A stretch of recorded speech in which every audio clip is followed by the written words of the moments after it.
Racing engines, two categories. TCR, the 2-litre 4-cylinder touring car class, and of course the GS category for what is effectively the International GT4 formula. Cars are already rolling on the warm-up lap. We're at the World Centre of Speed, just inland from the beach at Daytona International Speedway. All about endurance racing. Remember, the first ever race at DIS was an endurance race. 3.5 miles if you add in turn 1, the International Horseshoe, the West Horseshoe, and then turn 6 onto the speedway. Oh, and a little wiggle at the bus stop. The rest of it, flat out blasts on the high banks that will, in just a few weeks' time, see the opener for the Cup Series, the Daytona 500. 4 hours in store for the BMW Endurance Challenge at Daytona, the first race of the Michelin Pilot Challenge season, and Jeremy Shaw will run down the runners and riders for our first race of the season. Deep breath, Jeremy.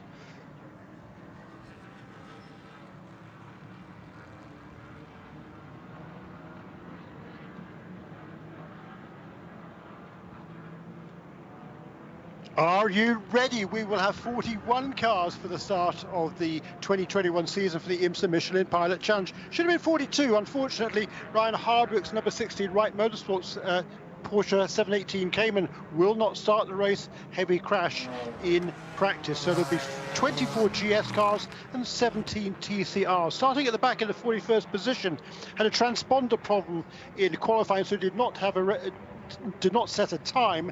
This is the AOA Racing Audi RS3 LMS, caliber 85, with Gino Manley, local driver from Jacksonville, at the wheel.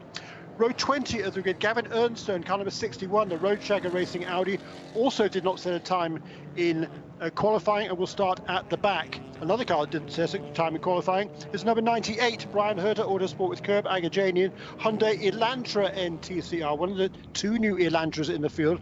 That car had an engine problem in qualifying, did not take the start. It will be started by Ryan Norman, defending series champion. 38th position on the grid, Michael Johnson, that's car number 54, the Michael Johnson Racing Hyundai Veloster NTCR, switching across from an Audi for this year. Alongside a similar car for CB Motorsports in car number 81. He turned 16 just last week, but the family has a lot of experience here. His granddad won the Rolex 24 on 4 occasions. That'll be Chad Bacon starting that machine this afternoon. Greg Strelzoff will start car number 94. That's the Atlanta Speedworks Honda Civic TCR, one of 2 cars from that team. Alongside him, Taylor Hagler in car number 77, switching across to the Brian Herter Autosport with Curb Agajanian team with the Hyundai Veloster NTCR. Same team, the second of the Elantras, that's car number 33, will start 1 position ahead on the grid. That is Harry Gottsacker. Alongside him, Nelson Canache from Venezuela in car number 15, the Rockwell Autosport Development Audi RS3 LMS DSG. And then on the 16th row of the grid is the pair of Copeland Motorsports Hyundai Veloster NTCRs. Car number 51 by US Olympic snowboarder is AJ Muss. Alongside him, a teenager, Tyler Gonzalez, in car number 27. Row 15 of the grid, former series champion Mike Lamara will start the LA Honda World Racing Honda Civic TCR, that's car number 73. Alongside a similar car for VGMC Racing, car number 88 from Puerto Rico, is Victor Gonzalez. Row 2 of the grid in TCR, car number 17, Dr. Will Talley will start the Unitronic JDC Miller Motorsports Audi RS3 LMS with a sequential gearbox as opposed to the DSG box in the other Audis in this field. Alongside him, the Hyundai Veloster for Van der Steur Racing, car number 19, is Rudy Van der Steur. The front row of the grid, the Alfa Romeo, a brand new Alfa Romeo Giulietta Veloce TCR for KMW Motorsport for TMR Engineering. Car number 5 will be started by Tim Lewis. And on the pole position for Atlanta Speedworks in a Honda Civic TCR, car number 84, 17-year-old Robert Noaker, an excellent qualifying run. Moving on to the GS field, another car did not start in qualifying was Alan Brynjolfsson in car number 7 for Volt Racing, the Aston Martin. And we're getting ready for the start, I'm sorry. So we have to move very quickly. The top 5 on the grid, car number 38 is Tim Colligan in the BMG Motorsports Porsche. Second row of the grid, Spencer Piggott, car number 3 for Motorsports in Action McLaren. Alongside him is Alex Papadopoulos for Fast MD Racing in Audi R8. And then on the front row of the grid, the similar Audi, car number 8 of Andrew Davis. And on the pole position is Kuno Whitmer for the 4th time. He's had 4 poles in this series, all of them at Daytona. That's car number 13, AWA McLaren 570S. For the first time, officially, I think, we are having a split start here, which I think is a marvellous idea, because the TCRs at the front of their grid are very quick through the twisty bits, and we got a lot of twisty bits early in the lap here at Daytona, and the likelihood of them catching the back of the GS field was more than a likelihood. I think it was pretty much a racing certainty, to be honest. We are underway in the IMSA Michelin Pilot Challenge 2021 season for the BMW Endurance Challenge here at Daytona. Good afternoon if you are just joining us. Not too bad a day, to be honest. 15 degrees Celsius in the air, 25 on the track. Got our racing underway cleanly with 2 nice starts. Sitting at the back of the grid, the BGB 38 car showing signs of some new bodywork on that car after its trials and tribulations early in the week. But it's Kuno Whitmer who will lead down at the bus stop for the first time in the AWA McLaren 570S GT4. It's number 13 car. It's already pulled a goodly lead. I'd say that was the better part of a second. Then the 2 Audis from McCann Racing and Fast MD, Andrew Davis and Alex Papadopoulos. Then the second of the McLarens. It's the Motorsport in Action car, and Alex Papadopoulos really getting down to business early. But here comes the drafting onto the tri-oval, 1, 2, 3 wide. That's Motorsport in Action's McLaren, the BMW.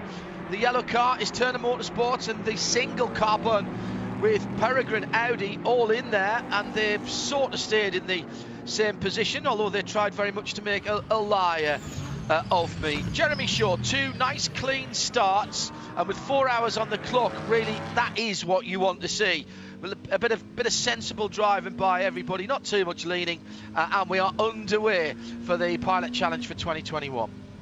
Yeah, indeed so, John. Nice and clean there, and certainly good to see that IMSA has adopted the split start for the 2 categories, because too many times over the last couple of years we've seen incidents between the front of the TCR field and the back of the GS field, because the TCR cars are quick and certainly for most of the starting drivers are quicker than the slower GS cars. That always cause dramas at the beginning of the race. So I think that's an excellent decision by IMSA to make that call, and of course it will be the same tomorrow in the Rolex 24 at Daytona. There will be a split start again between the prototypes and the GT cars. We've done these before, of course, not for 7 years. Some of the drivers have worked it between themselves as well, quite honestly, and the Paul sitting on the front row of the TCR category have sometimes just dropped away a little bit. It's been slightly frowned upon sometimes, but as Jeremy and I have pointed out, those TCR cars, proper racing cars, they create quite a lot of downforce actually, so they probably have a bit more aero than the GS cars, which are slippery and very quick, as we can see. Also good for drafting, with side-by-side action on the tri-oval, Audi on Audi, and round the outside that is the change of position as they head onto the infield. So that's 3rd place now for Andrew Davis and 2nd for Alex Papadopoulos. Kuno Whitmer leads by 1.2 seconds. The TCR category led at the moment by the Honda Civic of Atlanta Speedworks. This is the 84 Robert Noacker car, and he's pulled out nearly 2 seconds on the Alpha Alfa Romeo Giulietta Veloce. This is, as Jeremy mentioned in the countdown, in the grid rundown, a brand new car. Some detailed changes to this car. The Alfa, generally speaking, last year, when it went very quickly indeed. And so long as we didn't talk about what colour it was, it seemed to do all right. So I won't tell you that it's a blue and yellow car at the front of the field, just in case that is something to do with the curse of the commentator. 107.9 around the circuit and around the world at imsaradio.com. Whether you're at Daytona or further afield, welcome along. Shea Adam is our VP Racing Fuel Pit and Paddock reporter. Welcome to the broadcast and to the IMSA Michelin Pilot Challenge season, Shea Adam. A couple of storylines at the beginning, one of which is, of course, we have a new manufacturer in the championship with a new GT4 Toyota. We do. The Toyota, which is being run by Riley Technologies, a team that we know very well with a lot of prestigious history in IMSA competition, a Toyota Supra GT4, and it's being run in conjunction with Toyota of Central and South America. So it has three drivers who speak Spanish as their primary language: Alfredo Negri out of the Dominican Republic, Julian Santero out of Argentina, and Javier Quiros out of Costa Rica. Javier, who's actually got a lot of IMSA experience, but running in the IMSA GT3 Cup Challenge as a past. So all three of them getting up to speed with the brand new Toyota. Keep an eye out for it. It's white and red and bearing the number 14. So that is yet another manufacturer to the IMSA fold. Alan Brynjolfsson in the bright yellow Volt Aston Martin, under pressure from the similar machine of Automatic Racing, and right in there as well is the Urban Grid Rebel Rock Racing Camaro, which was a loan Camaro this time last year, Jeremy Shaw, but now it has some company, and Frank Depew is not the only driver with a steering wheel that depicts the bow tie this year around.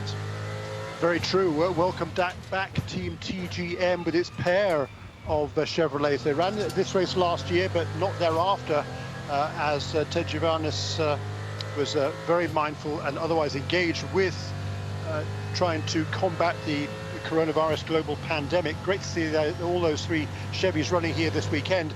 That number 7 car, however, the bright yellow Volt Racing Aston Martin, I'm impressed that car looks like as it does. It's not the car that should have taken part in qualifying yesterday, because the Aston Martin blew its engine in the previous practice session.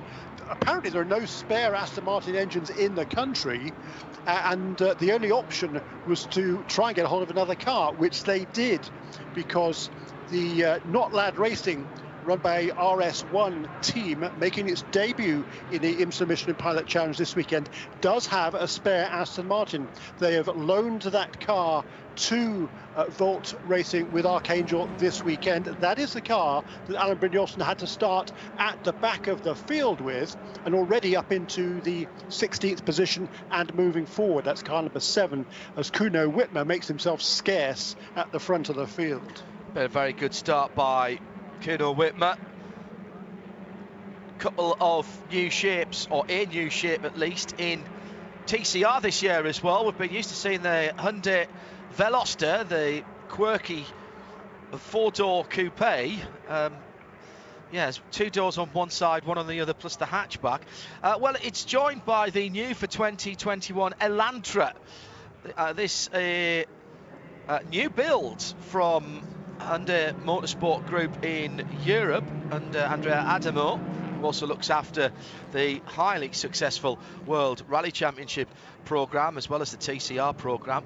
And this Hyundai, Jeremy, although it may look similar to some of the other products, this has been quite an investment in time and effort by Hyundai, because it's not the same platform, and it's not even exactly the same development of engine. No, indeed not. It's a completely different car. Unlike the switch that was made a couple of years ago from what was it? I-30. What did they run originally? What was the original car? I-30 TCR. The i30 TCI, indeed, to the Veloster. Yeah, the change to the Veloster, that was pretty much just a body change. But no, this one is completely different. Two of them in this race. Unfortunately, one of them had a problem yesterday and did not take part in qualifying, but will be expected to move forward in this race, although actually hasn't yet. Number 98 car, Ryan Norman, still runs at the back of the field, but still very much in contact with everybody else in TCR in these early stages. It's Jeremy Shaw with me, John Hindhaugh in the Hagerty Global Broadcast Centre. 10 minutes gone of the 4 hours of the BMW Endurance Challenge in Daytona for the IMSA Michelin Pilot Challenge 2021. The first pit caller down the pit lane, and Shea Adam, this is not a regular pit stop for service. Negative. If he pulls into his pit box, he would then need to do another lap down the pit lane. This is Hugh Plum in the number 46 Team TGM Camaro. Improper starting position, race control deemed, which means drive-through penalty. That has now been served, and Hugh is allowed to rejoin the track. He's dropped an awful lot of real estate. That is a long pit lane, Jeremy, and it's a lot of slowing down before you get to the pit lane at this place where everybody is going absolutely pedal to the floor, and that's cost him dearly in terms of his track position, but he's just managed to steer. He is on the lead lap. Indeed, so yeah, that's the good news, and that's a very surprising mistake for Hugh Plum. He is the third most experienced driver in the history of the IMSA Michelin Pilot Challenge, dating back to 2001, back in the Grand Dam days. This is his 139th start. He'll be sharing this number 46 car with his brother Matt, and you know, series champions. These guys done everything, won everything. Not sort of expect you mistake. You expect them to make. Incidentally, Hugh Plum is also due to co-drive in the sister car, number 64 car, along with Ted Giovanis and Owen Trinkler. Owen Trinkler is the most experienced driver. This is a 161st start. That trio has a total coming into this race of 383 starts in this championship.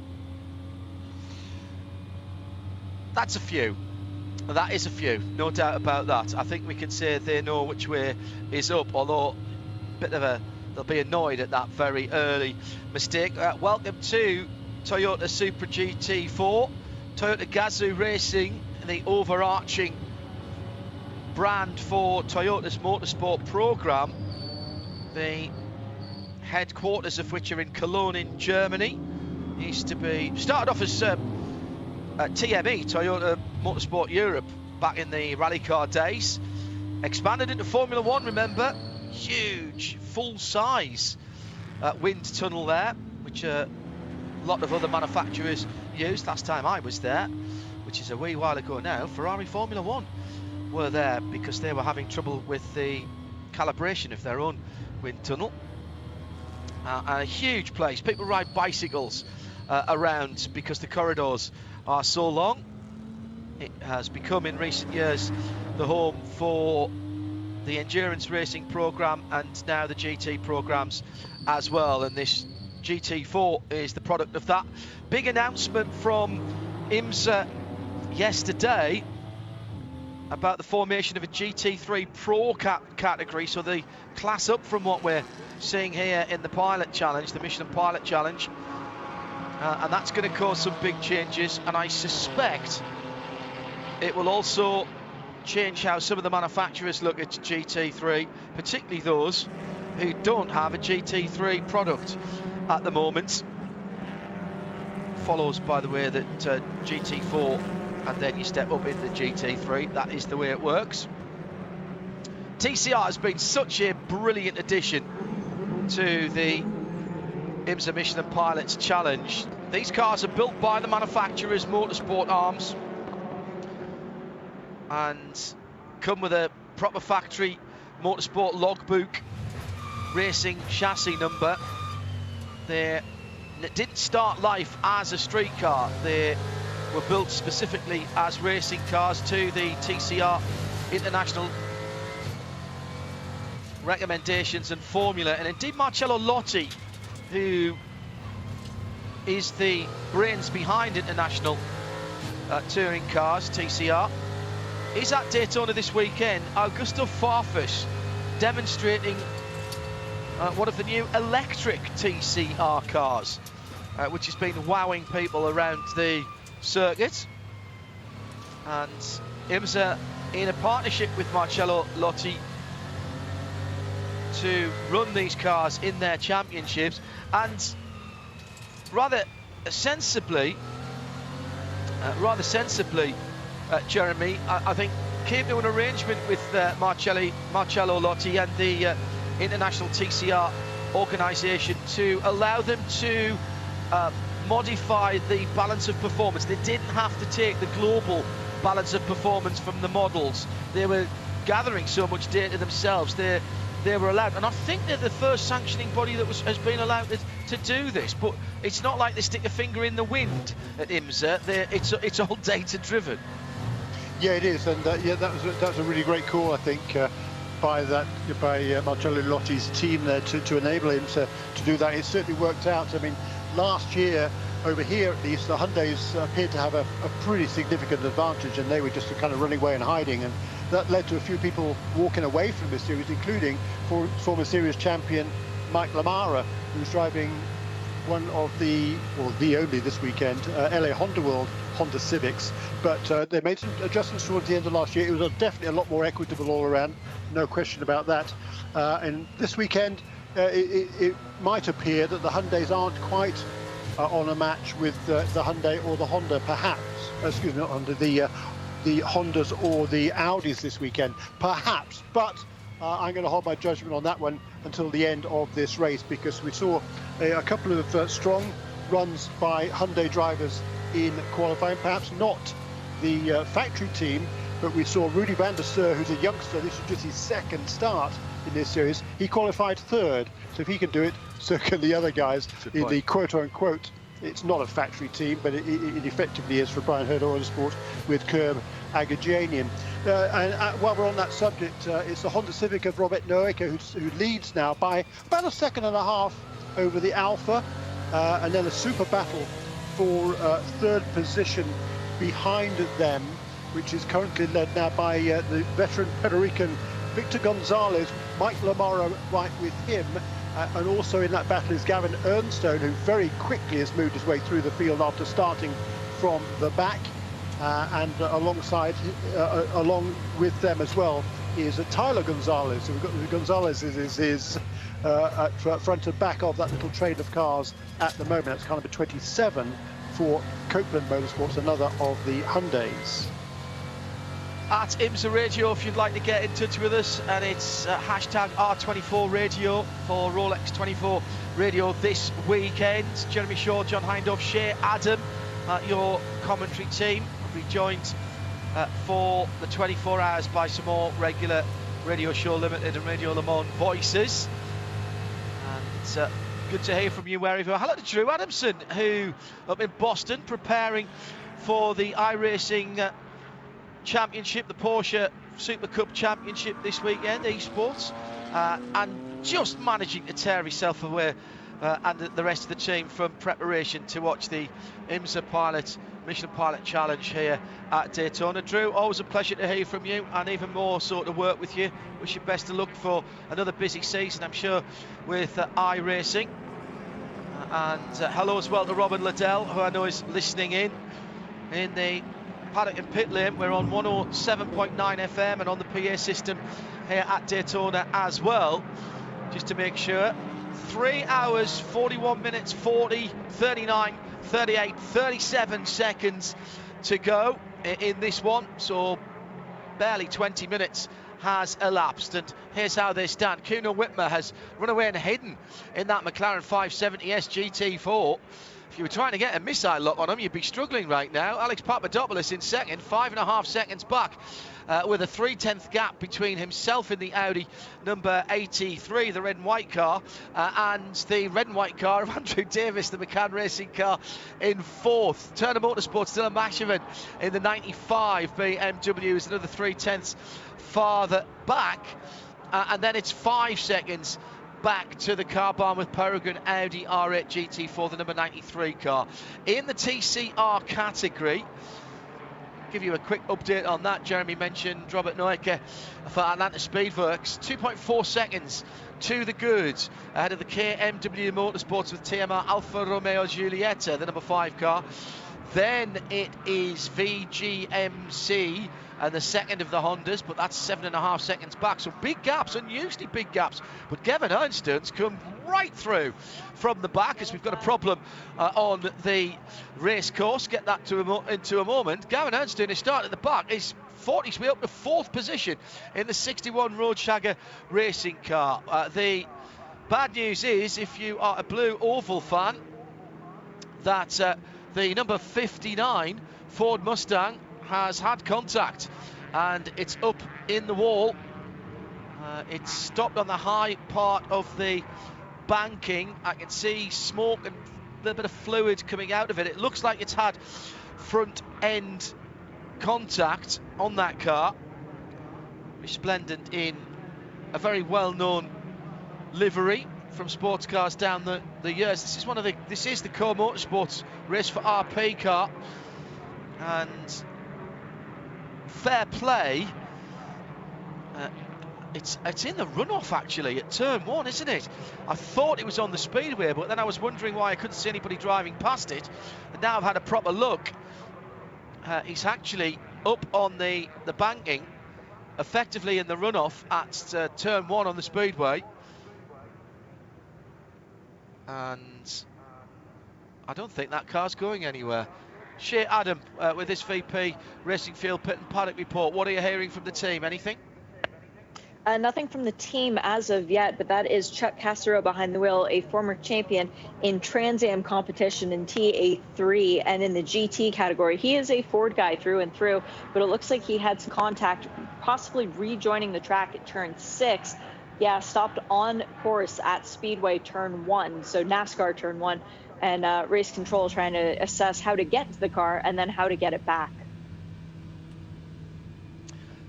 Racetrack neutralised immediately, just as we were getting, Jeremy, into a bit of a groove there. And you and I think, are of the same mind. We like long green flag runs, and the reason that we like long green flag runs is because we like to see the way that the relative performance of these cars is playing out. And with barely 20 minutes, we've not really had a chance to see that, other than I think we can say that Kuno Whitmer and the McLaren are pretty quick at the start of a stint.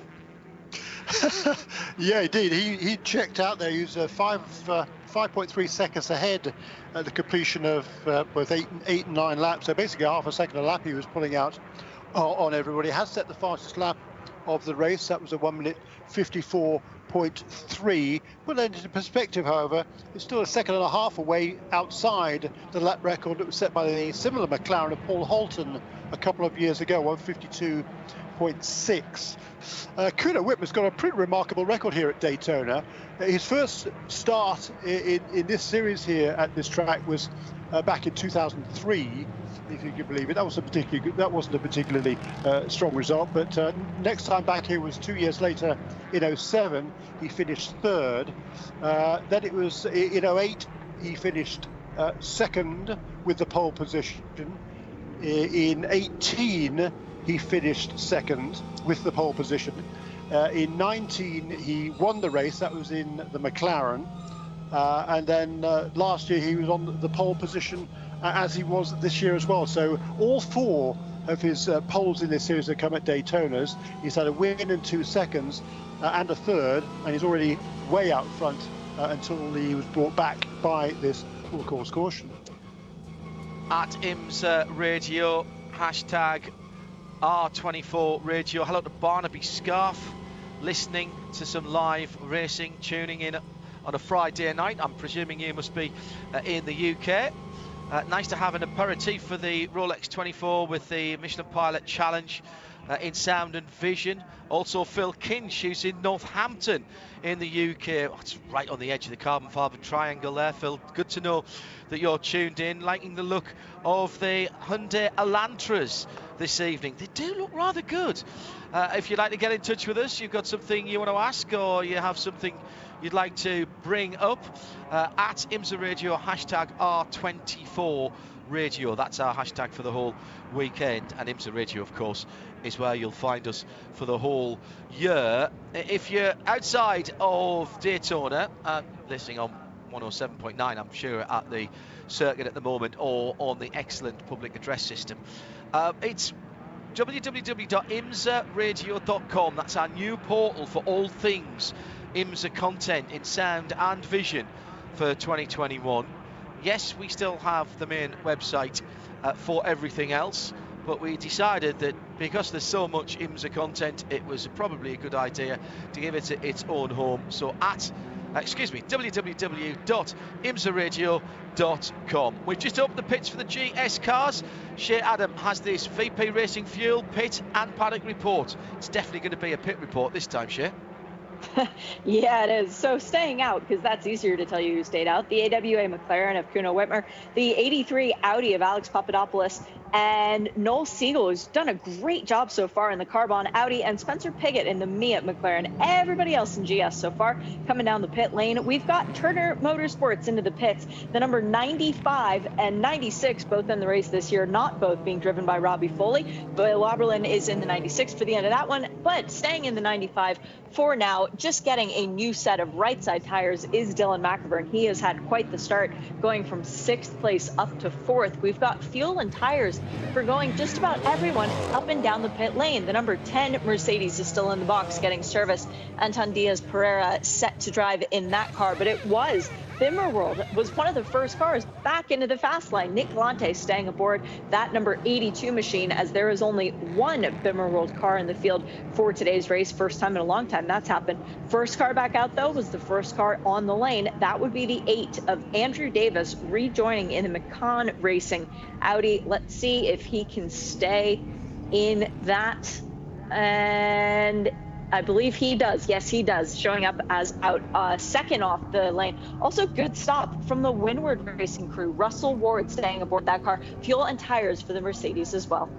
Shea Adam, and we'll open up the pit lane for the TCRs in a moment. Turner BMW number 95 heading out the pit lane. A little bit of change of tactics for Turner this year. Jeremy, Robbie Foley throughout the course of last year was often driving 2 cars. Not going to happen this year. Indeed not. No, he has a dedicated co-driver for this year, Vin Barletta, who's been coaching now for 2 or 3 years. Vin and Robbie Foley will share the number 96 car, and they, even though the fact that last year Robbie was starting the race in number 95, then switching to the 96. They still managed to win a race in number 96 car, which was pretty remarkable last year. So that was the first win for Vin Barletta. Bill Oberlin, meanwhile, will share the number 95 car for the season with former series champion Dylan McIvern, who's from Burlington, Vermont, making his 50th start in this championship this weekend. That's the number 95 car for Turner Motorsport. So now, if you're new to this and you think, well, why did only half the field come in there? And that's because at the first time of asking, the pits are open for the cars in the top class only, that being the GS category, the GT4 cars. TCRs will get their chance next. It's worthwhile coming in, Jeremy. 40 minutes is what, about a third, little bit over a third of a stint for the TCR cars. They'll all come in, won't they? Yeah, it's around about half a stint, probably, okay. for the TCRs. It'd be interesting. It's certainly the GS cars, they don't go nearly so long on their fuel as do the TCRs. We saw, I think, 5 GS cars did not come in.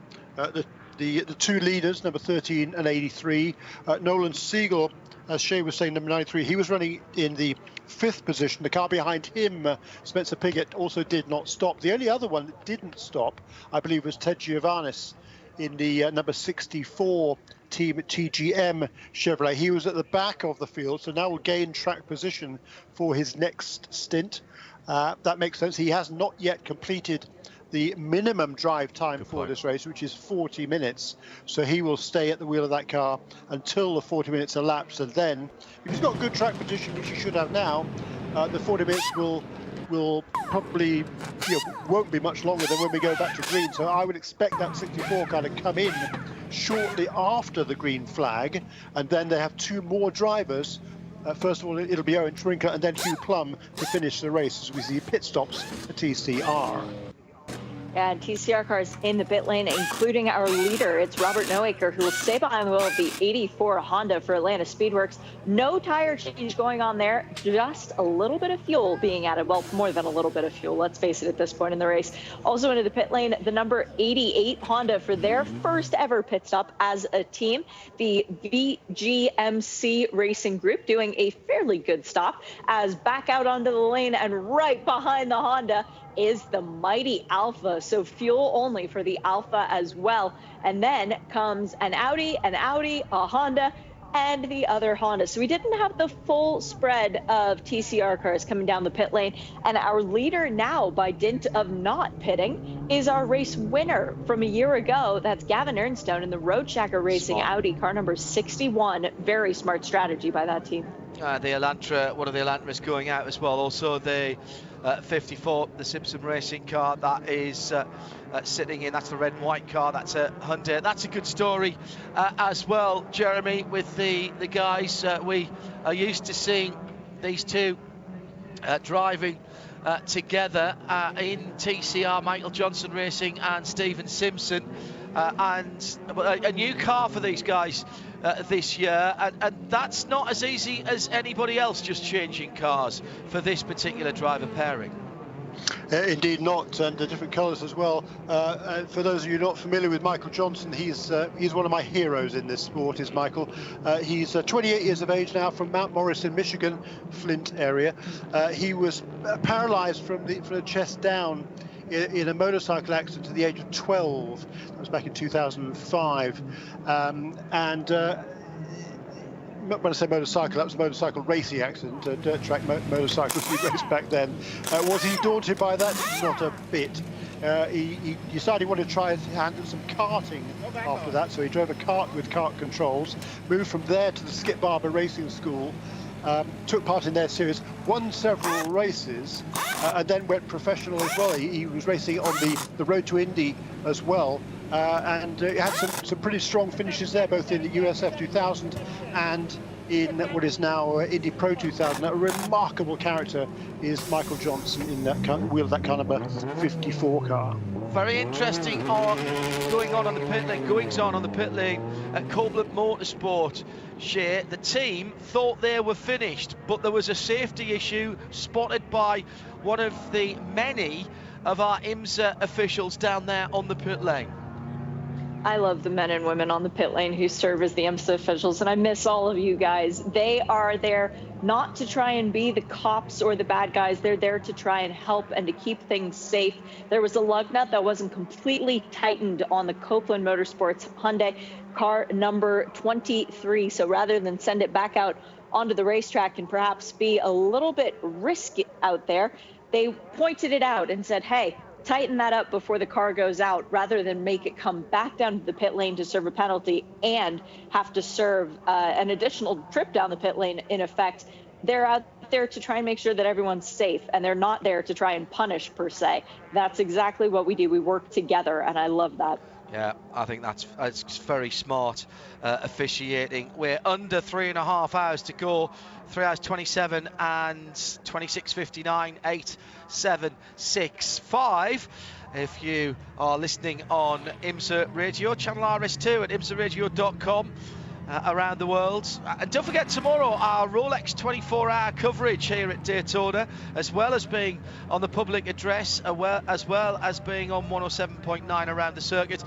Sirius XM picking us up again for 2021. So if you and your vehicle is so equipped, whether you're trackside or further afield, then Sirius XM loaning us their airwaves tomorrow and Sunday for the whole of the Rolex 24 hours. And every single IMSA WeatherTech Sports Car Championship race will have the same facility throughout the season.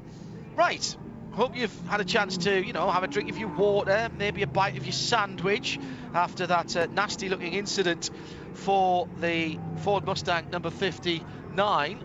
That car has been recovered, and we are about to form up and go back racing. It will be a single line restart, and we'll see the BMW safety car pull away. They're on the banking at turns 1 and 2 of the speedway right now. Do you know, I said it had hit something, and now I can see the right-hand side of that car. There's definitely been some contact, because the right front wheel is not at the same angle that the left front wheel is. So whether that was cause or effect, of course, difficult to know. But Jeremy Shaw has been doing a little bit of sleuthing on that core number 59.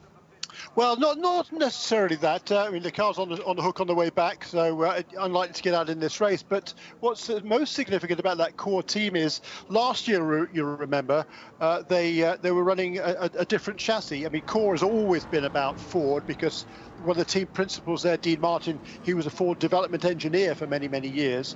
They ran an Aston Martin last season for Nate Stacey and Kyle Marcelli, and they did fairly well. Oh yes, they won the championship, but Nate Stacey doesn't have the funding he had last year, isn't back. So at the moment, for Kyle Marcelli, the defending series champion, this was just a one-off ride for this year, with himself, Dean Martin, and then Chuck Cassaro brought in there at the last minute. Unfortunately, it looks like an early stop for that team. Most unfortunate, and we certainly hope to see Core Motorsports back in this championship. It's great to see them back with Ford, not so good to see that car on the flatbed on the way back to the garage. 90 minutes, the drive time share for the drivers as we go back to grid, and a massive jump by both of the Audis. They go to the high side. Fantastic restart by Carbon with Peregrine. The grey, almost black and bright green car jumps out into the lead as they go down into turn 1. Fantastic jump by Nolan Siegel, the man from Palo Alto, California, and he gets out and away. The second of the Audis that tried to go with there was Fast MD Racing's Alex Papadopoulos in the number 83. The red-white car didn't quite get the same amount of momentum. So Siegel led across the line, then it was Whitmer and Papadopoulos. Spencer Piggott right in there as well in the Motorsports in Action McLaren. That's the number 3 car. Meantime, the TCRs are having their own scrap, with Gavin Ernstone leading for Roadshagger Racing ahead of the Unitronic JDC Miller Motorsport Audi in second place, 61 from 17.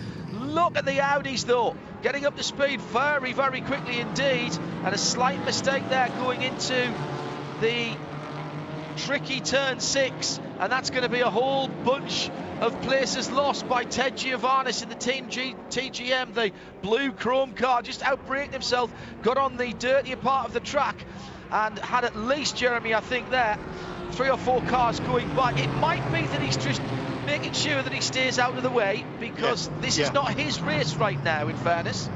Absolutely right, John Hindhaugh. Yeah, you called that exactly right. You know, his job at this stage is just to keep the car in one piece and hand it over in one piece to the next driver in rotation, which will be Owen Schwinkler. So you know, he's not going to be too worried about being passed there, and that is just fine from his perspective. Already seeing a drive-through for an improper start procedure from the other Team GM car. That was right at the start, and of course we've had a full course yellow for the number 59, which did have some damage to the right front. That brought everybody in to the pit lane. From most of the people in the pit lane, actually the top 4 cars on the track at the moment: the AWA McLaren number 13, the Audi R8 from Carbon in second, the 93, the 3 McLaren from Motorsport in Action, and the Fast MD Audi. None of those cars have yet stopped. So the first car that is stopped is Andrew Davis. Welcome back, Andrew, to the championship in the number 8 McCann Racing Audi R8 GT4. Now, you might be asking, reasonably so, why would the top 4 not have come in? They're looking at drive times, getting their drivers through who need to get their drives in. They may be looking at a longer term. Remember, Jeremy Shaw, this is a much longer race than we normally have. 4 hours on the clock here. So right now, all right, you might get a little bit of an advantage, but right now you're still thinking probably 3 hours into the race. You've got to be thinking 3 hours down the road. Yeah, that's right. Twice as long as our regular races. So the strategy is completely different. And that's why some of the teams have elected to go with 3 drivers, most with 2, but some with 3. And that's one of the options I think that I like about the 4-hour race. It opens that up for teams to bring in an extra driver, give a bit of a taste, and/or split the load of the cost, one or the other. So yeah, I love these longer races. And number 61 car, that's Gavin Ernstone. Is in the 2nd position in the class. It's Dr. Will Talley who's doing a sensational job. That's a change since the restart start then. Yeah, it was, yes, because Gavin led at the restart, so Dr. Will has taken the lead. He's a back surgeon from Athens in Georgia, making just his 2nd start. His first start last year was sharing this car in slightly different configuration with Mikey Taylor, finished 2nd. And he's now leading the race, and legitimately too. I mean, he was running in the top 4 before that caution period came out. He did not stop, as neither did the number 61 of Gavin Ernstone, nor Tim Lewis in the Alpha. No, the Alpha did stop, my apologies. Yeah. But he's really doing a super job in these early stages at the restart. Is Will Talley in car number 17. Yeah, and Gavin had fought his way through from the back as well, because they didn't go in one of the sessions yesterday, did they? So I think he was scored before that full course yellow. He was scored in the top 5 as well. Shay, tell me about penalties. We get pit stops, sometimes we get penalties. We have here, new year, new season. Oh, forgotten the rule books, have we? Well, forgotten where the pit lane speed limiter is supposed to be turned on and off. Day goes from bad to worse for Copeland Motorsport. They had that long stop with the 27 struggling with the lug nut, and then they went 6 clicks over the limit, so they had to come back down the pit lane to serve a drive-through. It's Tyler Gonzalez who's currently behind the wheel of the Copeland Hyundai, running in 17th in class, but now coming into the pit lane to serve that drive-through, so it's going to get worse. One of the youngsters in this race. So he's learning the hard way, but tell you what, there's that pair in the number 27 car, Tyler Maxson and Tyler Gonzalez, combined ages are 32, which is less than most of the drivers in this whole race, I think, actually. Pretty remarkable kids, both of them, and for sure they will work their way back up through the field. And you talked about it, John, the fact that some cars pitted and some didn't during that caution. There's all sorts of different reasons. Jeremy, got a problem on the track, and there's been a significant rotation out on the circuit. Was it just dust and tyre smoke, or was it something more significant? It looked like it's a full course yellow. It looked like one of the TCR cars. I think it was the 73. I'm not entirely certain on that because I didn't see it very much, but it definitely was a Honda.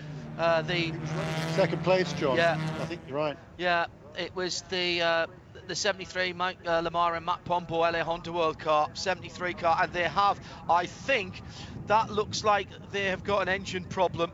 Now, is that fire under the hood, or is it just overheating? It is certainly mechanical. Yeah.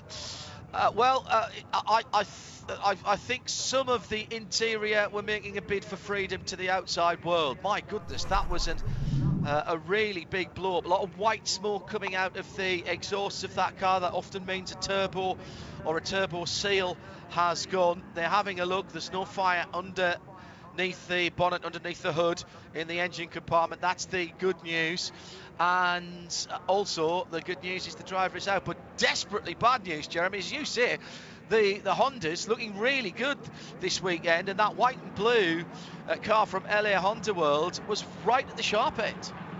Yeah, it certainly was. Mike was running there up in the top 3 and it was looking good, so that to be a major disappointment for that LA Honda World team.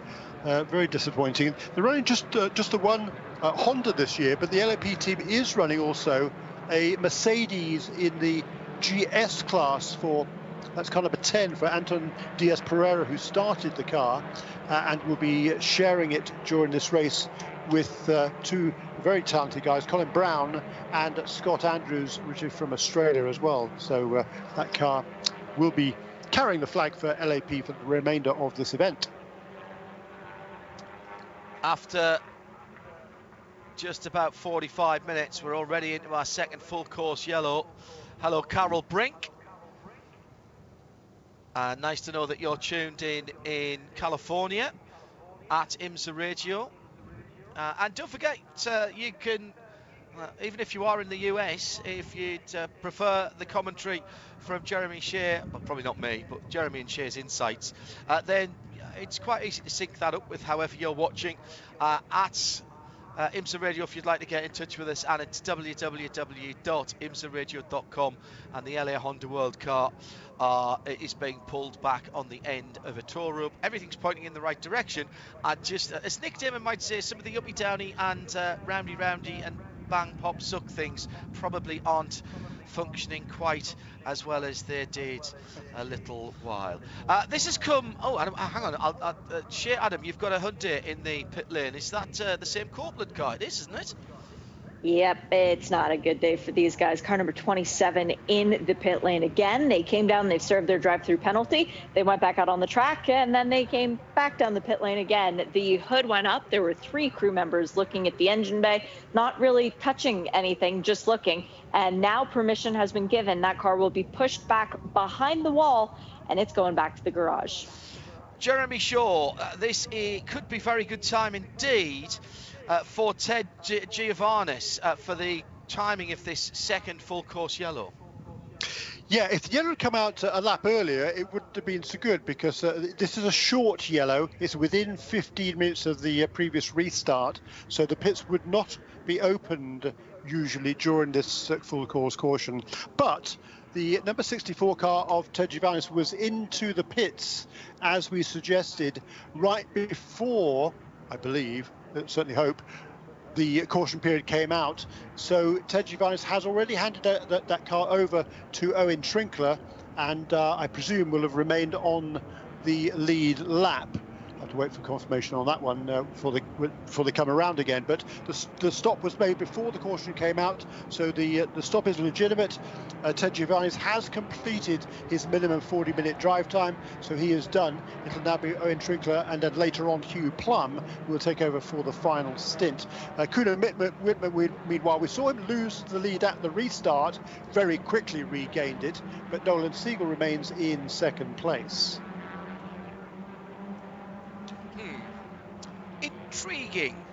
Intriguing, he says. So Ted Giovannis, Shea, Adam, probably done for today. However, on Saturday and Sunday, he's got to do the small matter of 4.5 hours. So he's done, gets a nice little break, but not done for the weekend yet. Don't hang up the Hans device. Yes, dry out all the race gear. Back to racing again, and the McLaren jumps away for AWA, and Kuno Wittmer's got it back at the front of the field. Then a whole phalanx of GS cars turning into the first couple of corners. 2.5, nearly 3 wide. I think it was 3 wide at various parts down the field. But Wittmer gets a great start. He had half a second by the time they went across the line. This is cracking racing, you know. I just want to see us get into a little bit of a rhythm and see how far we can go. Been talking to some of the GS teams. They're saying round about 48 to 50 minutes. A little bit more, obviously, if there's been a little bit of yellow flag running. And that means that the race, Jeremy, does not easily split up. The fuel loads, rather, don't easily split up the race if you're only getting 48 to 50 minutes in the GS category. You've got to do a bit of planning and scheming, and using those yellows that we've just had might just make those decisions a little easier. Yeah, it'll certainly make it a little bit easier for the cars that did not make that pit stop the first opportunity 10 or 15 minutes ago, and there were in GS there were just 5 of those, one of which has been in the pits since then, that being the number 64 car. So in TCR, it's still Tally and Ernstone having a super ding-dong battle there. They seem to be going back and forth in those first 2 positions. The Alfa of Tim Lewis hanging there in 3rd position. Nelson Canache running in 4th position from Venezuela, car number 15. That's a new entry this year for Rockwell Autosport Development. That's Alex Rockwell. He and his longtime buddy Mike Moore, longtime club racers. Alex Rockwell, he's a dentist by profession, not a dentist by profession, and they're running very nicely now in the 4th position ahead of the pole sitter Robert Noaker in car number 84. Just some news on the number 27 that got the pit lane speed limiter. We think it was on going out. Zabzi has tweeted at IMSA Radio using the hashtag R24 Radio, said as the car was leaving the pit lane, it looked like they went off the speed limiter as if it was the 2017 pit exit. Somebody may have forgot to tell them that it's around the corner because of where the Michelin tyre readers are. All the tyres have got chips in them nowadays, and the pit lane speed limiter is not until after you've gone through that, and so it's not in the line of fire for anybody having issues coming out of the pits or coming down off the banking, because it has been clobbered before. It's been moved around the corner in the last couple of 3 seasons. Good spot, Zabzi, on that. Steve Tadman asking us, why is GT4 here called GS? That goes back to the beginnings of this category of racing. To be honest, Steve, what we used to have was ST for street tuner, home-built cars almost, and then the bigger engine, more free, that were called GS for Grand Sport. When GT4 became prevalent and there were plenty of cars available, basically GT4 moved into being the top class. That was the new formula, but the Grand Sport, the GS moniker, remained. And for a while, actually, we still had ST as well as TCR, but now the TCR is the substantive second class and back to just the second class. Problem for Alan Brynjolfsson, is it down onto the pit lane? He has made a pit stop already, so there's no real need for him to come in now. Shea Adam, what's the news from the team? Yeah, this is not good. The maximum drive time for any one driver is 2 hours and 30 minutes. We have 3 hours and 8 minutes to go, meaning that Brynjolfsson cannot get out of the car and hand over to Trent Hinman at this point in time, because Trent could not take it to the checkered flag, and Brynjolfsson would have to get back into the car. There's some damage to the right rear of the car, a little bit of the old paint actually showing through, and they are doing fuel and tires for Alan. So perhaps it was something as simple as maybe a spin that would have thrown him into a need for new Michelin tires, but 4 new ones going on the car, as well as a full load of fuel. Let's see, the fuel load has come out. Okay, so now they're losing time changing the left side tires as well, but they are doing all 4. I'll check in with my contacts at the team and get back to you. Oh, do you know what? Winter's officially over. I'm hearing air guns. Actually, I'm hearing one air gun that was going on a bit too long there. Sounds like they might have had a bit of a problem on the front of that car, or is it just blowing out some excess air? It wasn't that easy to get the air jack out, and this is a long stop, Jeremy, for the Aston Martin number 7. It is. It's a bit smoky there as well. He has rejoined, of course. We talked about that car earlier on, having the engine failure yesterday. This is not the Archangel Volt team's usual car. It's borrowed from RS1 and not Lad Racing. Matt Dalton, the team principal there. Matt Dalton is driving currently in the number 23 car in the 19th position. He'll be sharing that Aston Martin with Patrick Gallagher. Great to see Patrick back again. So yeah, one hopes that that's not going to be a terminal problem. It's certainly been a very disappointing, week so far for Alan Brynjolfsson, because he was involved very early in the prototype challenge race last weekend in an accident, finished a long way back, and this weekend they had the engine blow up yesterday, and now having started from the back, he worked his way nicely through to the midfield in his first stint, but now dropped back again. Ian McCarthy is in a very, very cold east of Hungary. Essential viewing on the IMSA weekend, the best support series, plural, in the business. He's tuned in, watching in sound and vision via imsaradio.com. Thank you, Ian. Keep yourself warm there. Hope you've got something pleasant to sustain you through the next 3 hours and nearly 6 minutes as the battles throughout this field continue. It's already been a cracker. Now let's settle down and see if we can get some good racing in. Kuno Whitmer wants that, Jeremy, because every time we do get extended green flag period, he drives away from the pack. 4.1 seconds the gap now to Alex Papadopoulos in the red and white Audi. He's under pressure from the Carbon car, which goes down the inside now under braking into the first left-handed part of the bus stop, and I think he may have got that pass done there. And the smoky Aston, the Volt car, is on the apron, so at the moment not a problem. Let's see if Alan can get that car back to the pit lane. Let's hope he does and we stay green, but that does not bode well. The Peregrine car did get through, but now a bit of drafting, and it's the Turner BMW that effectively helps the Audi of Papadopoulos back into position. Then he dives into the pit lane and through goes Turner Motorsport and Dylan McEvan to second position. McLaren, BMW, Audi, then Andrew Davis and Papadopoulos into the pit lane. Now he has already had one stop, so this is interesting as well. Shea Adam is watching with this pit and paddock update from VP Racing Fuel. I didn't think that Papadopoulos came down the pit lane that first time, but no, I could you're be right. mistaken, That's my mistake. Sorry, he did not. Fast MD has a lot of experience running in this series and its former iterations, but they do not have experience doing GS pit stops. So this is their first experience of that. Alex Papadopoulos will be staying behind the wheel. Needed fuel and needed tires, though. He'll be handing over to James Vance a little bit later on once the minimum drive time has been met and once it fits into their strategy. The number 7 is back on the pit lane as well. That is the Aston Martin of Archangel Racing with Volt. They had a flat right rear tire the first time, which necessitated them coming back down the pit lane. We'll have to see if it's the same problem here once again. Maybe it's suspension related, not the tire. Yep, they've got the blocks going up. They're going to put the car up on the hijacks and take a look underneath it.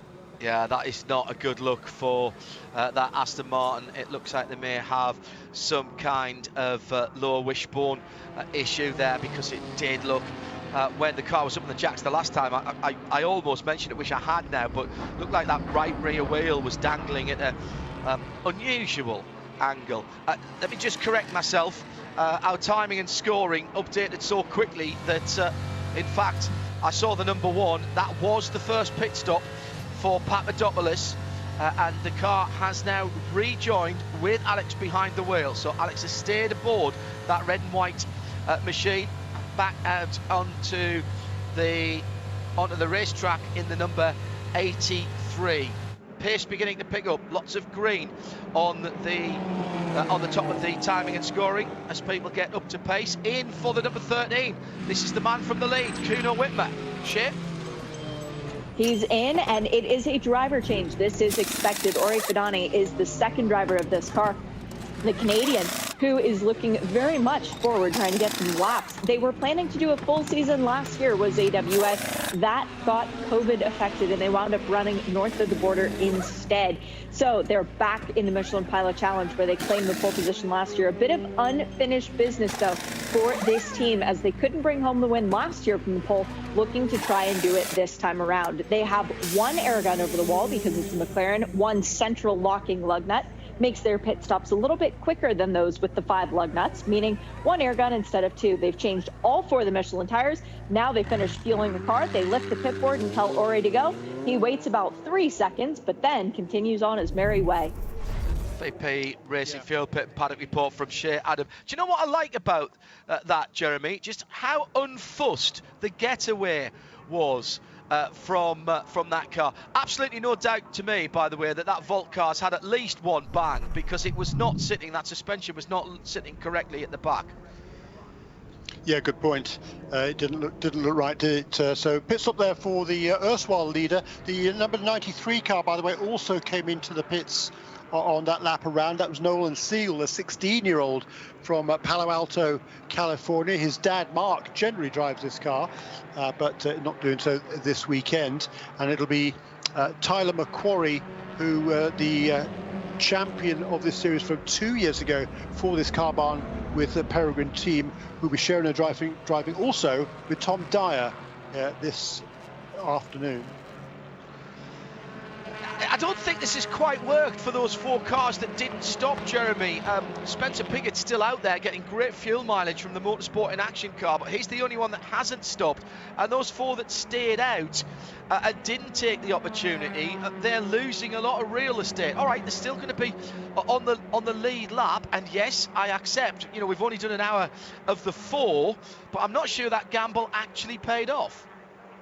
Well, yeah, long way to go. They might need some caution to help them out, but even that's difficult to say at this stage in the race with such a long way to go. Tell you what, who it has worked out for, though, well, at least the caution period, is Hugh Plum, having made that drive-through penalty at the very beginning of the race, is now up into 2nd place in car number 46. That's a remarkable effort by Hugh Plum. There was some bleating from some of the Chevrolet drivers that they had been hit by the balance of performance coming into this weekend. 30 kilos added to the Chevrolet over the winter, but Hugh Plum hasn't slowed him down at all. He's doing a super job, up in the 2nd position now, ahead of Andrew Davis. Spencer Piggott, as you say, really doing a fine job, but his first ever drive in a quote-unquote sedan or this sort of car anyhow in this championship, in the MIA McLaren in 4th position. And Russell Ward has had a pretty quiet week so far for Winward Racing. The lone Winward Mercedes in this race, car number 4, running in 5th position. Great looking new TCR from Hyundai, and one of the new and one of the old together on the banking at the moment, the Elantra, the number 98 car. Sort of a 4-door coupe idea, not dissimilar to the i30N hatchback, but it's not exactly the same platform. The i30 fastback, should I say. There's a hint of Audi Quattro blistered wheel arches on that car as well. It's a really nice design. The Veloster, a little bit shorter, looks shorter visually at least, and that being a little coupe, a little bit smaller coupe, more a 2+2 rather than the 4-door 4-seat of the Elantra. It's been developed by Hyundai Motorsport Group, the same people who look after their various rally cars, and that 2-litre engine in there is not the same as what we've seen before in the past. Hyundai really making a big deal about their N brand. That's their performance brand. So if you see N on a Hyundai, then you know it's something a little bit special. Onto the high banking for the number 56 Murillo racing car, Jeff Mosing, and he's got right above him the Optima Batteries number 82, and that's Nick Galante. They're battling for 7th and 8th position. Looks like Nick's going to get the best of it going down. It's interesting that, because the Murillo Mercedes really punched off the turn 6 better. He stayed low, but the BMW got up to speed. We say this before, these cars, Jeremy, yes, there's balance of performance, but it doesn't mean they're all doing exactly the same at the same part of the racing circuit. They still have their strengths, relative strengths and weaknesses, and that's great, because that's what variety's about.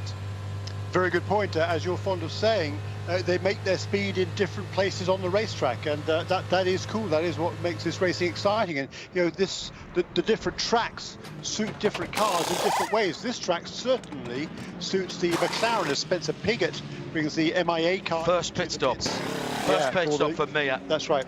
The last car to make its first pit stop during this race, at least in GS. There's a couple of TCR cars that haven't pitted yet. Sheena Monk climbing aboard that car for her first stint of the day. Dylan McEvan then runs in the lead. He has set, by the way, the fastest lap of the race.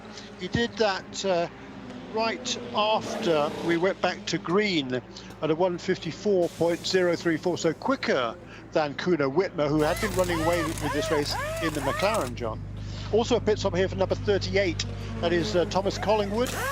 Great qualifying run by Thomas to put that Porsche Cayman 718 Club Sport for BGB Motorsports in the top 5, by far his best qualifying run. He will be sharing this car with John Teesey, who is his longtime coach and co-driver, and also Spencer Pumpelly, who will bring this car home to the finish. And Spencer Pumpelly and this car are fast. And if you'd asked me before the race who would be my favourite to win, it might well be that BGB car, if Tom Collingwood, who kept it clean during that race. He fell back down the order just a little bit, but was running in the 9th position before he brought the car onto pit lane just now. So good job by Tom. And now John Teesey will drive that middle stint in car number 38. That was a very, very long pit stop for that Mia McLaren, Motorsport in Action McLaren. Everything was done and they were still getting the driver settled. You should, on a pit stop like that, and remember, that was its first pit stop, so it's used all the fuel. Spencer, I'm not saying he was on the fumes, but he could have been far off it. So maybe a little bit of winter rustiness, blowing the cobwebs out there, but that cost them a good 4 or 5 seconds, I reckon, Shea Adam. Yeah, very much so. And considering also it's the first time that they've done the driver change in a race from Spencer Pigot to Sheena Monk. And driver changes are difficult. You have to practice them over and over and over again. And then even so, in the race, in the heat of the moment, things tend to get mixed up. So a belt could get sat on or whatever. But it's something that they can keep their heads down and recover from. There's still 2 hours and 54 minutes to go of this race. And Sheena now needs to drive the car for about 80 minutes, I would guess, to try and get it to the point where then Spencer can get back in and take it to the end. Just noticing as well a couple of drivers that we were talking about early on, Jeremy, who are doing exactly what's expected of them from their teams. Frank Depew was right among the thick of it earlier on, sits in 9th position at the moment. All right, he's 27.5 seconds off the lead, but he's sitting very tidily there in the middle of that pack, heading just a line of a couple of 3 cars, actually. His job is to keep that car dead straight, try and keep it on the lead lap and give it to Robin Liddell to bring that car home. Absolutely right, John. And Frank Depew is having a great battle, has done all the way through this race with Vin Barletta in the number 96 Turner Motorsport BMW. Exactly the same scenario in that team as well. It's up to Vin to bring that car to the pit stop with his minimum drive time completed. As Shane was just saying, that's about 80 minutes in this race. And then hand it over to Robbie Foley to run to the end and hopefully challenge for the win, because we have seen this week already that all the BMWs here are quick. Frank's second stint in that car, remember he came in when the yellow was on, started just after the hour, so he's been in there 38 minutes. He's had four laps of yellow. Add that to the 12 laps that he had at the beginning, which was about half an hour.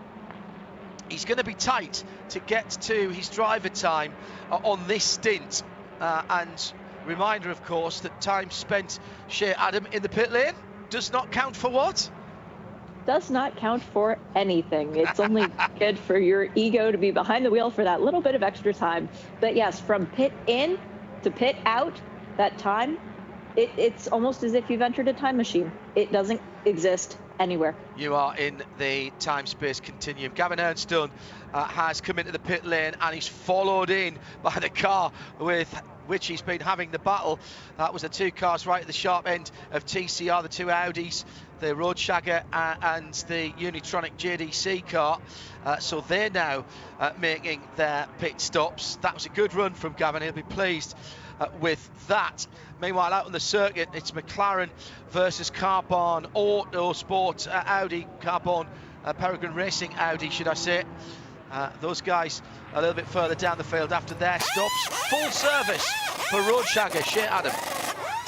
Fuel and front tires, new Michelin's going on this car, because the back tires are just there to hold the exhaust up on a TCR machine. Beautifully done by Roadshagger Racing. Front tire change done, car comes off the air jacks, still waiting on the fuel. Gavin Ernstone's got to be smiling under his helmet right now as he gets ready to take the Audi back out on the track. If you've just joined us, welcome along.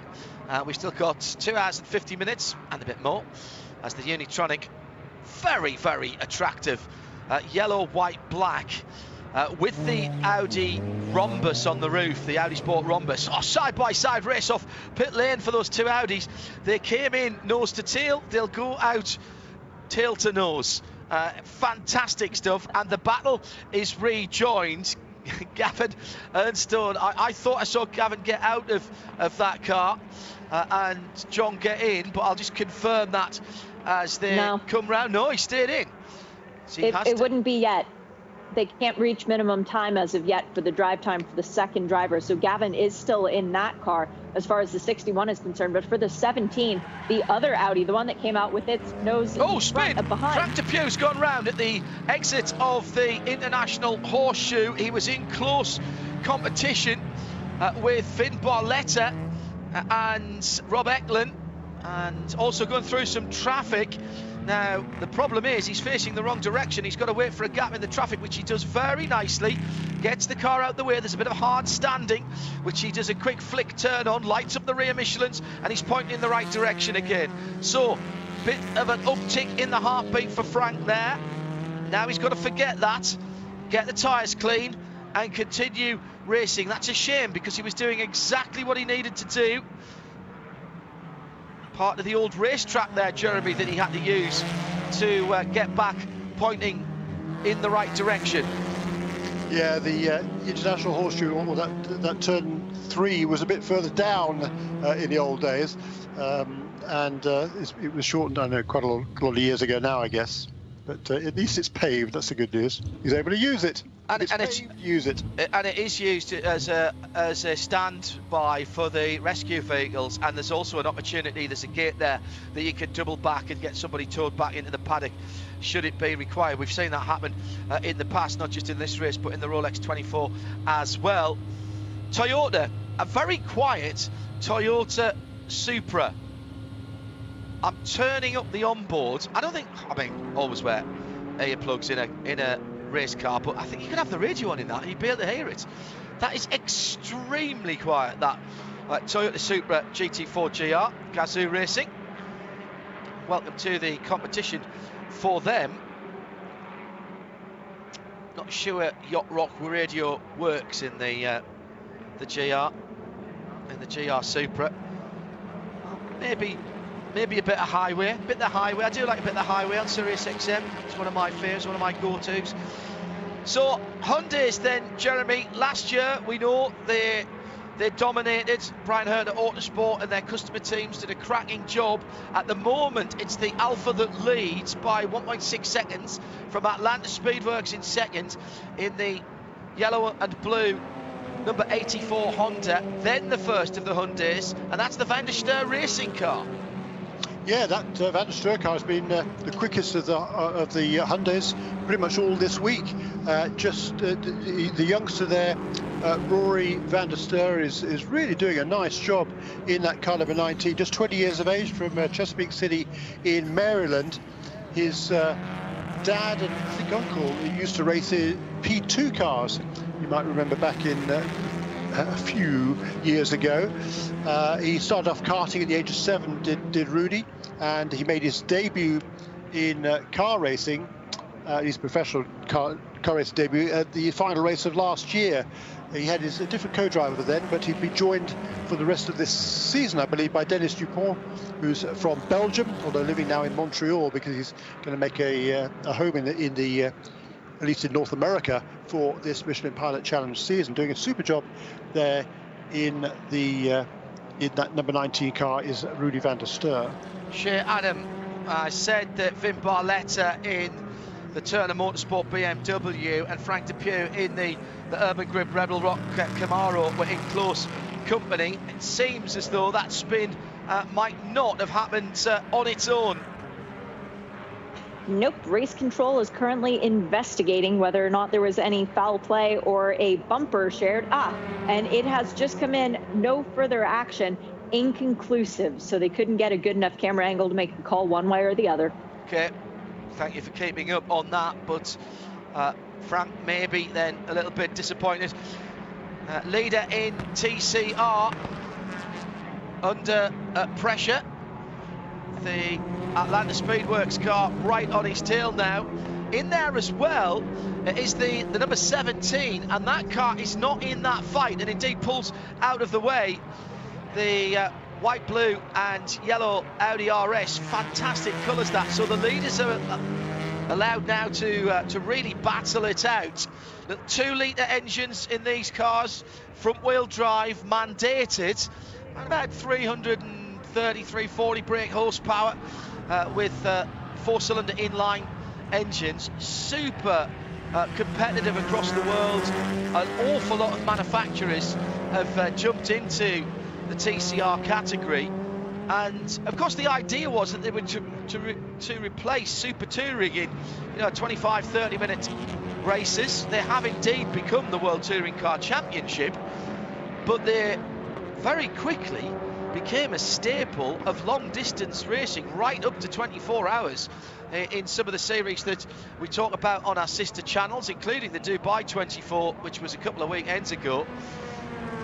Absolutely fantastic, and they have been super reliable. Although, as I say that, of course, and the 88 car, which that's the car we saw with troubles earlier on, and there's smoke coming out from underneath that car. Is that a tyre rub? No, I don't think it is.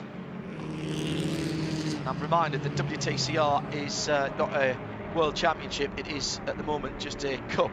It's the World Touring Car Cup, in fact. Shea Adam, an interesting driver change down on pit lane for this VP Racing Fuel Pit and Paddock Report. We've just had 2 people thinking that there will be 5 minutes or thereabouts that they will be spending in the pit lane before the end of this race. The number 71, the Camaro that we were just talking about for Rebel Rock Racing, has now ticked over to Robin Liddell.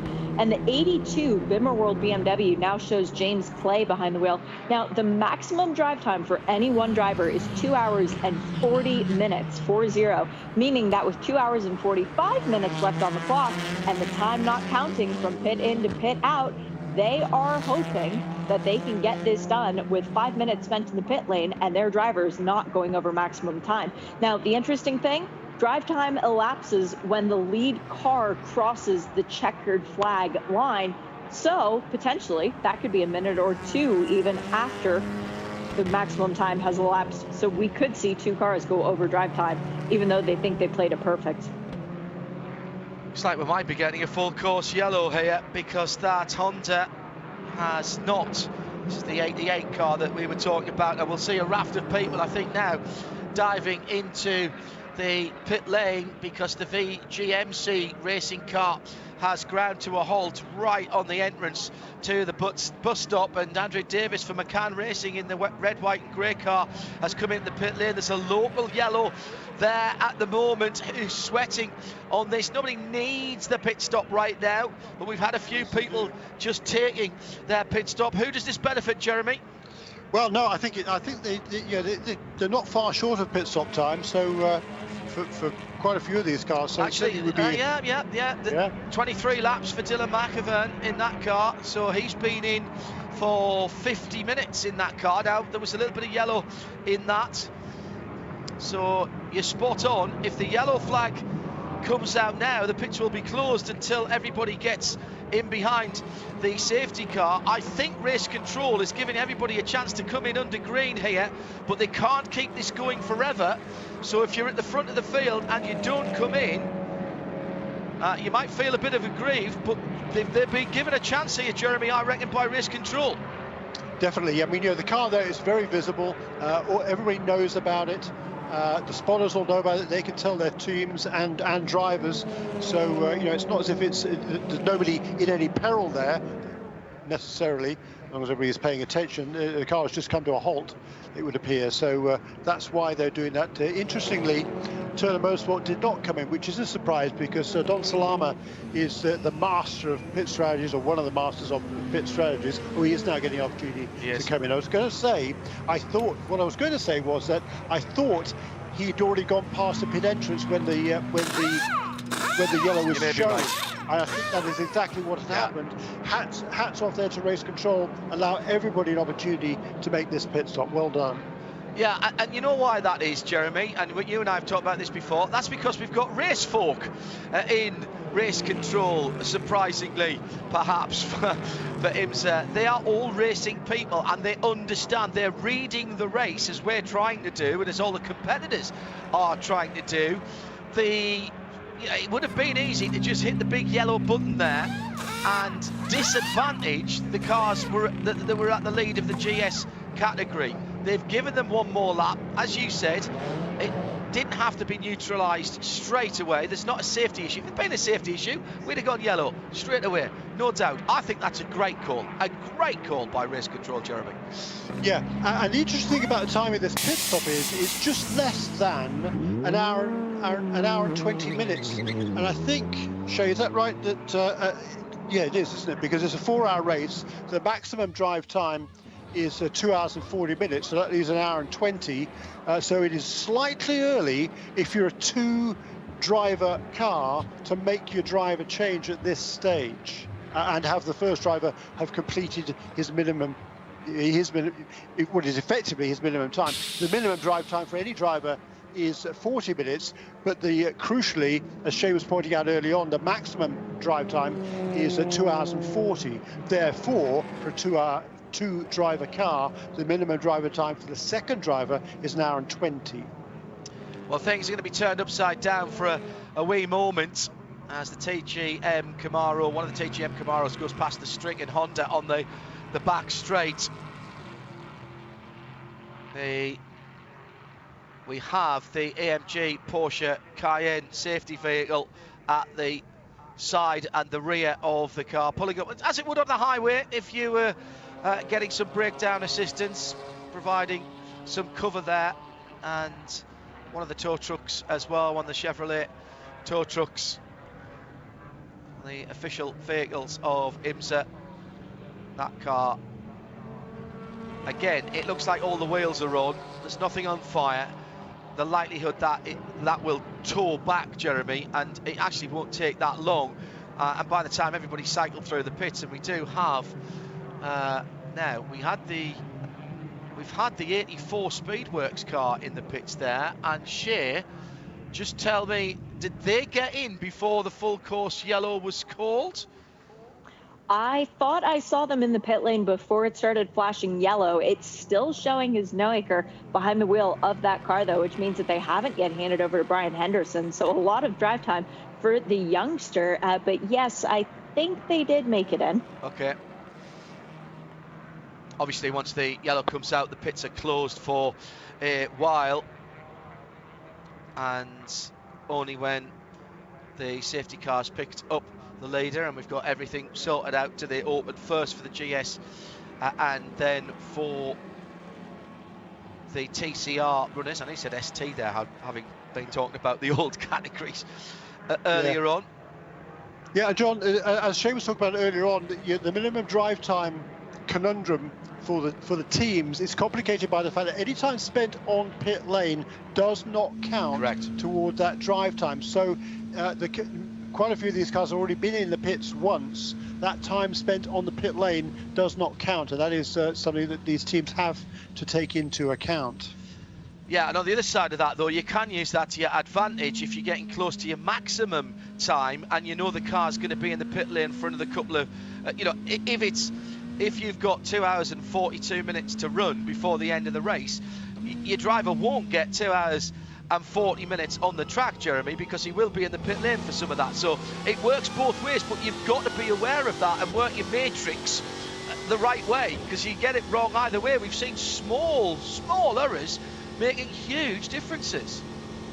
Yeah, and you're talking to strategies. It's so easy to make the wrong call but for the right reason. And just before we went to yellow, you pointed out number 17 car was a lap down in TCR. Yeah. It was, but you might remember that's the same car, Dr. Will Talley, who's doing such a fabulous job and running with the leaders in the early stages. Just heard from Mikey Taylor, who is in the pits, and he's explained it this way. They kept Will out early on. He did not make the stop early on, but he did stop under green. Chris Miller took over at the wheel of that car, and I think the stop was a little bit slower than anticipated. He did lose a lap.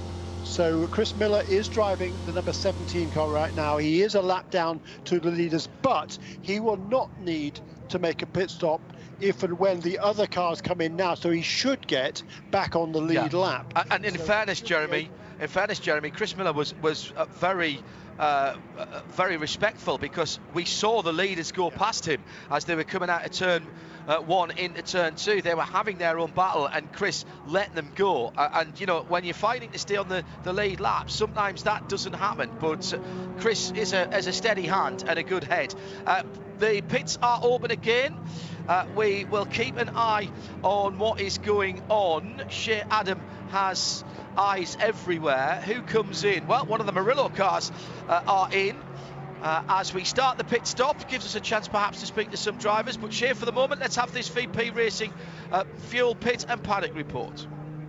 We've got into the pit lane, Jeff Mosing leading the way down. He'll be handing over to Eric Foss, also into the pits. The number 64 Camaro, that was Owen Trinkler bringing it in. I would expect him to continue driving that car at this point. We've got the BMW. It's Sean Quinlan who brings the 43 in for Stephen Cameron Racing, handing over to Greg Leafouche. That will be a fast car in a few moments' time, as Foss is getting strapped into the Mercedes. Fuel and tires going on there. Should be a splash of fuel for the 13 McLaren, perhaps a bit more for Ori Fidani, as he might get a new set of tires.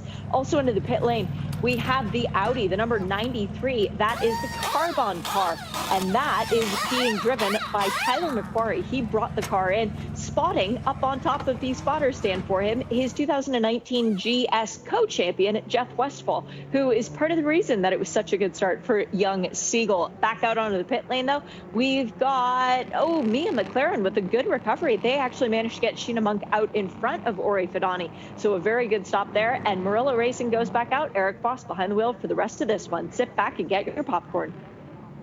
Just before the next set of pit stops for the TCRs, be interested to see who takes that. We've got the RS1 red and white crazy colour scheme of the RS1 Aston Martin. That's the number 23 car just heading back out. The Not Lad Racing, Not Lad the reverse of Dalton, and the driver's name. See, did you get that? Yeah, good. Just a quick note on the 71 Rebel Rock Racing, the Urban Grid Camaro. Something to look out for in early March, just before Sebring. Rookie Season is a full-length documentary that with that team over their racing season from last year and a little bit before as well, telling the story of what happens on a racing team. Lots of great racing footage, some fantastic insight to what's going on.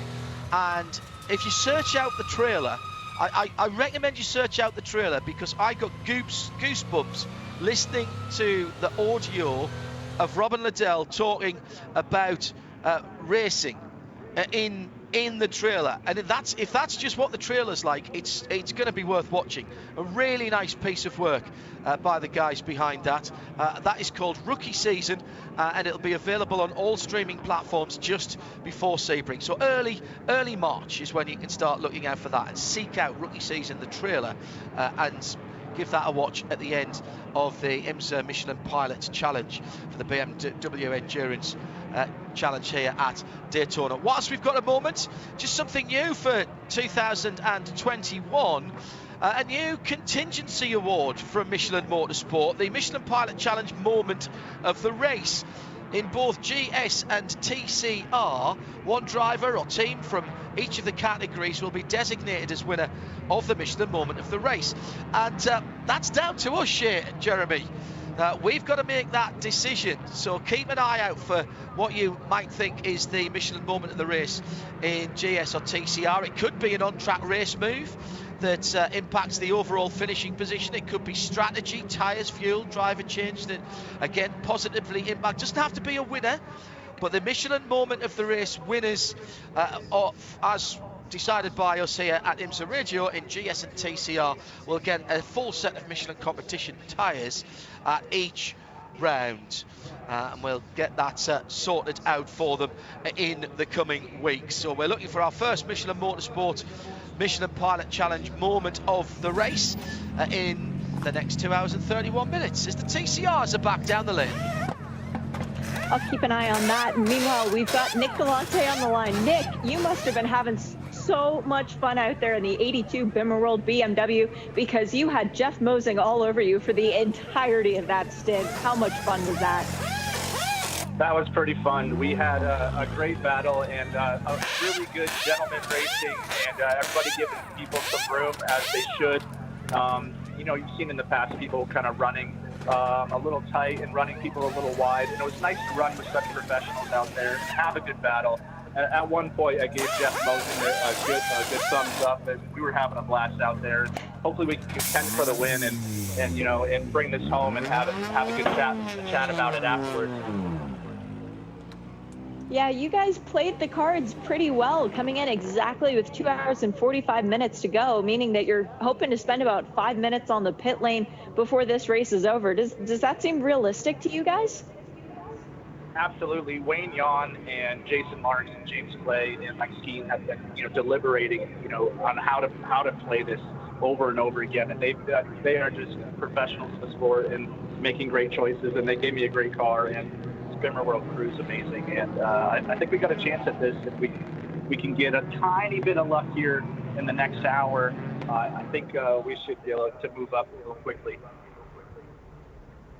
Well, and you've been with the team for a couple of years now, so there's nothing new there, but driving with James this year, it's got to be a slightly different feel going from 2 cars to 1, but does it feel a little bit better having a bit more personalized attention on your car? Absolutely, and I've been trying to drive with James for years, and he finally let me in. You know, he said he was willing to put up with my humor now and gave me a chance, and it's really great to drive with him, and it's just such a dream come true, and I love this Bimmer World team. Nick, it's so great to hear your voice and to hear the smile and enthusiasm. We can tell you're having fun out there. Nothing but good luck, and hopefully we have to call you back in about 2.5 hours' time, my friend. Absolutely, having a blast, and really, I know my little baby girl is watching her first race right now, and my beautiful wife Erica back home. Brilliant stuff for that VP Racing Fuel Pit and Paddock report. Looks like we're not too far away from going back to green.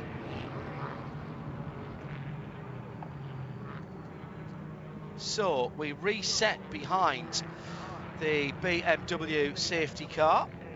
Interesting take on the BMW M Sport stripes on this car for 2021. Very striking indeed. I think we're going to have one more lap, Jeremy, because they're on the tri-oval now, and the safety car shows no intention of coming into the pit lane. Yeah. They needed to allow time for the TCR cars, having just made their pit stops last time around, to pack up at the back of the field, make sure no one was unduly inconvenienced there by the timing of the restart. So yeah, it'll be one more lap. There's a number 7 car in the pit lane again that had the problems earlier on, and unfortunately is 6 and 7 laps off the pace at this stage. So the thinking behind this then, Jeremy, they've been laps down because they had that suspension problem earlier on, trying to get a lap back there. I'm not sure they did though, did they? No, just an ongoing problem, I'm afraid. No, nothing strategic in that pit stop, I fear. That was the number 7 car. Now also in the pit lane from 11th in TCR, the number 98. That is one of the 2 Hyundai Elantra NTCRs from Brian Herter Autosport. Shea, did you catch what they had done? They're being held at the end of the pit lane, but actually the timing's perfect for the Hyundai as it comes through. Did I have they to not admit, come in I the didn't. first time around? I don't think they did they? I don't think they did, but that's also something that Brian Hurd Autosport has done in the past because they have so many cars and it is such a tight pit lane. They tend to leave one or two of them out and then cycle them back around the next time around. That could have been what happened with the 33. That car's been down the pit lane 4 times now, so there is something going on. I should be able to check and see when it was last in. Yes, that came in at the end of 24 laps. Came in at the end of its... came in at the end of 36 laps, 37 laps. And then again, so a couple of laps that it's been in consecutively there, Jeremy Shaw. Yeah, so some ongoing problems there with that car, quite clearly. I mean, it could be that they came in and kind of made a splash emergency service during on lap 36, or else before the pit could have been something like that. Actually open. Yeah, that's a very good point. Very good point. I think we're coming out of this full course yellow this time around, caused by the Honda grinding to a halt. This is our third full course yellow. Our longest stretch of green's only 33 minutes. So hopefully we'll get something a little bit longer. The rotation from Frank Depew with Finn Barletta in close attendance in the 96 Turner BMW was looked at by race control. Nothing conclusive on the video evidence, and the most recent full course yellow, as I say, caused by the Honda, the almost stealth Honda, coming to a less than stealthy halt right on the entrance to the bus stop. That fired off a whole load of pit stops again that time around. So coming back to green this time around. Get another handful of popcorn, everybody. Team TGM, Matt Plum in the 46 with the Camaro GT4R, one of 3 that are in the championship this year. Really good start. He went early. Green flag, had half a second or thereabouts on the rest of the field. PF Mustang looking racy as well as it comes down the outside further back. Looked like Indy Dunshee was caught a little bit unawares there in the Windward Racing Mercedes. They've got a new colour scheme as well. That's the battle for 4th and 5th position. And the PF car's made a cracking start as it carves its way through, still alongside the red, white, blue Windward car. That's the Mercedes, and they're right up as well with the number 8. That's the McCann Racing Audi. This is all battling for position. Plum ahead of the Turner Motorsport BMW, but behind him, everybody scrapping for position at the west end of the infield. And still Pesic and Indy Dunshee are side by side. That's pretty much all the way through the infield, Jeremy. They're heading towards turn 6 now, and they're going to go out onto the banking, and Dunshee down the inside now gets side by side with the red and white Audi, and they're still side by side. Extraordinary driving, brilliant stuff, and a little spin for the 56 Murillo Racing Mercedes. Eric Voss behind the wheel of that GT4. Ooh. What brilliant racing on the restart here. It really was, wasn't it? Tremendous stuff there between 3 different cars, I think, weren't there? Rare to see Eric Voss pointing in the wrong direction, number 56 car. It's Chad McCumbee who's taken over from James Pesic in the number 40, the pink Mustang. Super opening stint by James, really, really nice. Kept the car right in contention there, right up in the top 5 he is now, and that was a really good first stint. Can we see what happened here to Eric Voss? I think he might have got help from behind, I think, there, from the McLaren car number 13, and he in turn was hit into the car in front on board with Eric Voss. That's the Aston Martin directly ahead, yes. Absolutely, that's going to be I would suggest a penalty, and I'm pretty sure it's number 13 car that was directly behind Eric Voss. I don't know whether didn't really see whether there was any contact from behind him, behind the McLaren. I don't know. Penalty for Turner on pit lane. Penalty for Turner on pit lane at the moment. The 96 car, Shea Adam. That's a pit lane speed violation.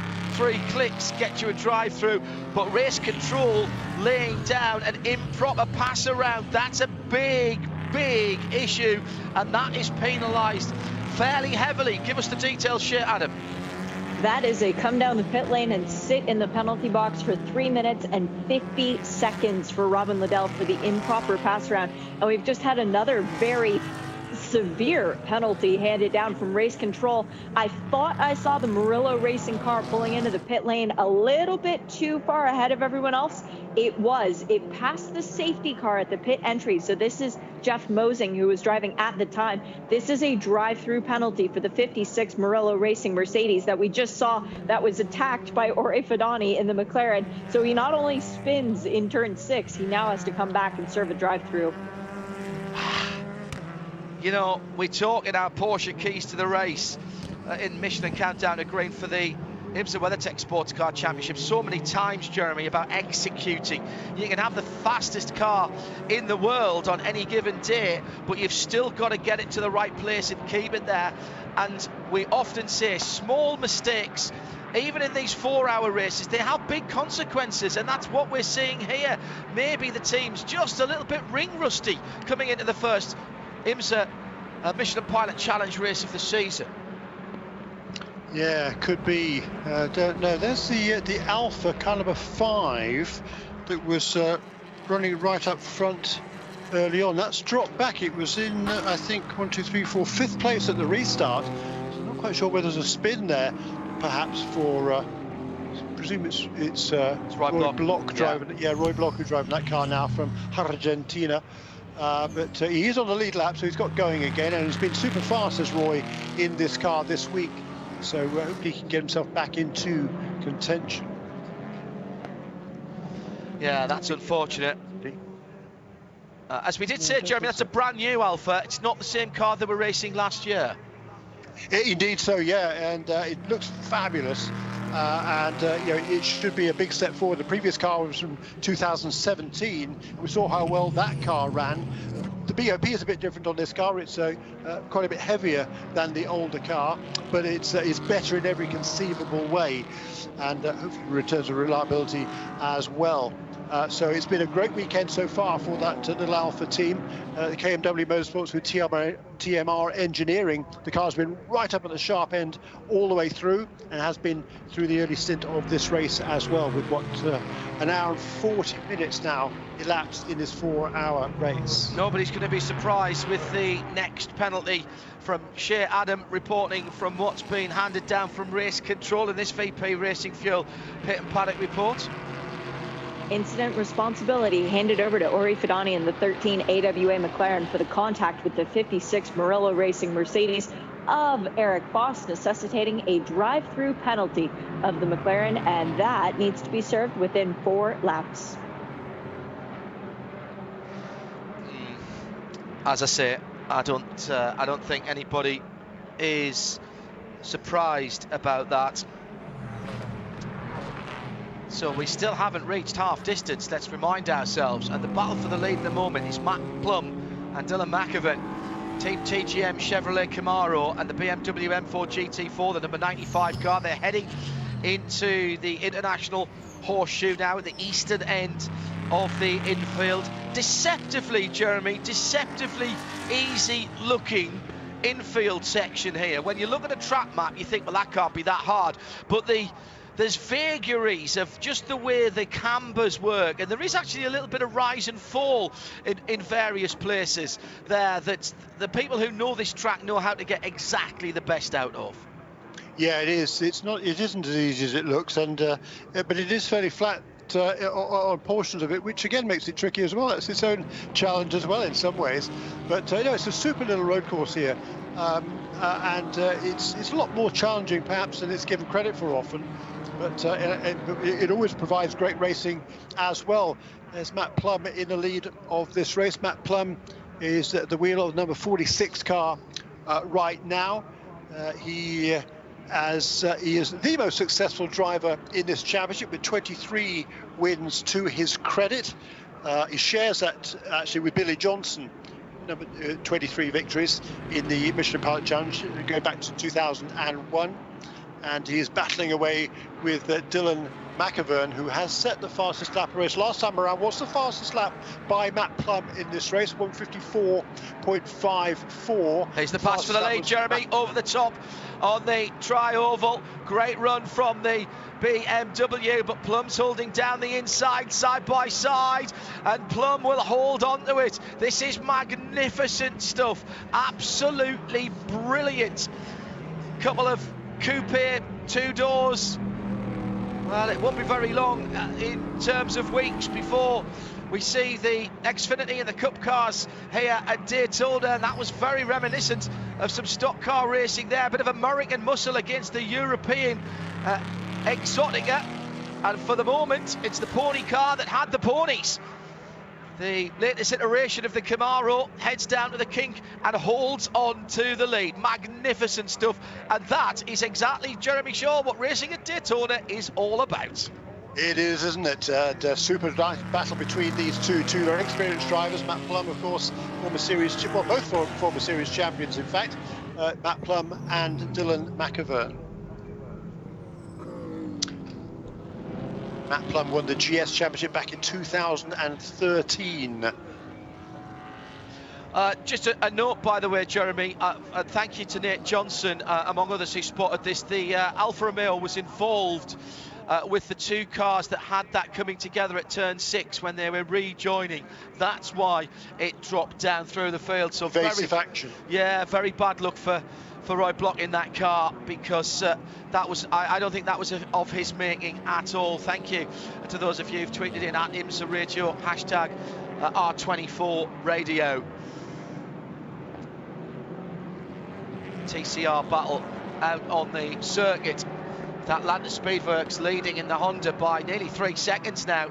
Gavin Ernstone doing a cracking job for Rudd Shagger Racing in second position.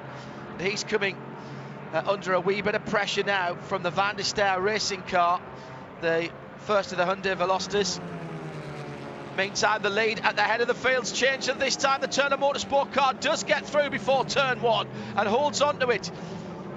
Can Matt Plum do anything about Dylan, as Gregory Leafouge has just put in the fastest lap of the race a wee bit further back in the 43 Stephen Cameron racing car? The leaders absolutely at it, hammer and tongs. Great sweep down, and well done to Dylan McIvern for getting that car stopped. That actually looked quite easy. The car looked brilliant on the transition down from the high banks, or at least the medium bank, shall we say, of the tri-oval, Jeremy, into that first corner, because that is a really tough place to get your braking to. True. Yeah, the BMW is suited to this track in this under this latest BOP. All of the BMWs have been quick in this race so far. Dylan McIvern had set the fastest lap of the race. It's actually just been that honour has been taken away from him by another BMW, Gregory Leafouge, who's driving now the Stephen Cameron Racing BMW car number 43. Up into 7th place now is Gregory, having taken over at the pit stops from Sean Quinlan, who drove the opening stint. Sean Quinlan, by the way, is part of the infrastructure at Google. Interesting that they're both these two from the San Francisco area, driving for Stephen Cameron, who's originally from Kiwi land, from New Zealand, but he's made his home over here in the US in California for many, many years. Very successful driver in his own right was Stephen. Yeah. No. His brother Ricky, who's a very accomplished race engineer, and Ricky's son Dane Cameron, of course, is now a 2-time champion of the IMSA WeatherTech Sports Car Championship. Accomplished family. Three-time champion. 3-time champion, Shears. 3-time, yeah, sorry, yes. Where are we in the race then? Well, let's give you a little bit of an in-race update. BMW now leads them, but only by 0.3 of a second, so it can hardly be called a cushion at the front of the field. Team TGM and Matt Plum with the Chevrolet Camaro. Welcome back, Ted Giovannis Motorsport, sitting in second.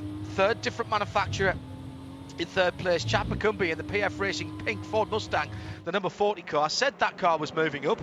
Chad's got himself into third and settled himself there. He's 2 seconds away from the leader, but about 1.5 seconds ahead of Indy Donchi for Winward Racing, the Mercedes. That would be the fourth manufacturer in fourth. Then there's a couple more BMWs.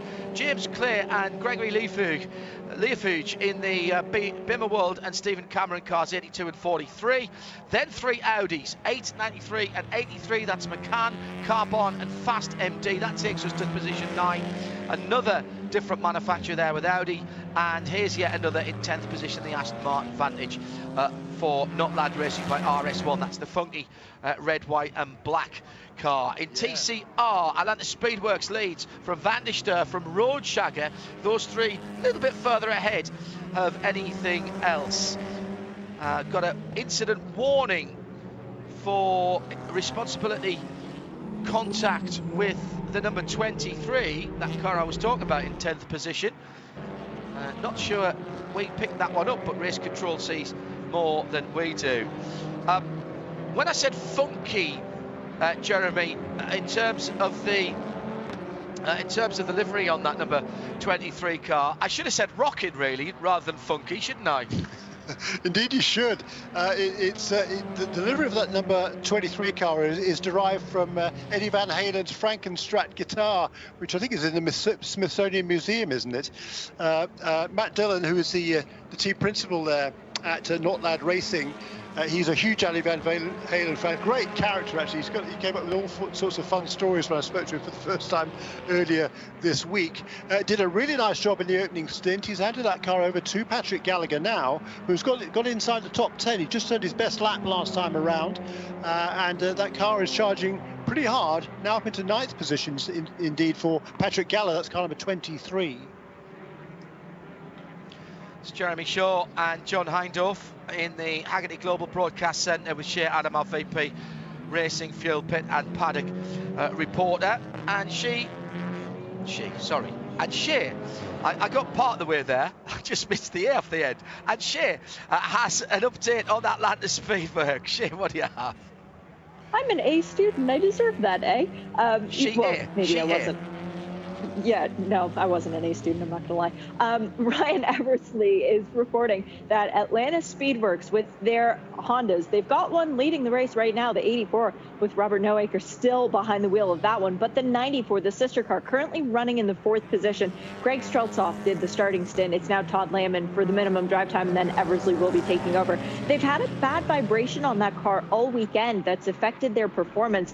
Now it's affecting their top speed. It's back and it's rearing its ugly head on the NASCAR portions of the track, if you picture it that way. Through the infield, the car feels great, but then when they get on the banking, well, that's where things start to go wrong. So hopefully this issue only stays with the 94. Hopefully it goes away, but if it doesn't go away, hopefully it only stays with the 94 and doesn't affect the sister car.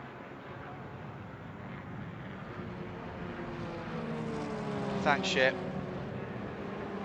Carbon Audi, just the one Carbon Audi this year, going through the tri-oval now and heading past the 82. They've been running 6th and 7th for quite a wee while, those two, and having a decent scrap, to be honest. That's Tyler McQuarrie and James Clay, and those two sparring partners from the past, Jeremy. We've seen those two at it for quite a while. Just one car for Carbon, but apparently some other plans for that team. Yeah, I think maybe we can hear from Jeff Westphal at some stage during this show. I don't know if he's able to tell us much, but the Carbon by Autosport with Peregrine Racing, they won the championship 2 years ago, in contention all the way through last year, until just had a couple of really unfortunate moments took them out of contention towards the end, so they fell back in the points table ultimately. But for Jeff Westphal and Tyler McQuarrie, they've been kind of split up this year. Tyler's going to do some racing here, but they're hoping to move up, I think, before too long. Very cool, very exciting. Jeff's spotting, I think, at the moment. He's on the top of the Daytona grandstand, so obviously he can't speak to us at the moment. But if we get another full course yellow, we will try and use the magic of technology to see if we can have a wee chat with him and find out if he's prepared to give any top secret squirrel stuff away. See if we can get him to open the secret drawer on the cabinet. Oh, hang on, we've got a little problem for the number 81. This is another one of the Hyundai Velocities. This is the car with green on it from CB Motorsports here. This is Callum Bacon, Mark Kavame and Trenton Estep. And Mark Kavame has recently been spending quite a lot of time in the pit lane. This is just an outlap, as a matter of fact, for that number 81 machine, as the leaders are going to be coming up on him very shortly. So this could get a little bit iffy with all the traffic. But yes, Kavame, 4 trips down the pit lane total for that 81 machine. It has spent a lot of time on the pit lane so far today, and I fear it needs to spend a little bit more. Oh. There's not much else I can say after that, is there? Really. At IMSA Radio, by the way, if you want to get in touch with us, hashtag R24Radio. Full race tomorrow. No warm-up, by the way, for IMSA WeatherTech Sports Car Championship. And just the big race on Saturday through to Sunday. Over 13 hours from sunset to sunrise. So more than half of the race in quote-unquote darkness, official darkness. I think I worked it out that we have 13 hours and 10 minutes or something like that. I wrote it on a piece of paper somewhere amongst all my entry lists and other bits and pieces.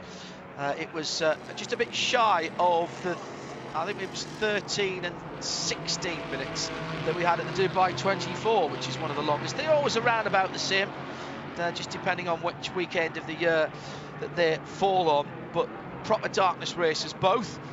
And as we're heading towards halfway through this race, the BMW 4-hour challenge, endurance challenge. Just a few moments ago, it was the BMW of Turner Motorsport who swept to the high side, going through the tri-oval to take the lead. A lead that Dylan McIvern has stretched, if that's the right word, to fully 0.7 of a second. He's not been allowed, Jeremy, to have things his own way. Matt Plum sitting there. In terms of their laps, they're both on a similar strategy at the head of the field. In fact, they were both in during the last caution, and they've been out for 15 laps, the first 4 of which were under that last caution. So nothing to choose there in terms of strategy at the moment between the 2 lead cars. Indeed so, and Matt Plum in that second place car just had his best lap of the race, fractionally quicker than before, 1:54.515. But those 2 leaders are staying very, very close together. You just talked about the number 81 car going slowly, the CB Motorsports Hyundai. Mark Kawami sharing that car with Trenton Estep and Callum Bacon, youngster Callum Bacon, just 16 last week. But his granddad Al won the Rolex 24 4 times for Mazda in the GTU category a few years ago. Oh, you're very diplomatic, Jeremy. Yep. But the good news for Mark Kawami and Trenton Estep is that they will be both driving in the WeatherTech Sports Car Championship tomorrow and Sunday, so they should have plenty more track time. Trenton Estep drafted into the car that Mark will be sharing. That's the 47 Motorsports Duquesne, literally at the last moment, just last night. Sure, Adam, that 81 car travelling slowly. Mark back in the pits now. Yeah, it did make it back around, but I'm a little bit concerned because the 56 Murillo Racing Mercedes is showing stopped on course and turned in the 3rd sector, We did see that car a few moments ago with bodywork hanging down from the rear end underneath the diffuser.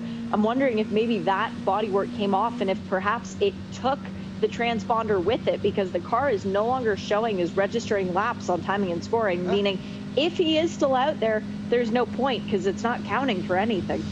Yeah, except there's always a visual backup at the guys at Alcamel can put the lap times in. They also have a camera over timing scoring as well that they can refer back to as well. But that can't go on for a couple of hours. I wouldn't have thought. They may have to call that car back in. New fastest lap of the race by BGB Motorsports, a car that Jeremy Shaw quite fancied for the win earlier on. They haven't had the best start, but a 1:53.6 is that new fastest lap of the race. They're sitting down in 20th in the GS category in that Cayman. Spencer Pumpelly has just found his way around this place, which I think he probably knew before that, Jeremy, to be fair. Yeah, no, it doesn't surprise me. The bad news is they're a lap behind. They've made the change then to hand over. John Teesey has handed over that car to Spencer. I missed that. When was that? That must have been a few laps ago, because I don't see him on my chart lately.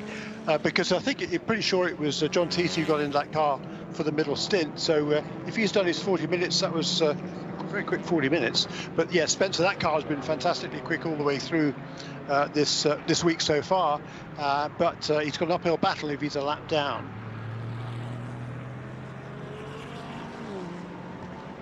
Yeah, true enough. Although, yeah, a couple of hours to go. Get a way by somewhere. Work the yellows. Always a chance, Jeremy, isn't it? And that's why you keep pushing. And, yeah. And Spencer will be driving the wheels off that car quite clearly. And in fact, in 2 consecutive laps now, Spencer's set the fastest lap, because he's just gone better again. A 56.3, now down to a 53.6, and now down to a 53.5. So pushing on, certainly pushing on there. Good to see the new GT4 GR Toyota Supra out on the circuit, a car that shares much of its architecture with the new BMW Z4, of course, but lovely to see Toyota back in endurance racing with the Toyota brand and also with the Supra. It's absolutely fine. We hear news from Japan that there's a new Nissan Z due shortly, which, if any of the design studies that I've seen, look absolutely fantastic. We're halfway there. And Jeremy Shaw has some news on Spencer Pumpelly. Indeed, I just checked, and he has indeed. John Teesey did complete 42 minutes and 39 seconds at the wheel of that car, so that should take care of the pit stop time as well. So Spencer Pumpelly will be good to go from here. He made that pit stop about 3 or 4 laps ago to take over the wheel of this car, so he's out of sequence with the other leaders. But if all carries on as it does right now, he should be back on the lead lap once everybody else makes their next pit stop.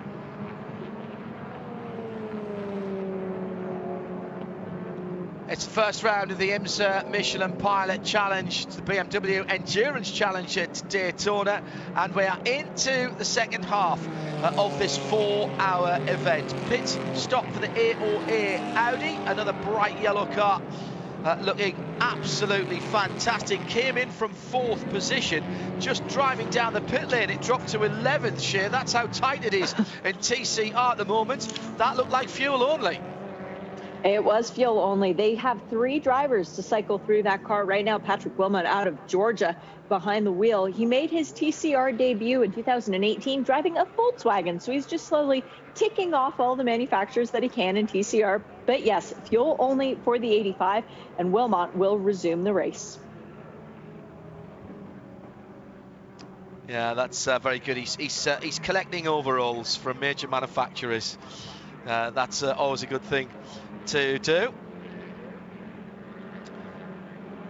So at the front of the field then, with it looks like some more green flag stops coming for the TCR cars. Does that mean we're going to see a raft of them? Did they stay out? They must have stayed out the last time around in TCR in that number 85. So you'd only done 14 laps, so that's not a full stint, Jeremy, for that AOA car, but it's halfway through the race. Maybe they're already back timing. It's not beyond the bounds. Do they think they can do it on just one more stop from here in a TCR? Yeah, most likely. I think you can do. They can do it. They should be able to do an hour, I think, in a TCR car, just about, I believe. So if that's the case, then they should be good to go from there. The BGB Porsche, however, the Cayman in GS, that came in well before the 2-hour mark.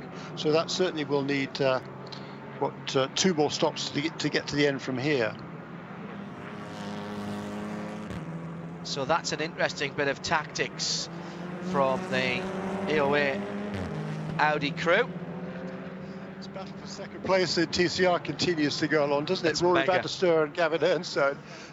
Robert Noaker, he is leading the category for the Atlanta Speedworks team, the Honda Calibre 84. He's about 5 seconds ahead of this pair, the Hyundai of young Rory, 20 years of age, and Gavin Ernstone, who's a little bit older than 20, in the Roadshagger Audi. They're about 10 seconds ahead of Todd Lamb. He's already been taken off the driving strengths in number 94 car, but he is at the wheel of the number 94, the second of the Atlanta Speedworks entries. He's sharing that car with Greg Strelzoff and Ryan Eversley. He was here for the Raw, but I thought Todd wasn't supposed to be driving during this race, so that's a change as far as I'm concerned. Yeah, that isn't interesting. What you can't see, actually, Jeremy, in fairness, is you can't see the bit of bungee cord between the Van der Steur car and Gavin Ernstone's car. That's why they're like that. Gavin and Van der Steur, Ernstone and Van der Steur, are just basically going backwards and forwards because they are actually tied together. Asterisk, that last statement may not be entirely true, but it does feel like that sometimes in TCR. At the front of the field, Turner and Team TGM, now 2 seconds between the BMW and the Camaro. Dylan McAvan and Matt Plum, with Chad McCumbee for PF another couple of seconds further back, and another couple of seconds further back. So it's all equidistant in the top 4. Indy Donchi for the number 4 Winward Racing Mercedes. Then a bit longer gap, nearly 6 seconds to the Carbone car, and here comes some more TCR pit stop. Shea Adam is watching him in this VP Racing Fuel Pit and Paddock update. My hat is off to Gavin Ernstone, who right now is climbing out of that number 61 Roadshagger Racing Audi. He has an injury. That means that tracks that have heavy turning in the direction of Daytona, i.e. left, they tend to hurt a little bit more than the tracks that have heavy turning to the right. So here, Canadian Tire Motorsport Park, WeatherTech Raceway, Laguna Seca, they are a bit more painful for Gavin. That didn't stop him from driving 2 hours of this race, as he's now sitting on the pit wall. Someone get that man a bottle of water. He has earned it. Fuel and tires for Roadshagger Racing, front tires, I should say, as the driver change is complete, just waiting on the last belt buckle to be strapped in for John Morley.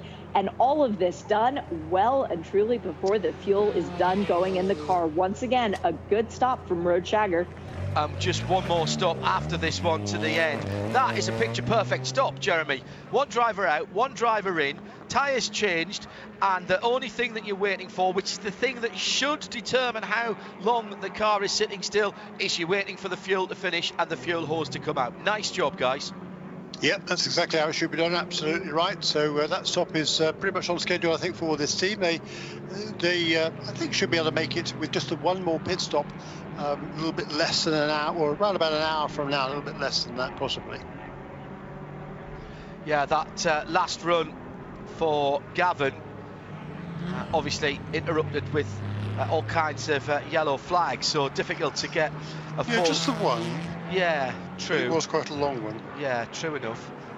But most people in that stint had 5 or 6 laps, and they did, yeah, over an hour and 6 or an hour and 7. But with those additional length in terms of time from the yellow flags, the full course yellow, in again for the Unitronic car. Really like these yellow colour schemes on the Audis, really standing out with the Liquid Moly branding as well. Oh, have they gone 1 lap too far? Shea Adam in the pit lane. I don't think that number 17 Audi RS3 TCR is going to get to its pit stop with Audi power at least. May need some Unitronic power from the mechanics.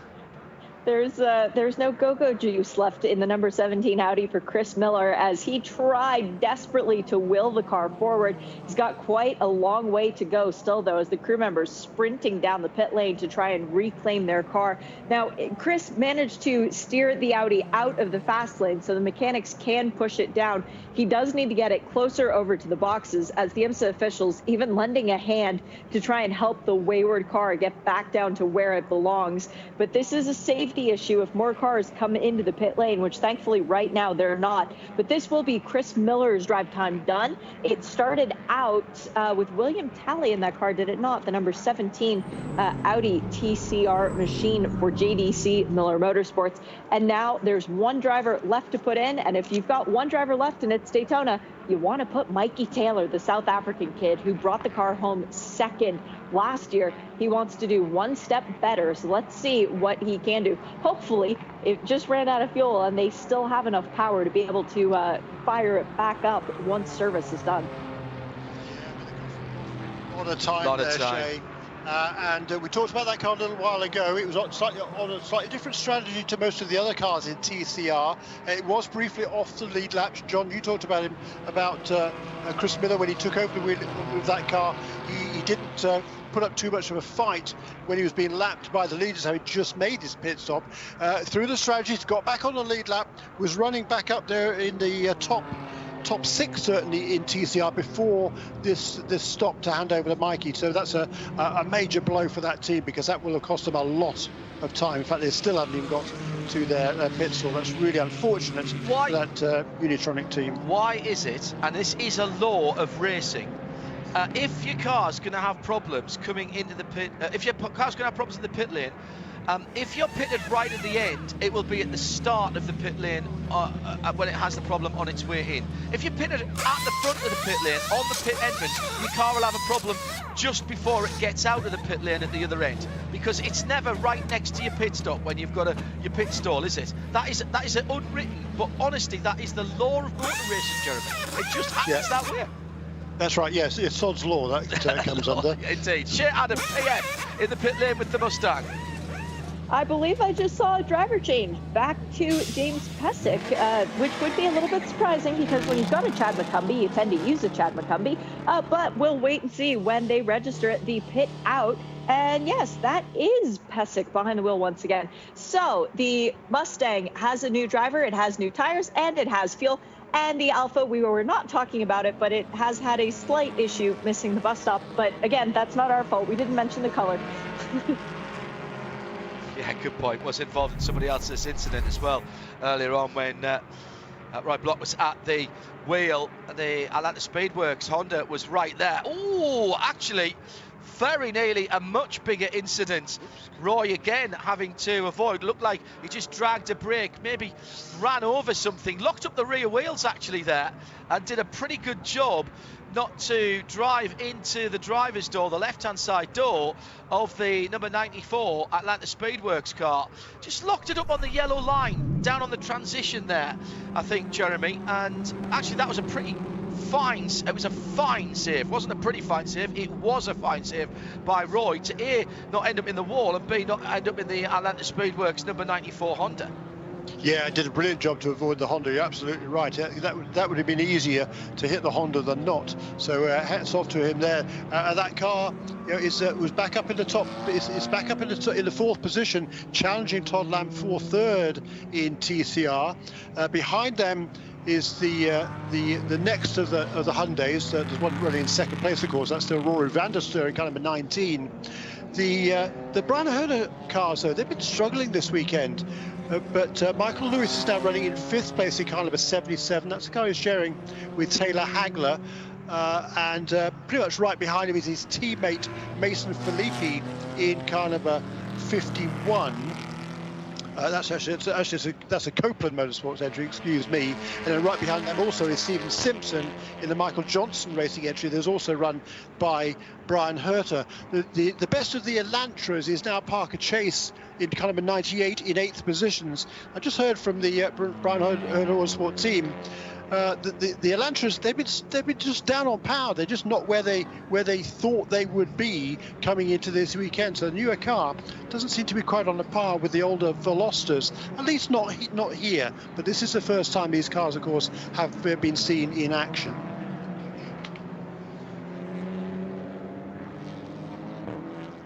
Under 2 hours, under an hour and 50 now. So all the calculations are now going into when do we take our pit stops, how's that going to happen, where are we going to be at the end. We've been green for 37 minutes near enough, so this now is the longest green flag run of the race, and we're beginning to see at the start of the field just a little bit of a gap opening up now. Dylan McAvern pulled out a couple of seconds now.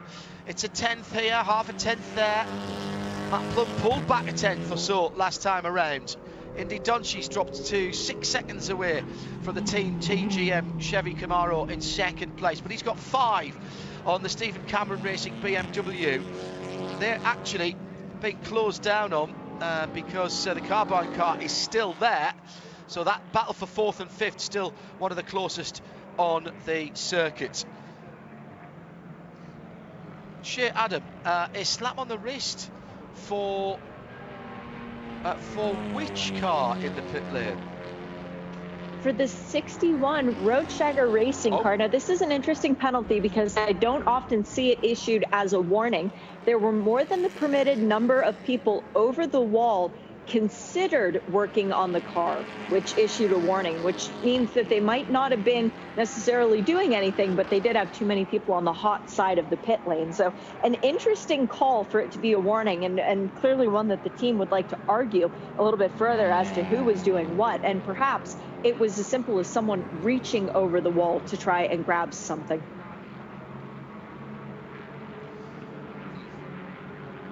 That's not allowed, I should clarify. Oh, yeah, good point.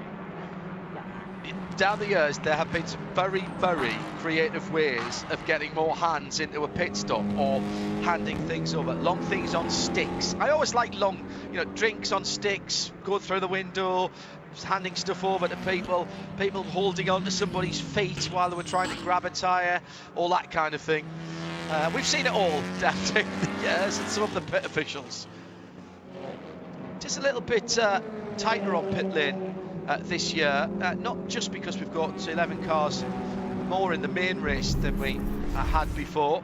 The pit boxes are a bit tighter. And at the front of the field, the Team TGM Chevy Camaro from second into the pit lane, Shea. A substantial pit stop because Matt Plum will be getting out of the car 2 hours and 14 minutes, having elapsed on the clock, meaning about 2 hours and 10 worth of driving for Matt, and he is handing over to Hugh Plum, who we've already seen driving a little bit in this race. 40-minute minimum drive time in one car. That would be the sister car? Yes, no, correct. Did he start? No, he hasn't driven the 64 yet. I'm sorry. So this will not be a driver change for Matt Plum. See, too many Plums, too many Camaros, too many TGM. I'm getting all mixed up with myself. You can never have Camaros. Completely agree with that sentiment, and I miss the Stevenson Camaros, so I don't know why I would even be thinking that. But yes, the 46, no driver change. Matt Plum should be staying aboard that car. Long story short. Okay. He did in that car just over an hour, almost exactly an hour, but again 4 yellow flags at the start, yellow flag laps at the start of that stint. Expect to see the leading BMW in the next lap or two, being out there for the same amount of time as the Camaro that's just pit stopped. And 25 on the 26th lap now for the Turner BMW number 95. Goes round again. But remember, those 4 safety car laps will just extend that stint a little bit. 49-50 minutes normally on full green flag if you're driving flat out. Here comes the Winward car in with its new paint scheme, the Tecamet and First Horizon sponsored car, looking very spiffy this year, Shea. Yeah, red, white, and blue for the Texas team. You love to see that. Fuel and tires only for this car, and they are doing sticker tires, changing the right sides first, and they will be doing the left sides as well. This car came in from second with Indy Donchi, another one of the cars that we're talking about with very busy drivers this weekend, because the Plum brothers and Ted and Owen all doing double duty in a Porsche in the Rolex tomorrow. Well, Indy Donchi, Phil Ellis, Russell Ward, and Mauro Engel will be driving in a Mercedes, car number 57 in the Rolex as well. So Indy getting no shortage of laps here at Daytona International Speedway. Tire change is done, and we're just waiting on the fuel. Great stop by the Windward crew. VP Racing Field Pit and Paddock report, and that was the last thing to go in. As Shea says, that's perfect timing. So with an hour and 42 to go, there's one more pit stop for those guys, and they will be back timing that. I know we've said this many times, Jeremy, but just as much work going on the wall between all of the strategists and team managers, and of course it's a moving target. The racetrack doesn't move for the driver, so you know your braking point, your turning point, where you put the throttle back down, that's the same every lap. And the strategists and the team managers will say the driver's got the easy job, all they've got to do is drive. But things keep changing as far as the strategy is concerned, because a safety car comes out just when you don't want it, or all of a sudden, I mean, first of all, you don't know how many laps you're doing either. It's a timed race, so you're always trying to hit a moving target. Indeed so. As once again, the second place car comes into the pit lane. That's number 93 with Tyler McQuarrie. Instantly, we just saw a shot of the race leader just going on to his 64th lap. That's still Dylan McAvan, yet to make his next pit stop. Right behind it there was the class leader, Robert Noaker in the number 84 Atlanta Speedworks Honda Civic TCR. So that car now is the first overall in this race to be a lap down. Noaker leads now pretty comfortably from his teammate, about 20 seconds ahead of Todd Lamb, who's in the 94 car, after Rory van der Steur finally made a pit stop and evicted himself from that number 19 Hyundai that had been running so well in second place. Yeah, the almost silent engine on the Supra. When we have onboard sounds from our effects mics here at Daytona, and you can hear very little, that's the Toyota Supra. Didn't even need to look up there to know that. Having a battle at the moment as they go over the top of one of the Hyundais down through Speedway Turn 2, and it is the Notlob Aston Martin right ahead of it. It's been a decent run for the Toyota Supra, and that's not, I think, a battle for position there, but they're having a race. They found somebody to have a go. Finally somebody who's not in second comes into the pit lane, Shea. This is the car that was in the lead. So Stephen Cameron Racing's BMW goes into the lead, and Dylan McAvan for Turner is in the pit lane. But hilariously, as it sits in the pit lane, it sits with the number 2 next to his name, because when he crossed the line, that was a second place for Dylan McAvan, who now hands over to Bill Oberlin, a fairly handy driver around these parts, twice a winner of the Rolex 24 Hours of Daytona.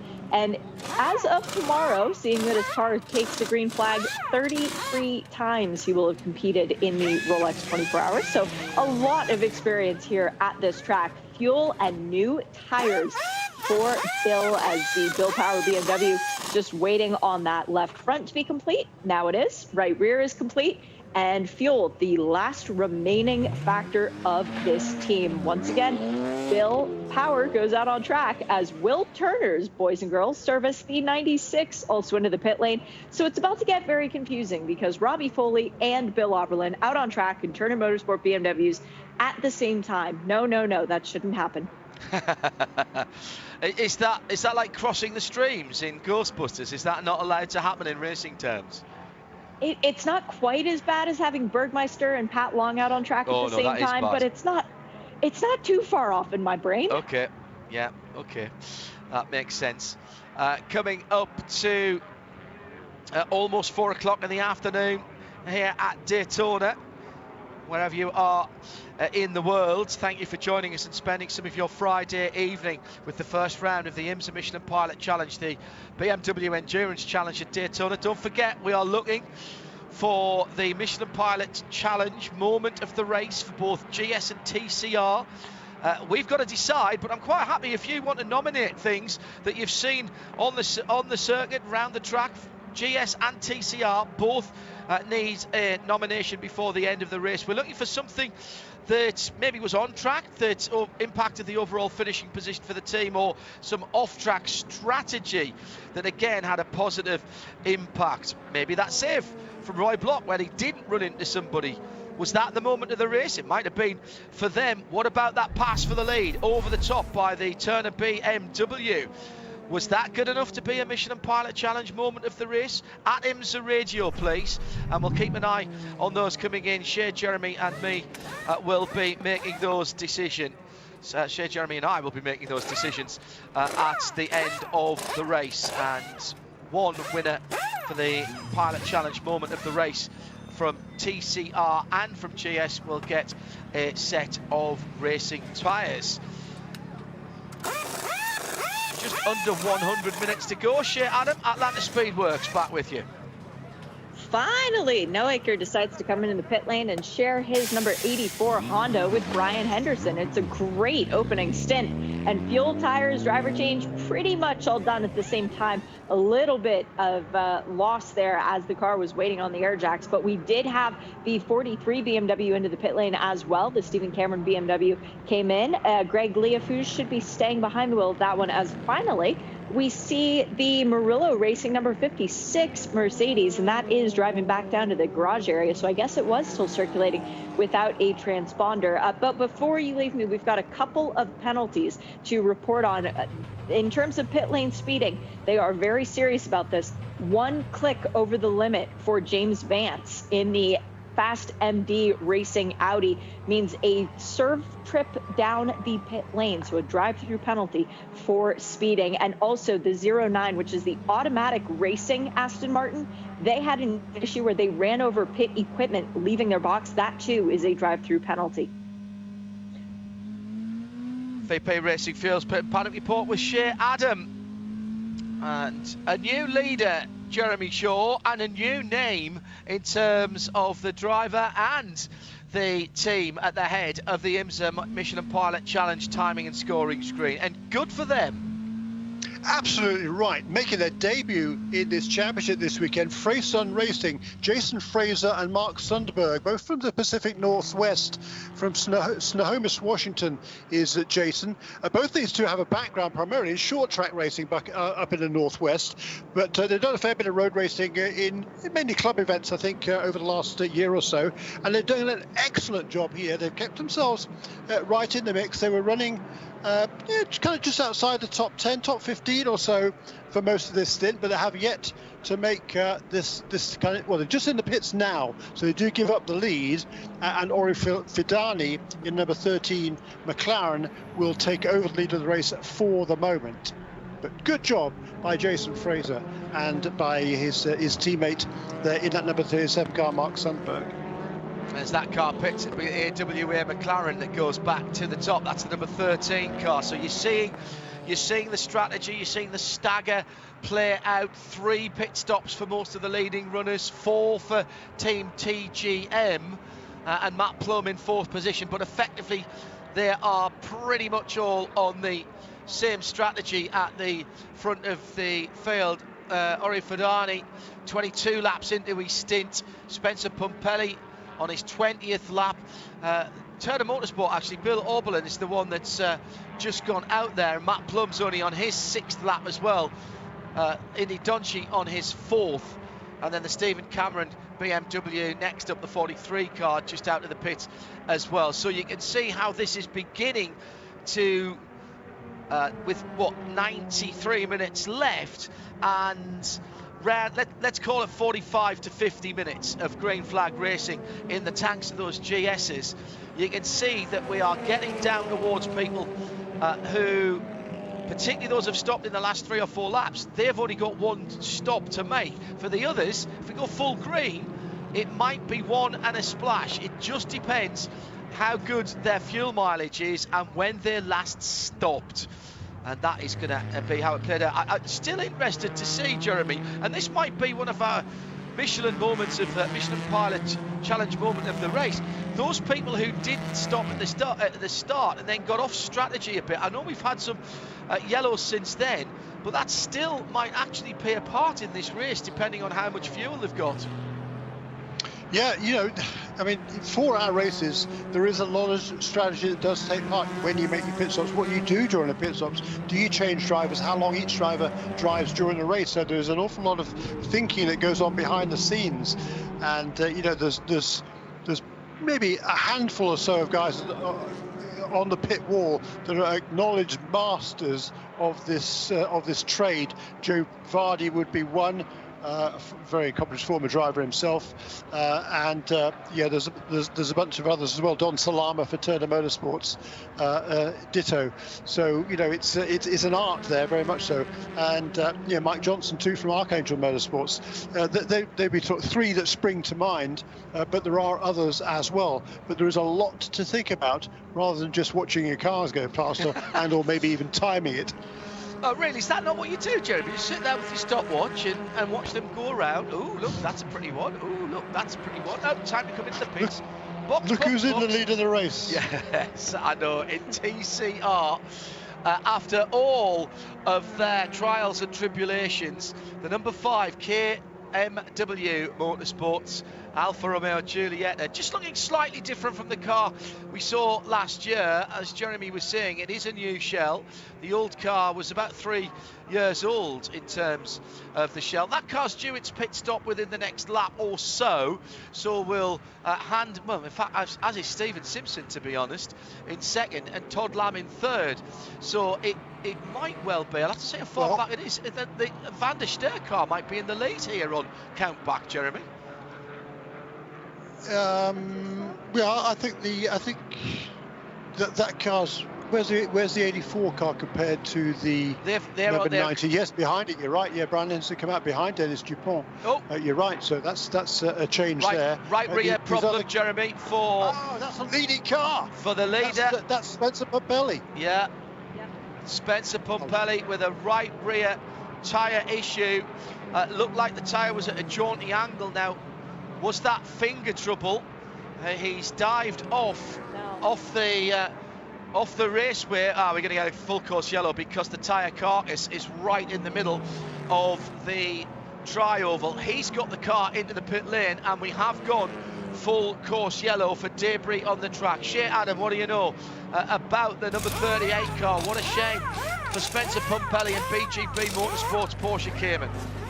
Definitely not finger trouble. The car had been out on the track for a long time. It was actually owing us a pit stop relatively soon, but the crew member evaluating the right rear, which is where the tire carcass that currently lies on the front straight came from, seems pleased with the fact that there's no suspension damage, puts a brand new Michelin on that right rear, and then goes about his business to change the left rear as well.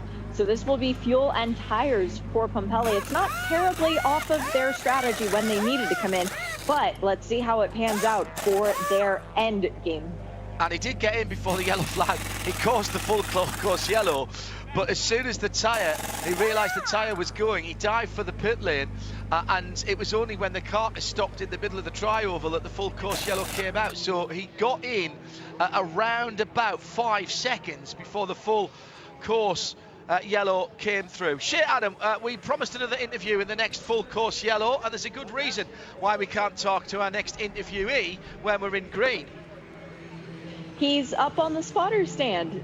Jeff Westphal, who is a former series champion back in 2019 with the Carbon with Peregrine Autosport Group, driving an Audi R8 LMS GT4 machine, is currently watching that car going around and around with his former co-champion who was driving it a little bit earlier on. So we are just waiting to try and connect with Jeff, and he should be there now. Jeff, first off, it's going to be pretty windy up on top of the spotter stand. How are you enjoying the view of the whole track? Hi, I'm getting some vitamin D up here. It's a great view. You know, the starter stand provides pretty much bird's eye view of the whole facility, so I can help our guys here in the 93 Carbon with Peregrine Racing Audi R8. Spot for debris, spot for tires that are rolling off the cars ahead of us, as you guys may have just saw. Traffic going in and out of slower cars or fighting for position. So I've been on the receiving end of it. Having that help from the sky is hugely important, and it can make the difference of a race. So I'm here to do it for them. Know exactly what drivers like to hear. It must make you a much better spotter than, well, people who haven't driven a race car. It certainly helps. I mean, you kind of have a perspective of what the information and what timing you need it. Because I'd imagine myself being in the car and wanting to know it at the moment when I can shut the door and turn into the kink. So I think we've had some really fortunate moves. We had a killer restart that Nolan accomplished here in the first stint. Tyler had some great moves through traffic. So I'm just trying to help, one team, one goal, and help us maximize our opportunity. It's got to be strange to not be driving, though. Are we going to see you in part of the whole rotation that we get this year for Carbon? Yeah, it is a bit strange to not be in the car. It's hard to watch and not want to participate. But at the same time, you will see me later in the year in another car for Carbon. We're expanding our operation as a unit. We're going to build a vertical internally, and I'm excited about it. The team's excited about it. So although I'm not driving here, I'm looking forward to the coming months. Hang on, Jeff. This is Hindhoff here in the Haggerty Global Broadcast Centre. You cannot throw that titbit out there without letting us know. So another car, but you said another car. You didn't say another Audi. Come on, what details can you give us? Throw us something. Throw me a bone here. We've been fortunate to have Andy Blackmore do our liveries on all of our Audis and our trailers, and he was much inclined and happy to do it for us on this next vehicle. So I think you're going to see a similarity and a trend here for us moving forward. It's not officially announced yet, but it could give you a clue. The black and green will be back. Okay, fine. Are we talking about, you said it vertically, so you're talking about moving up a class here somewhere? Do I read that into that, or am I putting two and two together and getting 97 rather than 93? It's not your first rodeo, John. You're reading that very well. Oh, it's great news, Jeff. Tough times for everybody in the racing business. How good is it to be back racing with IMSA, and what sort of effort? We've been talking about this from our point of view. What's it been like for you with the all the protocols that IMSA have put into place, which has had to be done, of course, to make sure that the business of racing can carry on? We're in such a challenging time, for everybody worldwide here with the situation that's happening. And I think IMSA's doing a great job helping facilitate the opportunity for the business and the sport to continue, for the fans to be able to see it, for the teams to be able to compete, which we all love to do. That's why we're here. So my hat's off to them. They do not have an easy task on their hands, and they've been doing a great job with it. We're currently in a bubble here at Daytona to make sure everyone's respecting what's going on in our climate and doing it in a safe way, but also putting on a great show for the fans at home or the live stream. We better let you get back. The pass around is ongoing at the moment. It's great news what you've been able to tell us so far. You're welcome on Midweek Motorsport if you want to talk about that when you're ready to. We'd be happy to get that out to the world. Pass on our best to everybody on the team and all your fellow spotters up there. I've watched a race from up there. It was one of the most exciting things I've ever done. Thanks for being with us, Jeff. Hey, my pleasure. Thanks for having me, guys. It's Jeff Westphal with the VP Racing Fuel Pit and Paddock report. Thanks to Shea Adam and indeed everyone else for setting up our interviews today. As you heard from Jeff there, difficult to work when everybody is in different bubbles, but that's what it's got to be like, and nobody's complaining about that. In fact, we're celebrating the fact that we are back racing as we're still behind the safety car and Jeremy Shaw. We're going to see some more pit stops. Looks like the PF car coming in, actually. Let's go back to Shea to watch what's going on down on the pit lane.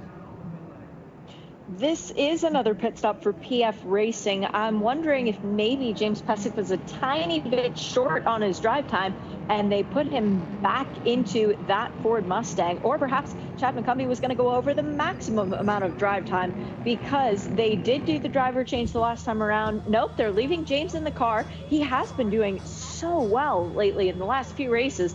He's gesticulating at something, though. He's not happy with what's going on. They were doing a tire change, excuse me. Loose wheel? Do we think it was a loose wheel, maybe? It wouldn't have been, because he was out on track for quite a long time beforehand. It did look like the seat was a little loose early on when they were doing the warm-up laps to begin the race, but that's nothing that they could be affecting now. Car drops off the air jacks. James puts it into first gear, and nope, stalls, now gets it going. Actually, he might have been watching out for oncoming traffic. That might have been very heads-up driving from James Pesek. There was a couple of cars, including the Toyota, but I do think there was a little stall. I think that might have been just one side of tyre change there. So whether that was an issue with a tyre or whether that's a tactical change and a splash of fuel, we've got, Jeremy, 80 odd minutes to go. Let's call it 83 minutes to go. That is still one more pit stop from here for anybody in a GS car who's in the pit lane now.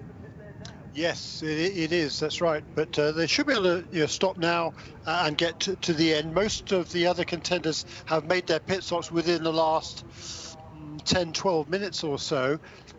So I think anybody that needed to come back in again would have done. The number 40 car, that was the first of the cars that made its stop on what you might consider as the most recent rotation. And then after that, quite a few of the other cars have come back in again. Number 8, number 10, number 14, they're all back again now. The car that perhaps might be in the most danger would be the number 46 car that is running in second position at the moment. Matt Plum is at the wheel of that Team TGM entry. That car last pitted on lap 61, which was 3 laps after the number 40.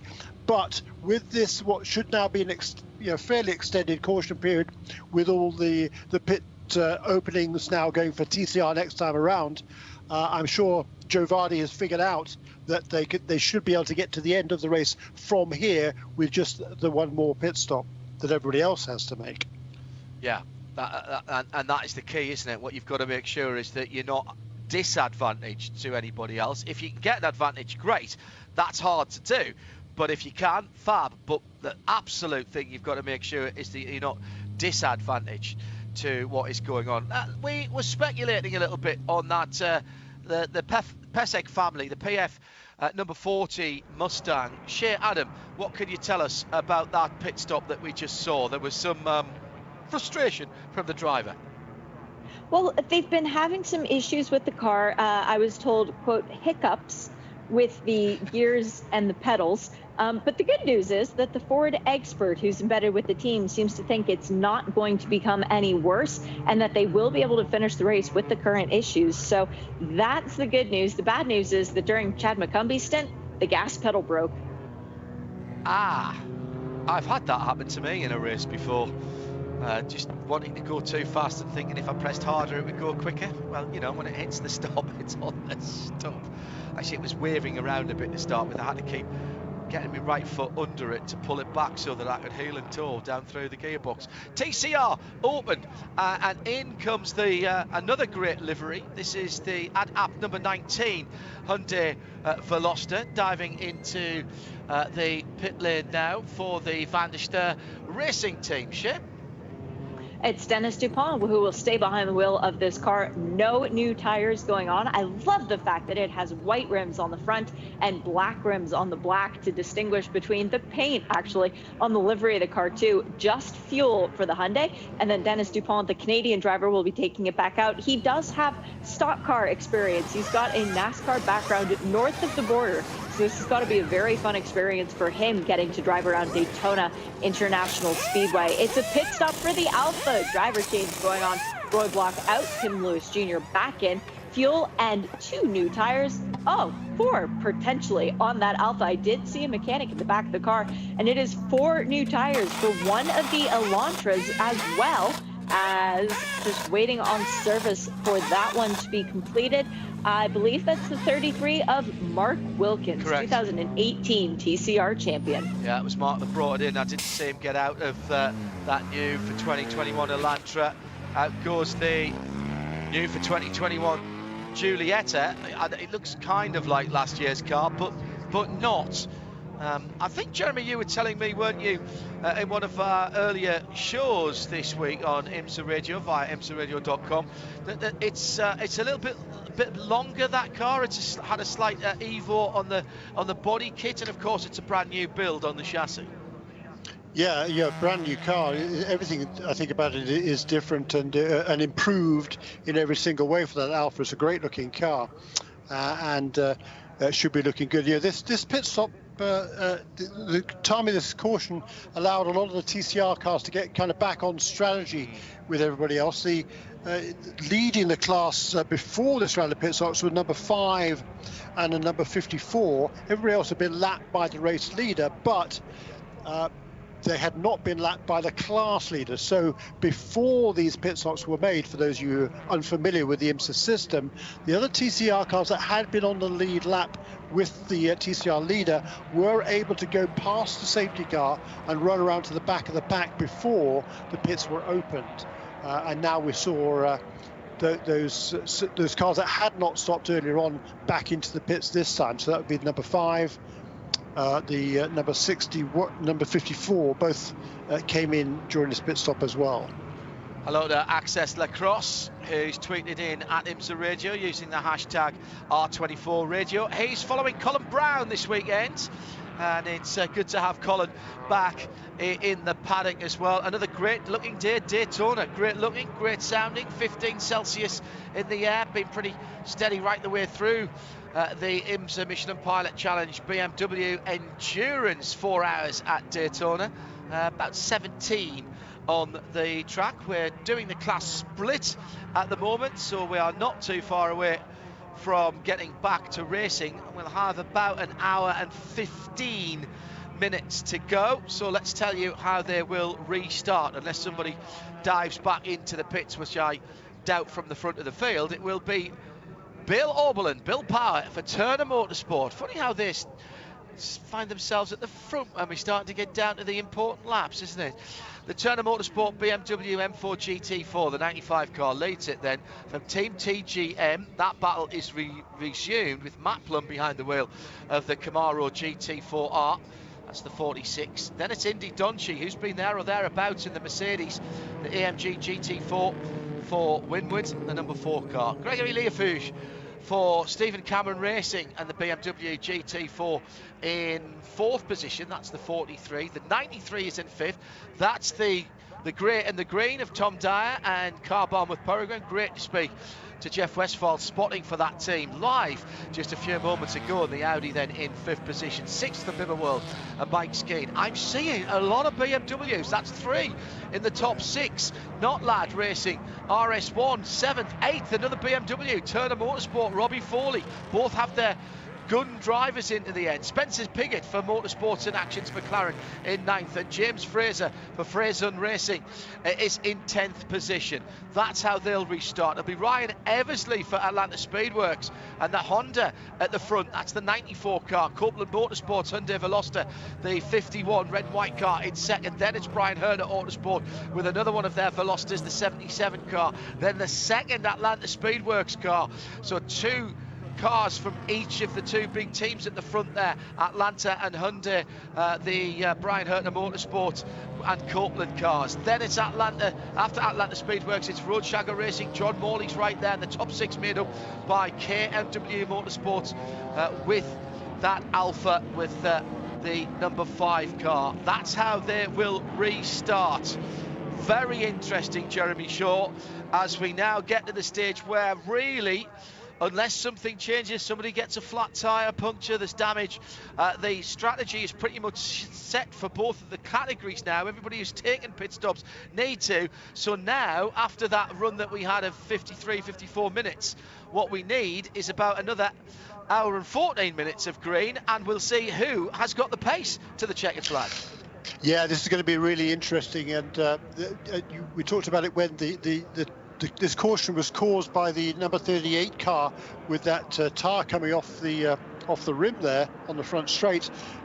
We talked about the fact that it was able to duck straight into the pit. Spencer Mapelli is back out there with a fresh right rear Michelin all-in-one piece, and he is still on the lead lap in 16th position. So what's that car number 38 at the restart?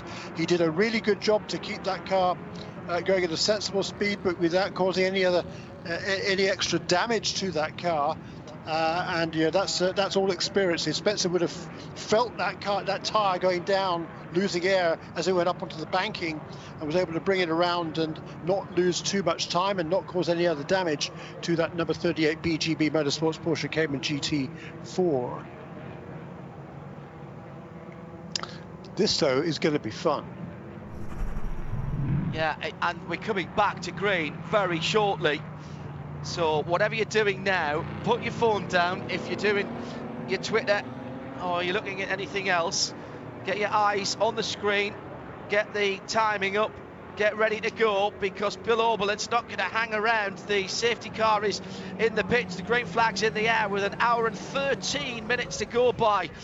10 seconds just under that as they go down towards turn one. Beautiful restart by Bill Oberlin. Beautiful restart by Bill Oberlin. Knew he wasn't going to be challenged into turn one. Took the normal racing line, even though Matt Plum was there, but he was 2 car lengths back and couldn't make any hay and get that car into a position. The car bombed by Peregrine Audi, though, with Tom Dyer behind the wheel, is trying to go around the outside at the first of the 2 horseshoes, but the right with that car. Wow, this is very tight. The Bimmer World, Mike Skeen driven number 82, the white and purple car.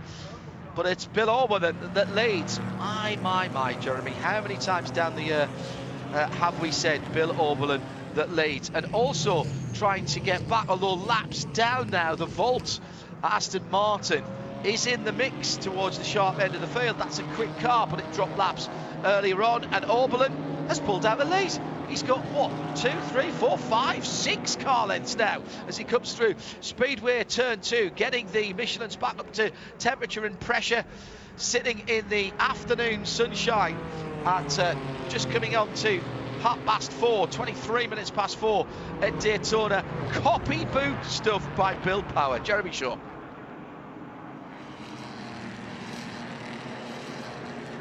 Hello, Jeremy.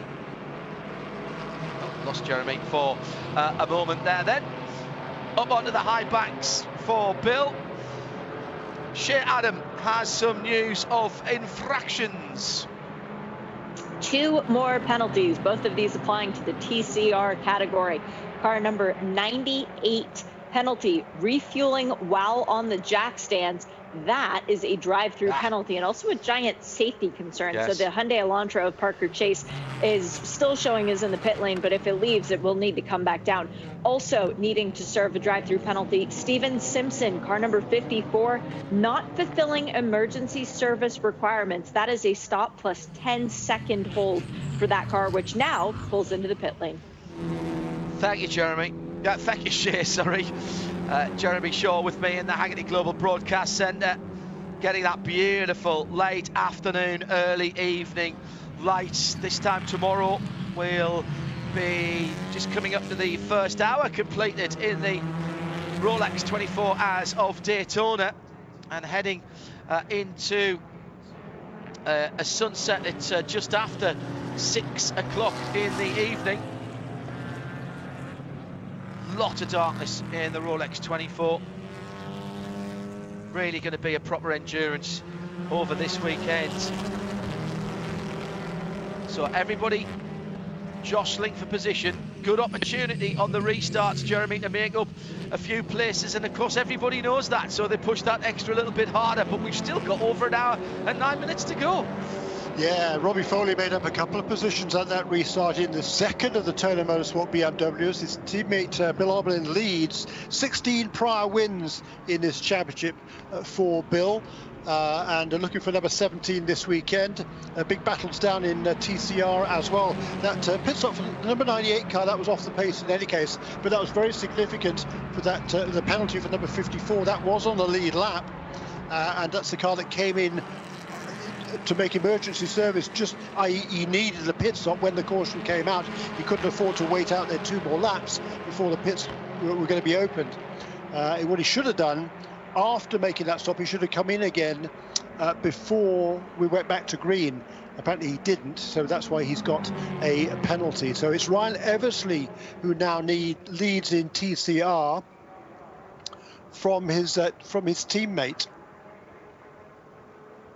which is number 90. So it's the number 94 car, head of number 84 car, and trying to get a lap back.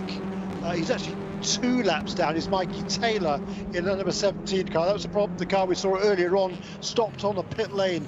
Really bad news for that team. Lost a couple of laps trying to get one of them back. And meantime, they're grappling with other traffic as well, out onto or into the infield again. And the Atlanta Speedworks Honda's looking brilliant in that dark metallic blue with the yellow flashes. The 94 car then sitting in second position now, sitting in first position, I should say, for Ryan Eversley, right in behind the Hyundai that Jeremy was just mentioning there. As they go up on the high banks, might get a bit of a tour here actually, so might not be the worst thing if Eversley just stays in behind that number 19 car, but he won't want them to get in the way for too long. That is the 8th position car in the class for the Van der Steur Racing machine.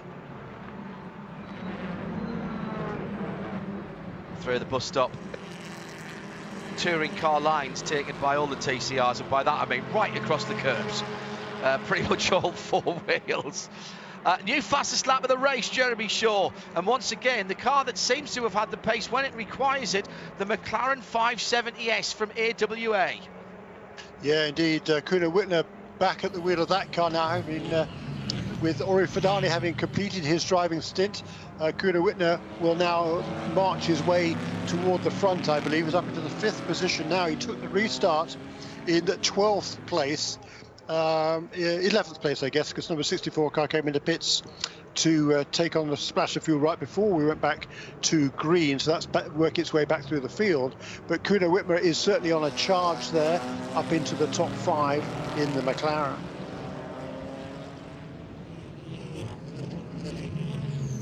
Where is the pace going to be at the end of the race? A couple of BMWs at the front, then the Camaro, then another BMW. All of a sudden those M4s are coming to life, aren't they? Very good weight balance with the transaxle. They are tidy on their tyres. Meantime in TCR, the usual scrap there for first, second and third. Eversley, Henderson, Lewis, 2 Civics and the Alfa Romeo. Alfa right there now with the leading car, and that's been a good run. Out onto the high banks again. Alfa going on the high side, doesn't quite get the overlap. And that number 84 of Brian Henderson for Atlanta Speedworks, he's under real pressure now. This is the battle for second and third. Eversley has got ahead of the lapped car and got a bit of distance on these two, and sitting in behind them is John Morley in the Roadshagger Racing Audi. And for the moment, the Alfa's in second. Could change in the next corner, really could. We're going to get a 3, 4, maybe 5 car battle, I think, Jeremy, here for second on down, and Eversley's made the break, having got ahead of that lapped Hyundai. That was really, really important. Indeed so, but John Morley has shown us a lap down in the number 61 car. Also a lap down is Stephen Simpson, having made that penalty pit stop. So really now we've only got the 5 TCR cars on the lead lap. Eversley leads from his Atlanta Speedworks teammate Brian Henderson. Michael Lewis in 3rd place for Hyundai. And then in 4th and 5th are Tim Lewis in the Alpha and Mason Filippi in the number 51 Hyundai Veloster, driving for the Copeland Motorsports team. He's taken over from the snowboarder, the Olympian AJ Muss. I'm not sure that car is a lap back. That 61 car. I think that's a glitch. It's a ghost in the machine there. Yeah, I just checked in with the team. They said that there's something weird going on timing and scoring because he is involved in that battle. Yeah, he is fighting for the 2nd place position. It's just a glitch in the transponder. Right, because we've had a few glitches with transponders again this weekend. Because that car certainly was in the 5th position at the restart. So yeah, curious. It's caught up with itself now. Whatever needed to be done. The Mia McLaren, Sheena Monk and Spencer Piggott sharing that car, just the 2 of them. Again, on the high side through the tri-oval. You think that the best thing to do is stay down low, and, you know, that's spot on. But if you've got the pace, you're being forced around, you've got the pace, take the pace. Oh, off. There's been a coming together. TCR battle has been blown wide apart. And that's the Road Shagger car that's damaged. I think the Alpha was involved in that as well, if I'm honest. Yes, it is. Those 2 cars are out of contention and possibly out of the race, down by the bus stop chicane. And it looks like it looks like the 94 as well. That's the Eversley car. I think that's been involved as well. That was the leading 3 car. But Ryan was further up the field, Shea. What's gone on? I think he saw that a caution was going to come out, John, and took the opportunity to dive into the pit lane with 1 hour and 2 minutes to go, get a splash of fuel, and go to the end from here. Didn't make it before the full course yellow came out. He's entered a closed pit. Eversley has entered a closed pit. His sister car was definitely involved in that contact, though. Yeah, agreed. I thought I could see some damage on the front of Ryan's car as well. It was the usual battle. Again, the lap car involved here as they came into the bus stop. And, oh, dear me, I'm afraid that's the Atlanta Speedworks car putting those in where it didn't need to be. And they've both come off badly, the Alpha and the Honda. And you've got to say, very unlucky for John Morley, who arrived on the scene. There's 3 cars damaged there, Jeremy. Yep. Absolutely right. John Morley was nothing to do with that incident at all. I think was that Mikey Taylor getting one of his laps back ahead of that little group. I wasn't quite sure, but whatever it was, the other 3 were battling, I think, for the lead of the class, and that is really bad news for them. And it certainly looked like Ryan Eversley just clipped the. No, it was Eversley. I think Eversley was in front of that. It was Brian Henderson, the second of the cars, the 84 Atlanta Speedworks car. Eversley was in front of that, having got by. I beg your pardon. No, that's all right. But his pardon. I do, yes. I was going to say, don't apologise to me. But I do. But by the race control channel, the full course yellow came out at 32 minutes and 44 seconds, and Ryan Eversley came in at 32 and 47 seconds. So by that, he was in a closed pit. The question is, was the light on, and where was he when the light came on, Jeremy?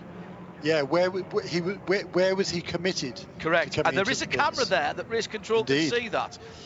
Well, remarkably, the Alpha and the Honda has got back to the pits, the 2 that tangled. And poor John Morley, the only car that, well, he had absolutely no part in it. You could argue about the other 2 battling for position, but I think that's going to go onto the Atlanta Speedworks car.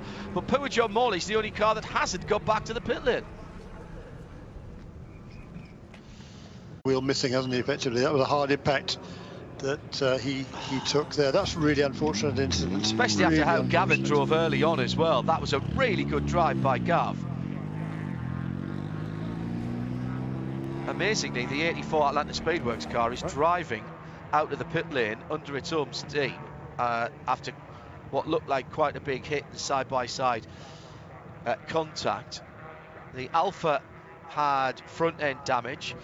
Let's take an update from Atlanta Speedworks. Here's Shea Adam with the VP Racing Fuel Pit and Paddock report. Apparently, Ryan Eversley couldn't see if the light was on, but he might have already been committed because the time sensor 3 seconds after the yellow flag came out, he would have already had to have been below the lines and fully committed at that point. So race control is evaluating that at the moment. They did do fuel for that number 94 Atlanta Speedworks Honda, though. And just a quick note on Gavin Ernstone. He was driving today for 2 hours with a broken foot. Oh, nasty. Well, he did a good job, a very good job. That Atlanta Speedworks car is confirmed has gone behind the wall. It was close. Whichever way you look at it, it was close. And fair play to Ryan for saying, oh, I don't know. Low sun at the moment, with the time at just coming up to 20 minutes before 5 o'clock at Daytona. So Bill Oberlin still leads, and we've got BMWs now first, second and third in the GS category. Now, which Hyundai was that was in front of them? The Hyundai was not a part of that incident, that they weren't involved in it. It had gone down the inside, as Jeremy said, I think trying to get air lap back. The initial contact from the Honda trying to go down the inside behind the number 19 Hyundai and just tagged the left rear of the Alpha, then came back and hit the 61 car, which got airborne, and that puts John Morley into the, well, it changed his status from driver to passenger at that point, poor John. Jeremy? Yeah, I think it was probably, Dennis Dupont in the Caliber 19, the Van der Steur racing 19, entry. You're right, absolutely. Yeah, who unfortunately was a lap down after a brilliant first stint from Rory Van der Steur. They managed to lose a lap during that pit stop sequence. They came in under under green, quite a while ago now, and had fallen off the lead lap. I'll say this right out, that that's a mistake by Brian Henderson. He's by, we don't have dirty drivers. That wasn't dirty driving, it was a mistake, it was an error of judgment. If those cars were still out on the track, that would be assessed, and I think that would probably, on the balance of what we've seen, Jeremy, I think that would go against the Atlanta Speedworks driver there. He hit the curb on the inside, which didn't help him, but he had committed down the inside, and that pass wasn't going to be made unless the Alpha wasn't there, quite frankly. Yeah. Or the Alpha driver just said, "Oh yeah, after you go." Well, he's given him some room. Nose there. I mean, exactly. No, he has, absolutely. Yeah, no, it was just as you said, a slight error of judgment with big consequences there for Brian Henderson, and just really, really unfortunate. Broken right rear suspension on the Atlanta Speedworks car, broken left rear suspension, and damage to the 61 Roadshagger Racing Audi, and the Alpha looking a little forlorn in the pit lane as well. Nothing malicious there, error of judgment only. Let's make that absolutely clear. But that's going to be a repair job for what was a pristine looking, before that incident, Alpha in its new guise for 2021. And we're still waiting to hear about what was the leader in TCR, now dropped to third position. Ryan Eversley pitted at or around, is what I'm seeing at the moment, the time of the full course caution. So it is the 77 Brian Herder Autosport of Mike Lewis with the Veloster, two Velosters at the front of the field, with the Mason Filippi driven number 51 Copeland Motorsport, then Ryan, then Stephen Simpson. Haven't called the 54 cars number that much, but he's there when it matters in another Veloster. Then Van der Steur in another Veloster. That is the DuPont car, and of course that was ahead of the carnage, Jeremy. So back on the lead lap, we've got four Velosters in the top 5 in TCR. That's right. With the number 4 car ducking onto pit lane, that is what allowed Dennis Dupont to get back onto the lead lap. So a stroke of fortune, I think probably the same, possibly actually for Stephen Simpson. Not 100% sure about that, but he was probably able to stay on a lead lap before that. So, but certainly a stroke of good luck there for the number 19 car. Remember, you two, we are looking for our Michelin Pilot Challenge moment of the race in both GS and TCR, either an on-track race move or strategy call, one from each of the classes. We are the final arbiters of it. I'm a bit scared at having that kind of responsibility and power. We're about 54 minutes from the end of the race, so around about 53 minutes I'll be asking you. We'll have a little bit of a chat, I think, on text as well about that. That's the Michelin Pilot Challenge moment of the race, and a set of racing tyres in both GS and TCR to be awarded. All right, 50, let's call it 53 and a half by the time the green flag goes to the end at the starter stand. And Bill Oberlin, who pulled pretty much the perfect restart last time around, is heading 3 BMWs from Turner, from Stephen Cameron Racing, and from the second Turner Sport, Robbie Foley, who made the best of what was going on. We've got a couple of pit callers as well. We'll get to them in the moment. And that was the second place car. Second and fourth came into the pit lane there. Very, very interesting. Everybody else heads off. Now, Shea Adam, what's the rule about coming into the pits on a restart? You may follow the safety car in. They changed that as of last year, but we've got a car that is doing a little bit of off-roading. That's the Optima Batteries number 82 BMW. That's Mike Skeen in the Bimmer World car. He was in 5th position. He'll have dropped back again. Also off-track moment for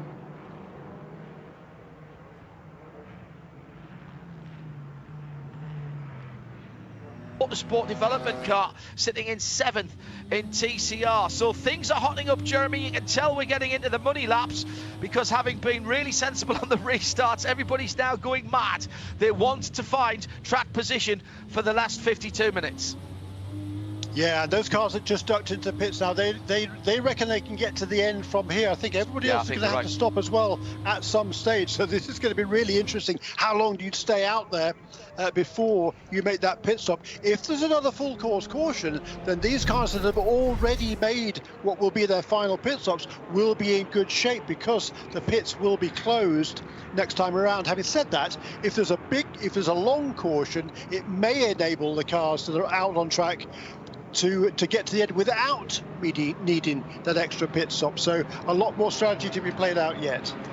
It was the team TGM Camaro that gave the little hip check to the 82 Optima Batteries, the white purple BMW coming through turn 1 into turn 2 there. Again, nothing malicious, just the excitement and the closeness of a restart with under an hour to go.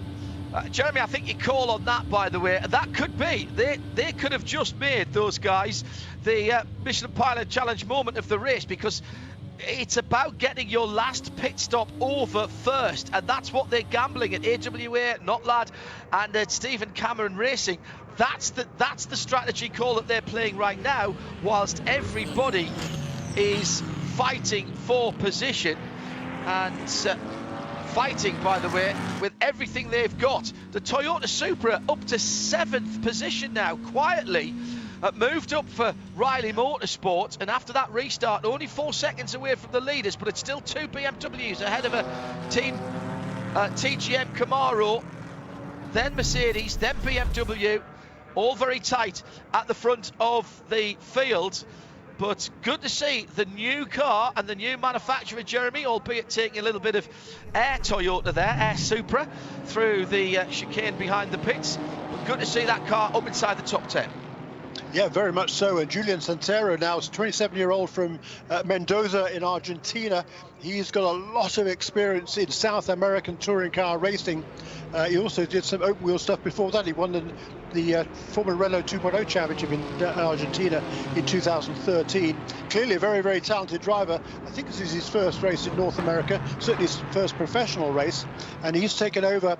It was Javier Quiros from Costa Rica who drove the opening stint, and Alfredo Najri from Santo Domingo, Dominican Republic, who drove the middle part of the race, and it'll be Julian Santero brings that car home, and that's a tremendous debut for that Riley Motorsports team and that Toyota Supra GT4 car.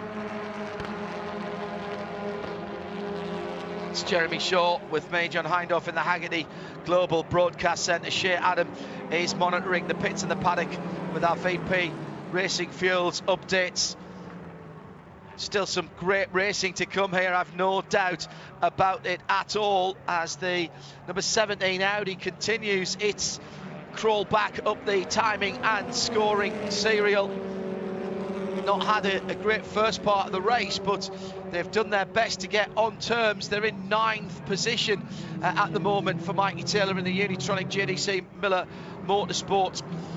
Now, pit stop, TGM in Joe Vardy. We trust. Shea Adam, is this the last pit stop for this car? It must be. It is, and it's the first of our last pit stops as far as GS is concerned. Nice, shiny, new sticker tires going on to that Chevy Camaro, so the Michelin people will be happy, and hopefully Matt Plum will be pretty happy too. He's out there to fight to the end.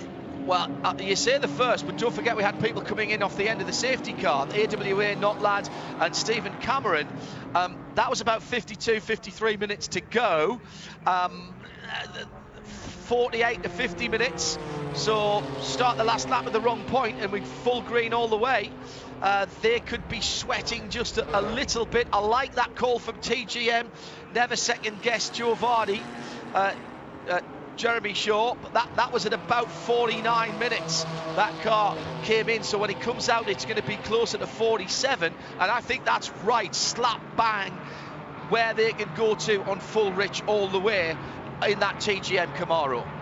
I agree. I think it's going to be a stretch for those other three to make it, particularly the McLaren, which has never been particularly frugal in the past. Good word. That having said that, the McLaren has got quite a few of the cars have got more fuel than they had last year. The McLaren's 14 litres extra than was the case last year, so that'll certainly help them. That was a problem for the McLarens on several occasions last year in terms of the balance of performance, how much fuel they were allowed, what size of fuel tank they were allowed, and so 14 litres, that's a good bit more than anybody else has been at. Most of the cars have got a bit more this year than last, but that's the most that the fuel tank size minimum has been increased by coming into the 21 season. Just brilliant restart again by Bill Oberlin, and now it's Team Turner at the front of the field. It's the twofer at the front end with both the 95 and the 96 cars. This could be double tacos if they get them home like this. Looks like a track day, doesn't it, or a demo run. Bill Oberlin and Robbie Foley, they will not be racing themselves right now. The last thing they want to do is cut down the gap between themselves and Matt Plum in the leading Chevrolet Camaro from Team TGM. He's about a second and a half further back. He's got 3/4 of a second on Indy Dodgy in the Winward red, white and blue AMG GT4. Then the Bimmer World Mike Skeen 82 car. That's the white and purple BMW. He's another 2.6 seconds further back. Then Motorsport in action with the now leading McLaren. But remember, all of these guys have got to make a stop. Where is the first car, you ask? That's reasonable. Who has made their last stop? Well, I reckon that's Hugh Plum in 15th position in the number 64 Chevrolet Camaro. Bill in. Right, okay. They're splitting their strategy, which makes sense. You don't want to clutter the pits. Shea Adam, I think they're going to throw a set of tyres at this, or at least half a set of tyres. They are. They're changing the right side Michelins. Let's see if these are stickers going on. Oh, they are too. That will make Bill very happy. As we wait for the fuel, let's see if they have time to do the left. No, they don't. So it's going to be right sides only. Tear off the windshield. Still waiting on fuel. Bill pulled it a little far away from the pit lane, so the fueler is having to reach quite a bit to get every last drop in.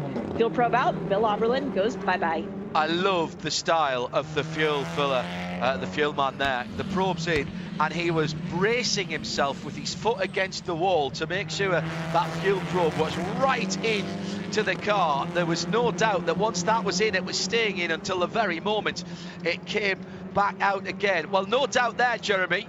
Only 2 Michelin Pilot tyres for that car, but with full fuel loads to the end, no problem. Bill Auberlen on full attack. This is going to be interesting and entertaining for us. It certainly is, isn't it? Absolutely tremendous. Ryan Eversley now doesn't have much of a lead over Michael Lewis. All of a sudden, the hunt there we are. The Hyundai in contention in the closing stages there, right there in second place. Denis Dupont now is up into third place in that number 19 car. Great effort by that Van der Steur team. And then Mason Filippi and Stephen Simpson also in Hyundais rounding out the top 5. So it's one lone Honda against 4 Hyundais as we get down to the closing stage of this race. Those are the only cars on the lead lap in TCR. How long do you leave Robbie Foley out there, Jeremy? Are you, if you're on Turner's pit stand, are you splitting that completely and running Robbie late into the race as far as he can go, or do you bring him in next time around? I have the benefit of actually looking at the timing screen as you say that, because they brought him in right now. So Robbie Foley is in the pits. Of course they do. Julian Santero in the Riley Motorsports Toyota Supra leads this motor race. What a fantastic debut. Yes, he's got a pit stop, but take nothing away. They have quietly, confidently and impressively, Jeremy, got about their business in the IMSA debut for the Toyota GR Gazoo Racing GT4. I am more than quietly impressed. Very much so. Absolutely. Really good effort. Out goes Robbie Foley. Now, was that 4 tyres for Robbie Shea? Yes, it was, but they lost a little bit of time doing the 4 tire change because the field probe came out and I counted 6 seconds before the car began rolling because they were still changing the Michelin tires. So we'll have to see how it all plays out. Here's the Toyota. 2 tires or 4. Toyota is coming round has gone round onto the back straight, of course. That's the leading car. So where did he get out in terms of the other cars who've made the pit stop? Santero then leads for Toyota Supra. Motorsport in action. Spencer Piggott in second position. Robbie Foley in the 96 car back out onto the circuit for BMW and from Turner Motorsport. I've got to say, this is quiet. That must be the Toyota. It's like he's not even revving it. It's got a gas turbine in that or something. It's extraordinary. It's just purring along. Brilliant stuff from those guys. Meantime, in TCR, turned up to gas mark 8. Huge slide from the back end of the Hyundai in second position. That's extraordinary. The Veloster number 77 could not have taken a single mile an hour more through the bus stop there. The back end was saying, hello physics, you've heard of Newton and Einstein and all these people? We have. I know we've got Michelin pilots on, but at some stage the grip does give up, you know. That's fantastic stuff. You would have thought that was a rear-wheel drive car there. And it's allowed Ryan Eversley, Jeremy, just to pull out a tiny little bit, but he's closed down on into turn 1. These 2 cars clearly, again, are cars that make their lap speeds differently, and we've got lap traffic now. Opportunity, perhaps, for the Hyundai. Yeah, well, this is a great battle, isn't it? Really cool. And the number 19 car, by the way, Denis Dupont, he pitted last time around in that Van der Steur Racing entry, so he's on a slightly different strategy than these other guys.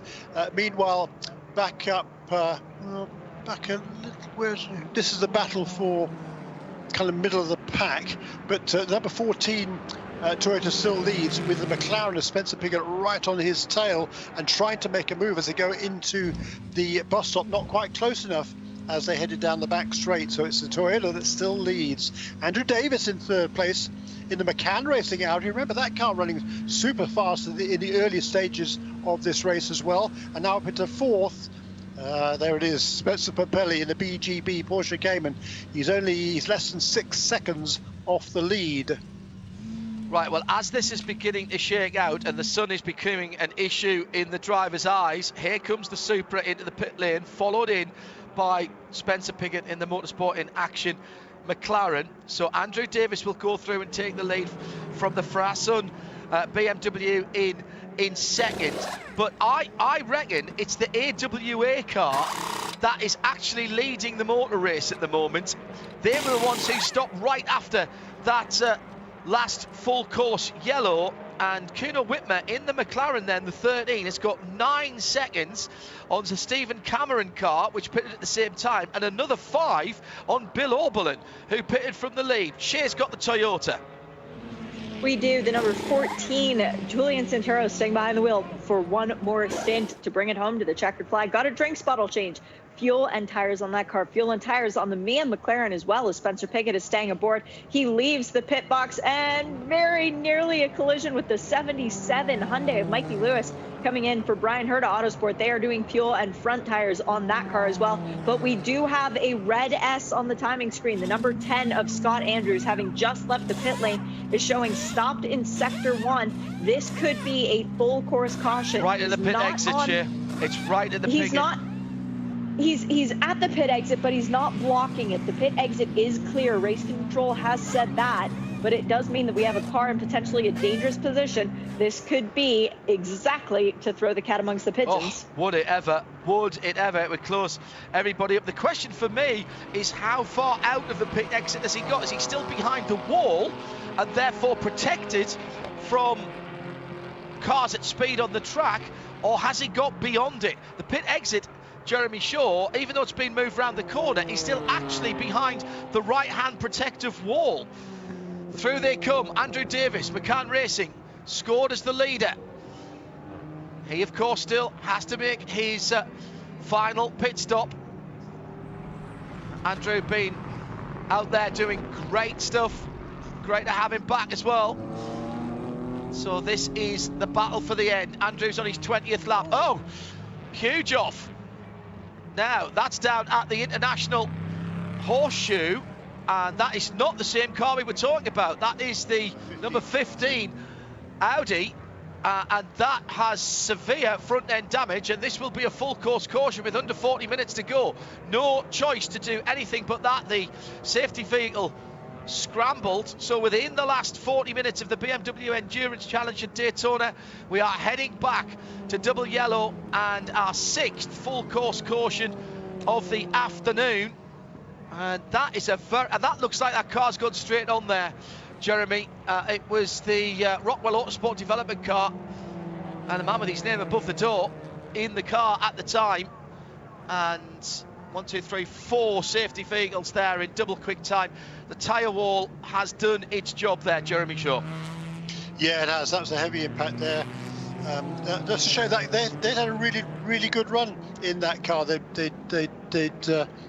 caused made some good strategy calls. Nelson Canacha did a really super opening stint, and then Alex Rockwell and Mike Moore both running really well. So it's a disappointing end to their day, and it looks like there might be quite a bit of damage to that car as well. Tell you what, my hat's off here to Frasun Racing.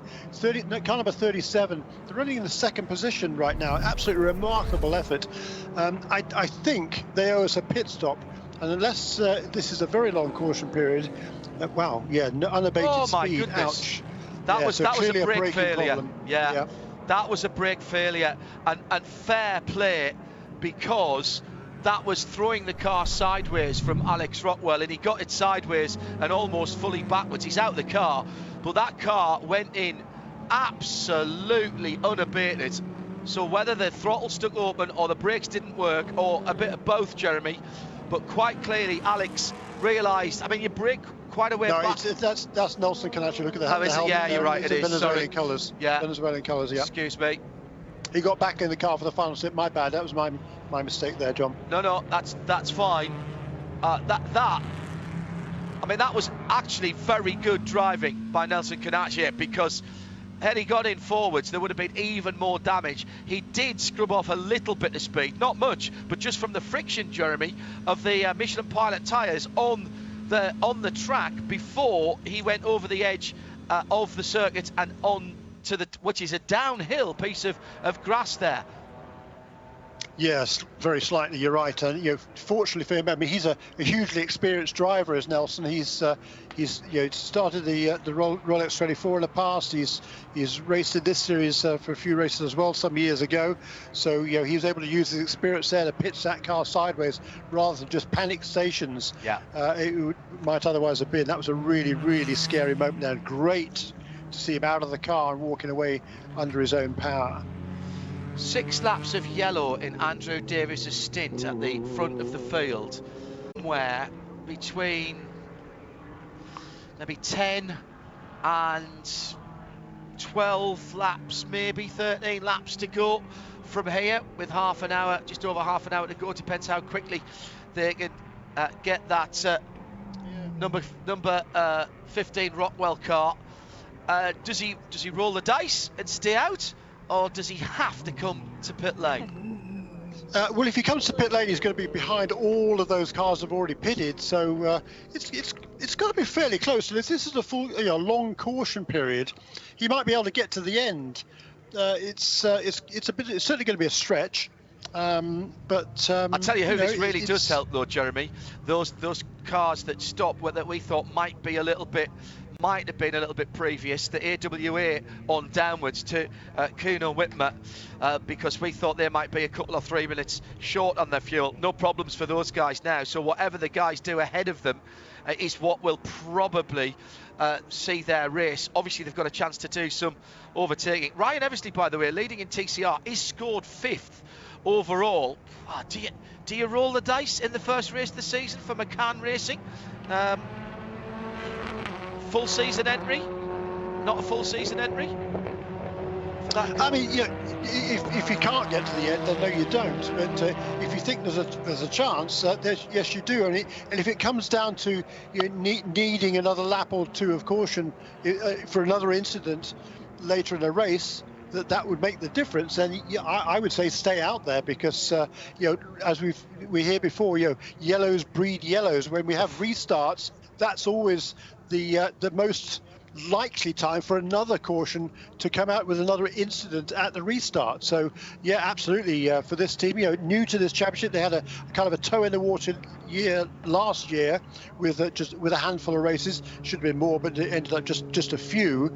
Now Andrew Davis, he's a vastly experienced driver. He knows how to not only look after the car, but try and conserve as much fuel as he possibly can. So this could end up being just a brilliant call.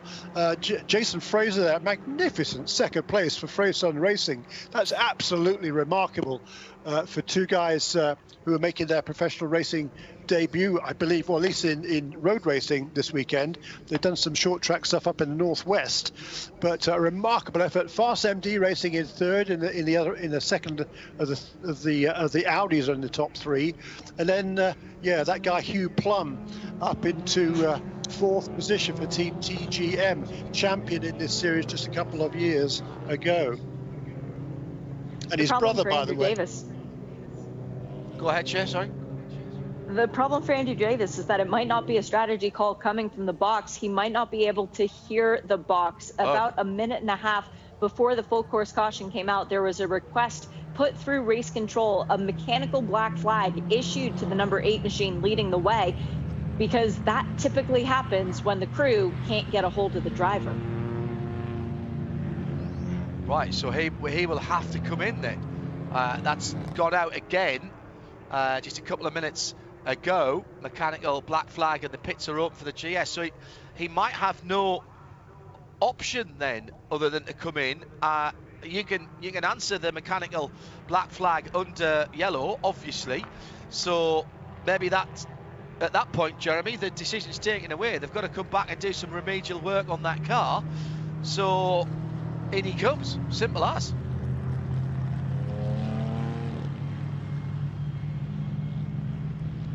At IMSA Radio, by the way, if you want to get in touch with us, hashtag R24 Radio. And don't forget, Shea, Jeremy and I have to make a couple of decisions in the next half an hour for the Michelin Pilot Challenge Moment of the race. I've been watching what you're seeing on IMSA Radio as well, at IMSA Radio. Ryan Eversley dived into the pits at just the right time. That's been mentioned. I think that's reasonable. I really do. What about the quiet drive by Team TGM up into 4th position? Their second car with the pit stop, still in the top 10. Been a good day for them. Toyota leading the race. There's a lot to look at here, Jeremy. Yeah, Freyson Racing for sure. Yes. Their first race at this level, just to be up in the top 5 as they were, now second. That's been a remarkable performance. And the good news about this new award for this season, the Michelin Pilot Challenge. This is the moment of the race, isn't it? Correct, yeah. Yes. I mean, look, it could go. It could be in the pits. It could be on the track. It could be anything. I love the fact that we've got so much to choose from. Except I don't, because it gives us so much to choose from. Well, you know, there would be a lot of series around the world who would concoct something like this to try and make dull races slightly more exciting. The problem with Michelin Pilot Challenge is you've never needed that, and all we've got to do is we've got 16 million incidents, accidents and moments of the race to choose from. By the way, the safety crews, and thank you to all of our marshals, corner workers, safety crews, the medical team, as well, of course, as all of our volunteers around the circuit, both in and out the pits, whether they've been pointing you to park the cars, taking temperatures, whatever's been done. Great work by everybody, and that number 10 car that we heard of stuck at the pit exit earlier on has been retrieved. The silver Mercedes on the tow rope from LAP Motorsports and that Bluff City Racing team then are back in towards the paddock, and here comes Andrew Davis into the pit lane, being followed in by the rest of the top running cars. So here's the race right here. Top 3 are in the pit lane, Shet. And the top 2 passed the safety car when they dropped below the line, so that'll be the same penalty issued to Murillo. It is a tear-off for the Freyson BMW and fuel, and it should be fuel and tires, I would imagine, for Andrew Davis, as he's been out there a little bit longer. And yep, they're opening the door on his Audi to actually try and figure out why he wasn't able to hear. Also coming into the pit lane was the Murillo Racing Mercedes and the Fast MD Audi. What a GS debut it's been for Alex Papadopoulos and James Vance running in that 83 machine. Fuel and tires for both of the Audis can now confirm, which means that our leader is Hugh Plum in the 64 Team TGM Chevrolet Camaro. That would be the blue one that he shares with Owen Trinkler and Ted Giovannis. I'm not going to say it because I'm not going to jinx it, but I hope in about 27 minutes you know what I'm thinking, and I'm going to say that out loud. And that is 6 laps so far of yellow flag in a stint. That is nearly 50 minutes already. He's done a stint, but of course 6 laps have been under yellow. So I reckon, and this is basic arithmetic, Jeremy, he's probably got another 12 minutes at a push, and we've got 26 minutes remaining. I cannot believe that car can go to the end for Team TGM from here.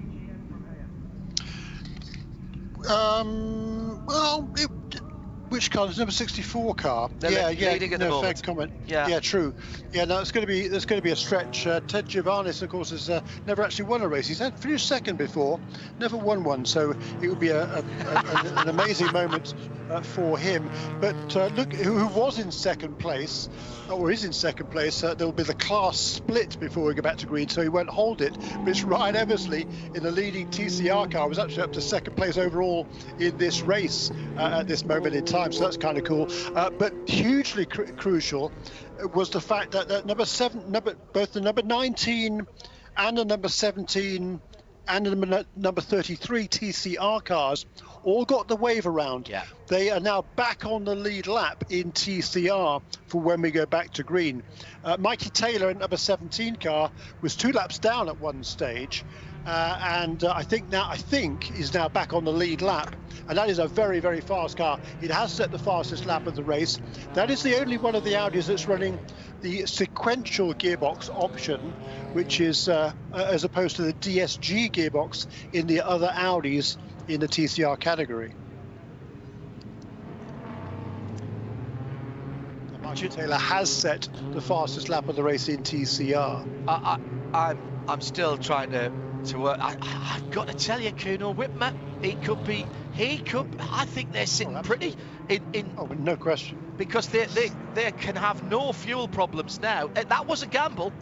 That was a gamble for them to come in straight after the safety car period with about 52, 53 minutes to go. And that for me at the moment, is the moment of the race when they made that decision. Whole host of things had to go their way.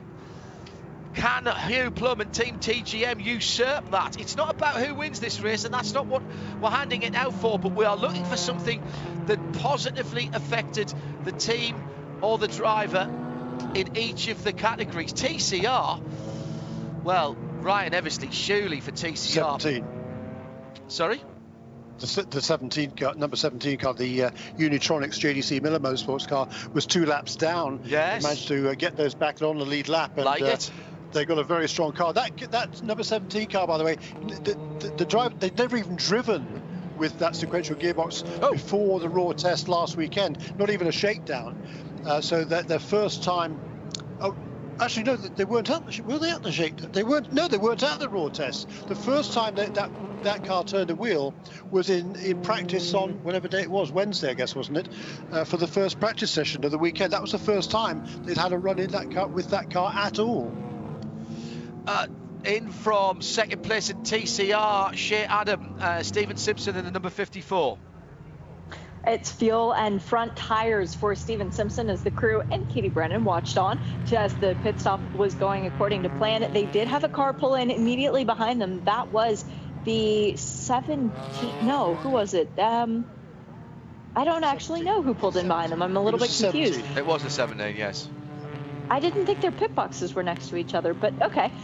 So it was the 17, Mikey Taylor getting service. He's getting fuel and tires as well. Front tires only for the TCR cars. 54, 85, 98 and 17 all came into the pit lane. There'll be no final wave by, but the GS cars will be allowed to go back to the front of the field.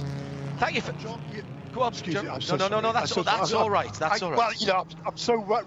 You're excited, aren't you? You're really excited. Brilliant. It's brilliant. But that could be a great call there by the number 54 team. Fresh tyres on a TCR car are worth a lot. And both he and the number 17 are going to have a fresh, at least a fresher set, if not a brand new set, for the final maybe 20 minutes of this race. That could be really interesting. And with the class split, of course, everybody between gets taken out of the way. Yeah. So Ryan Eversley doesn't end up with 22 cars between himself and Mikey Taylor, or 16 cars between himself and Mason Filippi, because they'll all be out of the way. The GS cars will go further up the field. And Stephen Simpson, if anybody's going to get the best out of a set of new tyres, Stephen Simpson is one of the guys that you would pick for that, Jeremy. We don't need those afterwards, Stevens. So you've got 20 odd minutes and absolutely cane them. Oh, all right then, if I must. and Mikey Taylor, of course, they drove for the same team last season for JDC Miller Motorsports. Mikey still drives for that team. Stephen Simpson and Michael Johnson, they're now driving for the for Michael Johnson Racing, but it's part of Brian Herder Autosport. So with those two former teammates, they're going to be going hammer and tongs towards the end of this race. You ready? All right. Another helping of popcorn for this one. Don't you dare settle back. Don't think of dozing off wherever you are in the world. Coming up to John, a quarter past. Go ahead, Jeremy. The number 93 car that's in second place on the road is a lap down, so it's not in contention for the win at this stage. Coming back to green in the evening sunshine at a 5:15, 5:15. Green flag is in the air, 20.5 minutes to go. Hugh Plum for Team TGM can let that car barn Audi go. Get on the radio to him It doesn't matter. He doesn't have to fight. Just keep on your line. And it's the cars behind that really matter. Now, let's see who has got the best handling car. Who gets the Michelin pilots up to temp and pressure? Well, it looks like Hugh Plum wants to keep his position, and I suppose I understand that, because it gives him a little bit of cover behind. The Toyota has done super well. 6th position for Julian Santero. Robbie Foley and Bill Auburn ahead of him in the BMWs, but he's going past the number 09 at the moment, and that's another car that's slightly out of position. That's the Automatic Racing Aston Martin. So still the Plum car leads for Team TGM. Chevy Camaro from McLaren, from 3 BMWs, from a Toyota, from another Camaro. That's your top 7. And it's just as tight in TCR, with Honda from 4 Hyundais and then a couple of Audis. Oh, this is going to get really spicy. Over the top for the McLaren into second. On the roads for Kuno Whitmer for AWA. They rolled the dice after the safety car, just under an hour to go, and they dived into the pit lane. Kuno Whitmer has not done a lot of green flag running on those tyres, so he's got fuel and he's got good tyres. He'll want to get by if he can. He goes to the high side immediately. He's not even going to want to wait. Side by side with the chrome blue Camaro. And the McLaren goes through as they enter the tri-oval, and there's nothing that the Camaro can do. Hugh Plum drops to second. The BMWs are led by Stephen Cameron Racing, 13.64.43 across the line, and then everybody else is in 5th position. Extraordinary stuff here, Jeremy. This is like the A-main on a Saturday night. Everybody's out for the prize money. Yeah, unfortunately, it's just going to be for second place, but it's going to be a heck of a battle for second place. Kuno Whitner will now check out, but what a battle this is behind them. It's absolutely tremendous. So people they're going to get your elbows out now, because this is money time. This is the final 17 minutes of this race. Yeah, points awarded at round about what we got, 7.5, 8 laps, maybe a bit more at the end of this one. 8 laps to go is the computer prediction. So onto the high banks again, and Whitmer finishing this race, Jeremy, as he started it, with AWA and the McLaren being able from very early. It's very good on cold tyres, that McLaren. He was very sure-footed, and it's got the pace as well on the high banks, and that was where he's made the passes. And combined with the great strategy at the end of that safety car period, AWA are heading off into the sunset, literally as well as metaphorically. Yeah, they are. I don't think anybody's going to get anywhere near them, but the battle for second is really heating up. Those 2 BMWs now just got past the Chevrolet. Hugh Plum perhaps out there trying to save some fuel at this stage in the race. He's already lost that second place, but the 2 BMWs are going at it there as well. This is far from over, certainly for second place. It's going to be 3 BMWs, isn't it? Because it's Greg Eliafu, Bill Auburn, Mike Skeen, and Robbie Foley, 4 BMWs. And don't forget, Robbie Foley is the only one out there with 4 tyres. I think everybody else took none or 2. Bill took 2, didn't he, on the right-hand side? Through comes Whitmer. The gap is 1.2 seconds to the first of the BMWs. Stephen Cameron Racing, what a run it's been for them in that purple and orange number 43 car. Remember, Mike Skeen was on the grass not too long ago on one of the restarts on the infield in the Bimmer World number 82 Optima Batteries car. That's the white-purple machine. Bit wide and bit wild, wide and woolly for Bill Auberland coming out of the first of the 2 infield hairpins, the International Horseshoe, so called because of the flags of nations that are around the outside. The Toyota, the Supra's not finished either. Robbie Foley's got his hands full out of turn number 5, gets the run down to turn 6. Hugh Plum ahead is a bit of a blocker, 3 wide into turn 6. No way!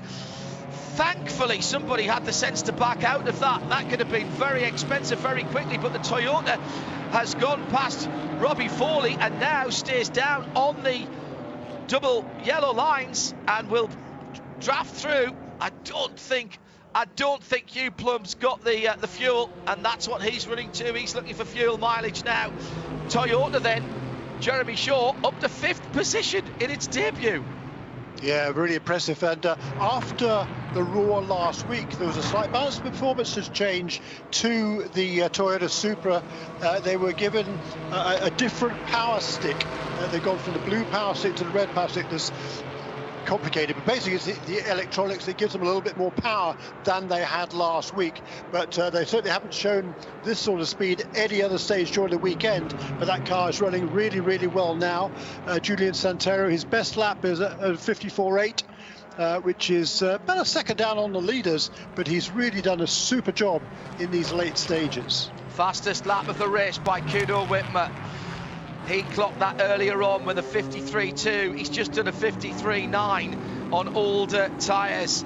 Extraordinary stuff. Best lap of the race for Mike Skeen in second for Bimmerworld. And that 82 car is in second now. Also best lap of the race turned by Bill Oberlin for that car, 53.8. This is getting spicy. Oh, and by the way, TCR, by no means over yet. Brian Herder, Autosport, Hyundai Veloster. Mikey Lewis in the 77. Mike Lewis in the 77 and Ryan Eversley in the Atlanta Speedworks car. That's the 94 blue and yellow car going down to the International Horseshoe right now. First and second together. Stephen Simpson on 4 new tyres with traffic between him. He's trying to get back onto terms with those two, but he's not in the picture at the moment after the restart. So that hasn't quite worked out for them. 13.5 minutes to go. Honda versus Hyundai for TCR honours in this opening race of the IMSA Michelin Pilot Challenge for 2021. I'm giggling like a schoolboy because Jeremy and Shea, you two both know, and I think most of our audience do, that this is what this championship's been like for quite some time now.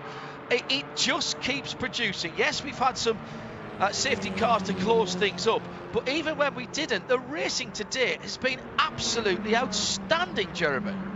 Yeah, it has, hasn't it? Just tremendous from start to finish. And we don't really probably have much of a battle for the lead at the moment overall, but we certainly do in TCR with Honda against Hyundai in the closing stages. And Ryan Eversley, of course, hugely experienced, although it's been a while since he found himself in victory lane, but he's got his bit between his teeth right now, and he's going to hang on as best he can. He's been sharing this car with Greg Strelzoff, who's his last race in this series was back in 2016. He's had 41 starts in this championship, but the last one back in 2016. A great return for Greg, and the team principal there, Todd Lamb, also has been part of this driver lineup. And Eversley now just stretched out just a little bit going into the final 12 minutes of this race. BMW, second, third, fourth, and indeed fifth. So add another BMW to that.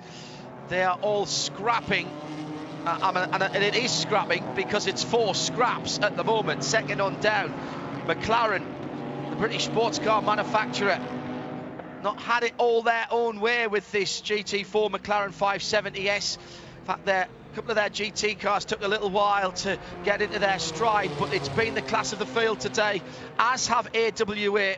What a great run so far it's been for Ori Fadani and Kuno Winner. Ori got involved in a little bit of bumping and barging, the man from north of the border, but kept it together right at the end of the race. Would you believe it?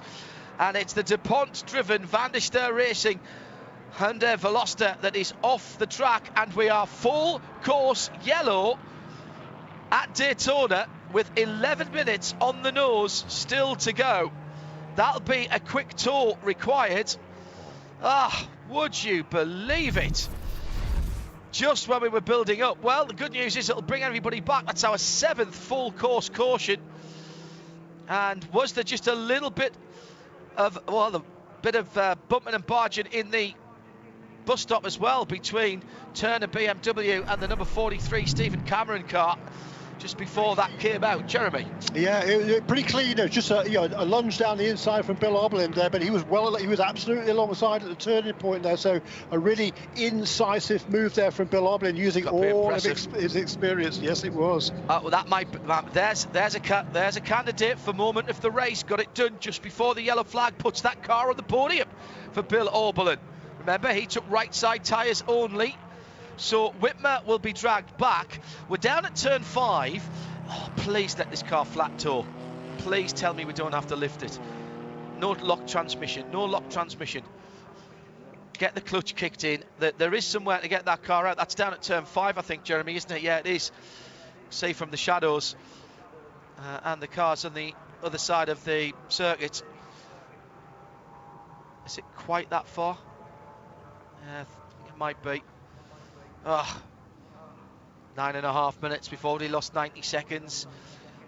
Got to be done safely. Don't want to do any damage to the car either. Thanks for being with us today on 107.9 around the circuit, and our great appreciation to all the technical staff at the raceway itself, Daytona International Speedway, for making sure that our voices can be heard on 107.9 and around the track on the PA system, and also to Tyler Norling and the rest of his group. In a hard-working paddock, some of the hardest working people, serving several masters, including the broadcast. So thank you very much indeed, Tyler, and your team, for making sure all the links were working, particularly from our colleagues in Charlotte, NASCAR Productions, making sure we can see every inch of the track. Beautiful pictures today. Very impressive. Bad news for the BGB Porsche. That is a sad sight to see with only 8.5 minutes to go. Shea Adam, car going behind the wall. Yeah, that's dead stick. And that's a shame. That was a quick car, Jeremy. A very quick car when it was going. Actually, it might still have the fastest lap with it. No, it has not. Whitmer got it back, excuse me. Whitmer got it back again, you're right. But it was fast, and Spencer was driving it quickly. Unfortunately, they had that tyre coming off the rim a while ago when the car was leading the race. They got back in there, they were on the lead lap, but I think clearly something wasn't quite right with that car during this last stint, because Spencer wasn't going anywhere near as quickly as he was going earlier on. So we're really disappointing end to what was a tremendous performance, a really good qualifying run yesterday by Tom Collingwood, his best by a long way, really good effort. And then John Teasty did a nice job for his 40-minute stint, and then Spencer Pempelli was going to bring it home, and he was looking good, but unfortunately the day is going to end up early for that team. But yeah, this is going to be interesting now, isn't it, in these last few laps. Incidentally, just before the caution came out in TCR, Mikey Taylor did manage to find a way round Stephen Simpson. Yeah. So number 17 car ahead of number 54. Ryan Eversley will still lead from Michael Lewis, champion 2 years ago for Brian Hurd Autosport with Kerbag and Jadian in a Hyundai, but it's now Honda, Hyundai, Audi in the top 3 positions in TCR. No, we often talk about, obviously we talk about the cars at the front a lot, and whilst we're considering our Michelin Pilot Challenge moment of the race, some of the teams who've had worse luck today but will not give up, worth a shout out for some of those guys who fought their way back from all kinds of problems down the field. And what I'm going to pick out, because I've been watching his progress, Robin Liddell was 4 laps down at one stage, and they've used the cautions really well at Rebel Rock Racing. He's now just a lap off the lead, and he's probably not going to get any better than that. But if proof were needed, Jeremy, that you've got to keep thinking, just because you have problems and you drop back, you've got to keep thinking on your feet and get there somewhere. You never know what's going to happen. Very true. Yeah, absolutely right. You don't, and you never give up in this business. And the Camaros have had a good, strong run in general. both TGM cars are running up towards the front end. They don't. This is not the track that's going to be best suited to the Camaros. It's a big car with a big frontal area on it. It's not going to be as quick as some of these other cars, particularly here on the high banks at Daytona. But for the rest of the season, watch out for those Chevrolets. And the number 71 Rebel Rot team might not get the result they deserved, but as you say, just one lap down now, and certainly in contention for they're inside the top 20. And from where they've come from in this race, a good comeback. So it's time for you to just think very hard, please, about your TCR and GS Michelin Pilot Challenge moment of the race, either an on-track race move or an off-track strategy call that has impacted the team finish. Doesn't have to be one of the leading cars. There's been some very good performances out there behind the wheel and behind the computer screens. I will be consulting with my two IMSA radio colleagues for that as we're about to go back to green. They'll be mulling that over as I take a deep breath with 4.5 minutes to go. 2 laps, I reckon, possibly 3, depending on when they get round to the lap. Get round to the start line after 2 laps. I think it's got to be 3, Jeremy. Yes, I agree with you. We're underway again. Kuno Whitmer gets away for AWA. Then it's a bevy of BMWs, and right in there, the Toyota Supra GT4. What a fairy story this could be. What a brilliant opening. And Whitmer has not got the start this time, but the BMWs are scrapping amongst themselves.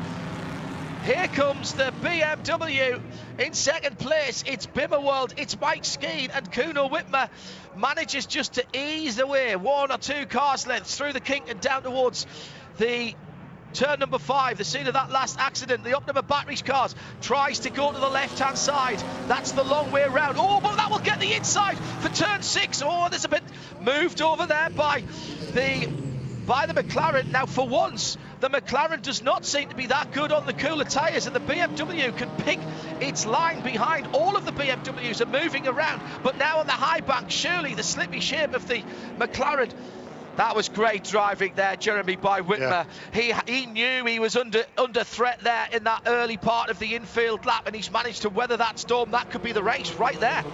Yeah, the Canadian user, all of experience there. He knew if he could get onto the banking, he'd be long gone, and that's exactly what it was. So he just made that car a little bit wide coming out of turn 5, made sure he had the advantage going to turn 6, and then he's back out onto the banking and gone. But this battle for second place is absolutely tremendous. Mike Skeen, what a great job he has done in that second position, with Bill Oberlin right behind him and Gregory Learfouge in the Stephen Cameron Racing BMW right there as well, and Robbie Foley is in the mix. Wow, what a turn of speed there for Bill Oberlin.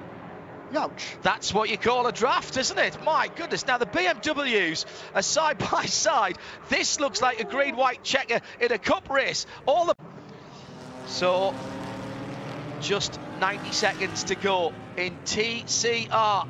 The Unitronic Audi has taken the lead. It's Audi from Honda from Hyundai.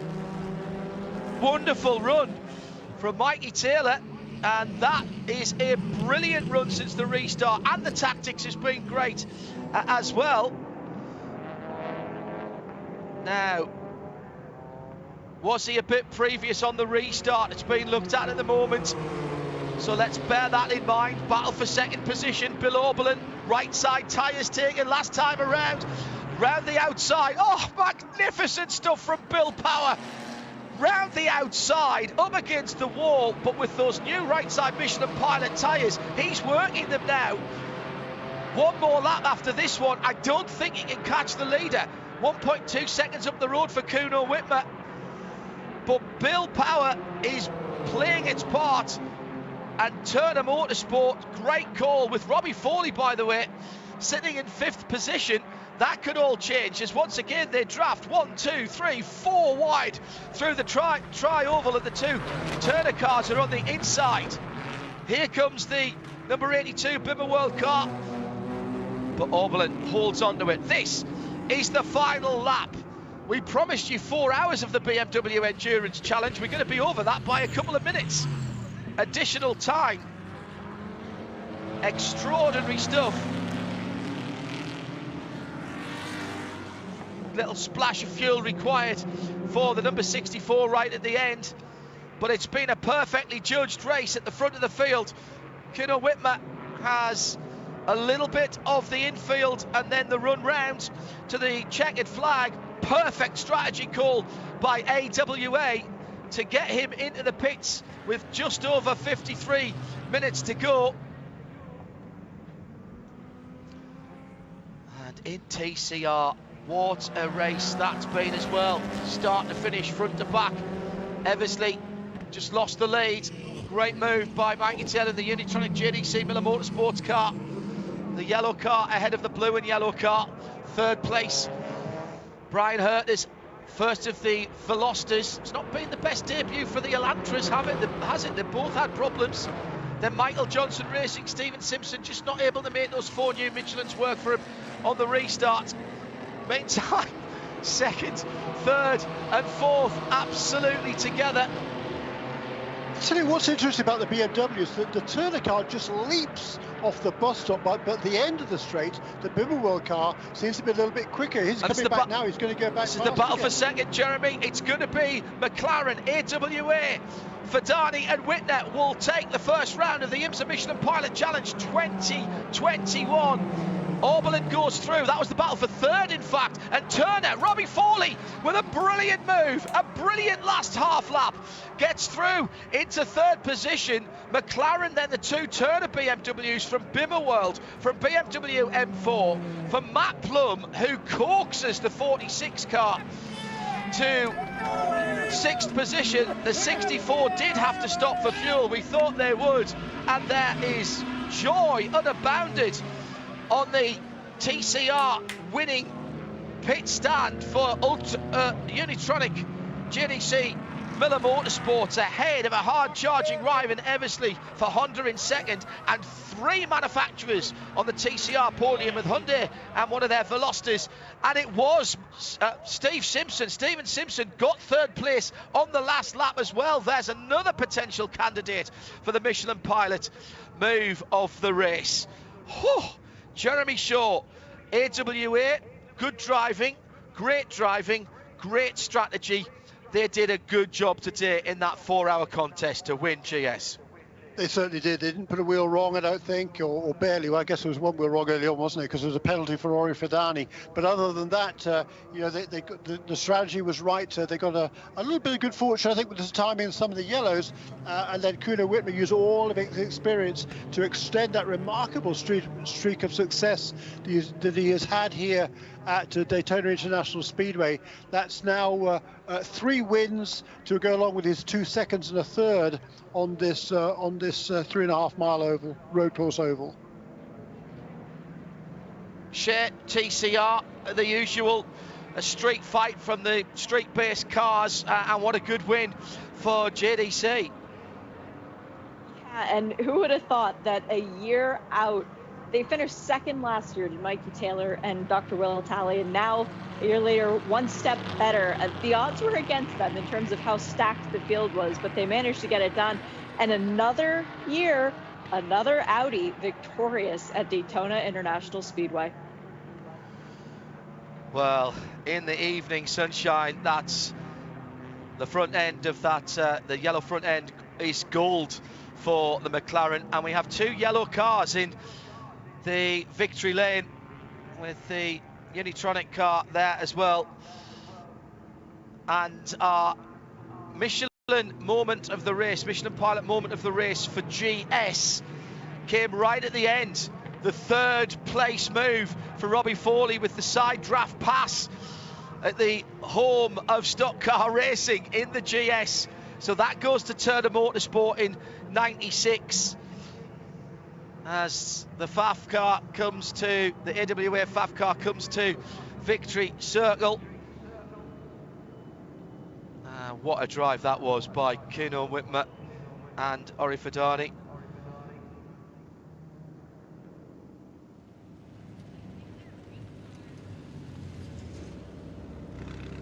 Well, we've got our moment of the Michelin Pilot moment of the race for GS. We're still sifting through TCR at the moment. New set of tyres going to Turner Motorsport. Jeremy Shaw,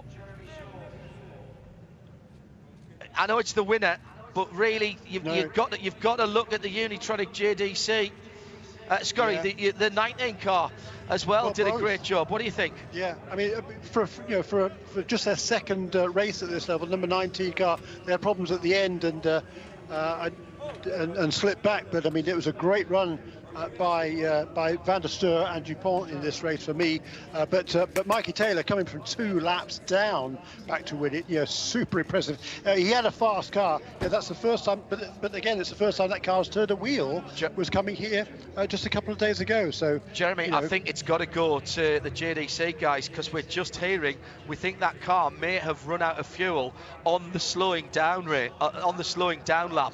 So not only great driving, but absolutely spot on strategy. Are we in agreement, Miss Adam? No, they didn't run out of fuel on the last lap. They ran out of fuel coming into the pit pits, lane. That's right, yes. And then the crew had to run up the pit lane, drag the car into its box. That's it, yes. They refueled it. That's got to be it for me. So the moment of the race is the crew getting that car back into the race with no motive power. Okay, they're still going to get it. So Michelin Pilot Challenge moment of the race goes to the crew of the 17 car who pushed that car up the pit lane to get it back in, and it came from 2 laps down to win. Well, there's our 2 Michelin Pilot Challenge moments of the race for the first round this year. We'll take some final thoughts from you, Jeremy Shaw. I do like these 4-hour races, and so do the teams. We've got another one to come, but what a great start to the season. Boys. Yeah, fantastic. This is what the Michelin Pilot Challenge is all about. Really close racing, a bunch of different cars up there. This track certainly suits the McLaren and apparently the BMW, but hats off to a whole bunch of people. I mean, that Michelin award really could have gone to just about anybody. Particularly tip of the hat to Riley Motorsports and the Toyota Supra team, and also Freyson Racing, car number 37 there. They had some problems at the end. They had a penalty at the end, dropped them back down the order. But for their first professional race at this level, hats off to Freyson Racing for the Pacific Northwest. Yeah, very good indeed. Shea Adam was our VP Racing Fuel Pit and Paddock reporter. Jeremy Shaw with me, John Hindhaugh from the Haggerty Global Broadcast Centre. I'm not sure what else we can say about that, other than we've got 24 hours of racing to come on Saturday. Will be Michelin Countdown to green from 3 o'clock Eastern time. The green flag is 3:40. Sound and vision on imsaradio.com to all of the teams and drivers and their PR support, and everybody who talked to us under difficult circumstances from the IMSA Michelin Pilot Challenge paddock for the BMW Endurance Challenge to kick off the season. Thank you very much indeed. And wherever you were around the world, either around the track on 107.9 or around the world on imsaradio.com, it's been an absolute pleasure to talk through this one with you. I hope you've enjoyed it and you'll want to come back across the weekend. Our technical team in London was led by Tim Gray, and the responsible adult, as always, Eve Hewitt, making sure all went well. Great team effort from everyone at the track and on the broadcast side as well. Thank you very much indeed. Good night. The Rolex is next. Just one more race for the weekend. It just happens to be 24 hours. Bye-bye.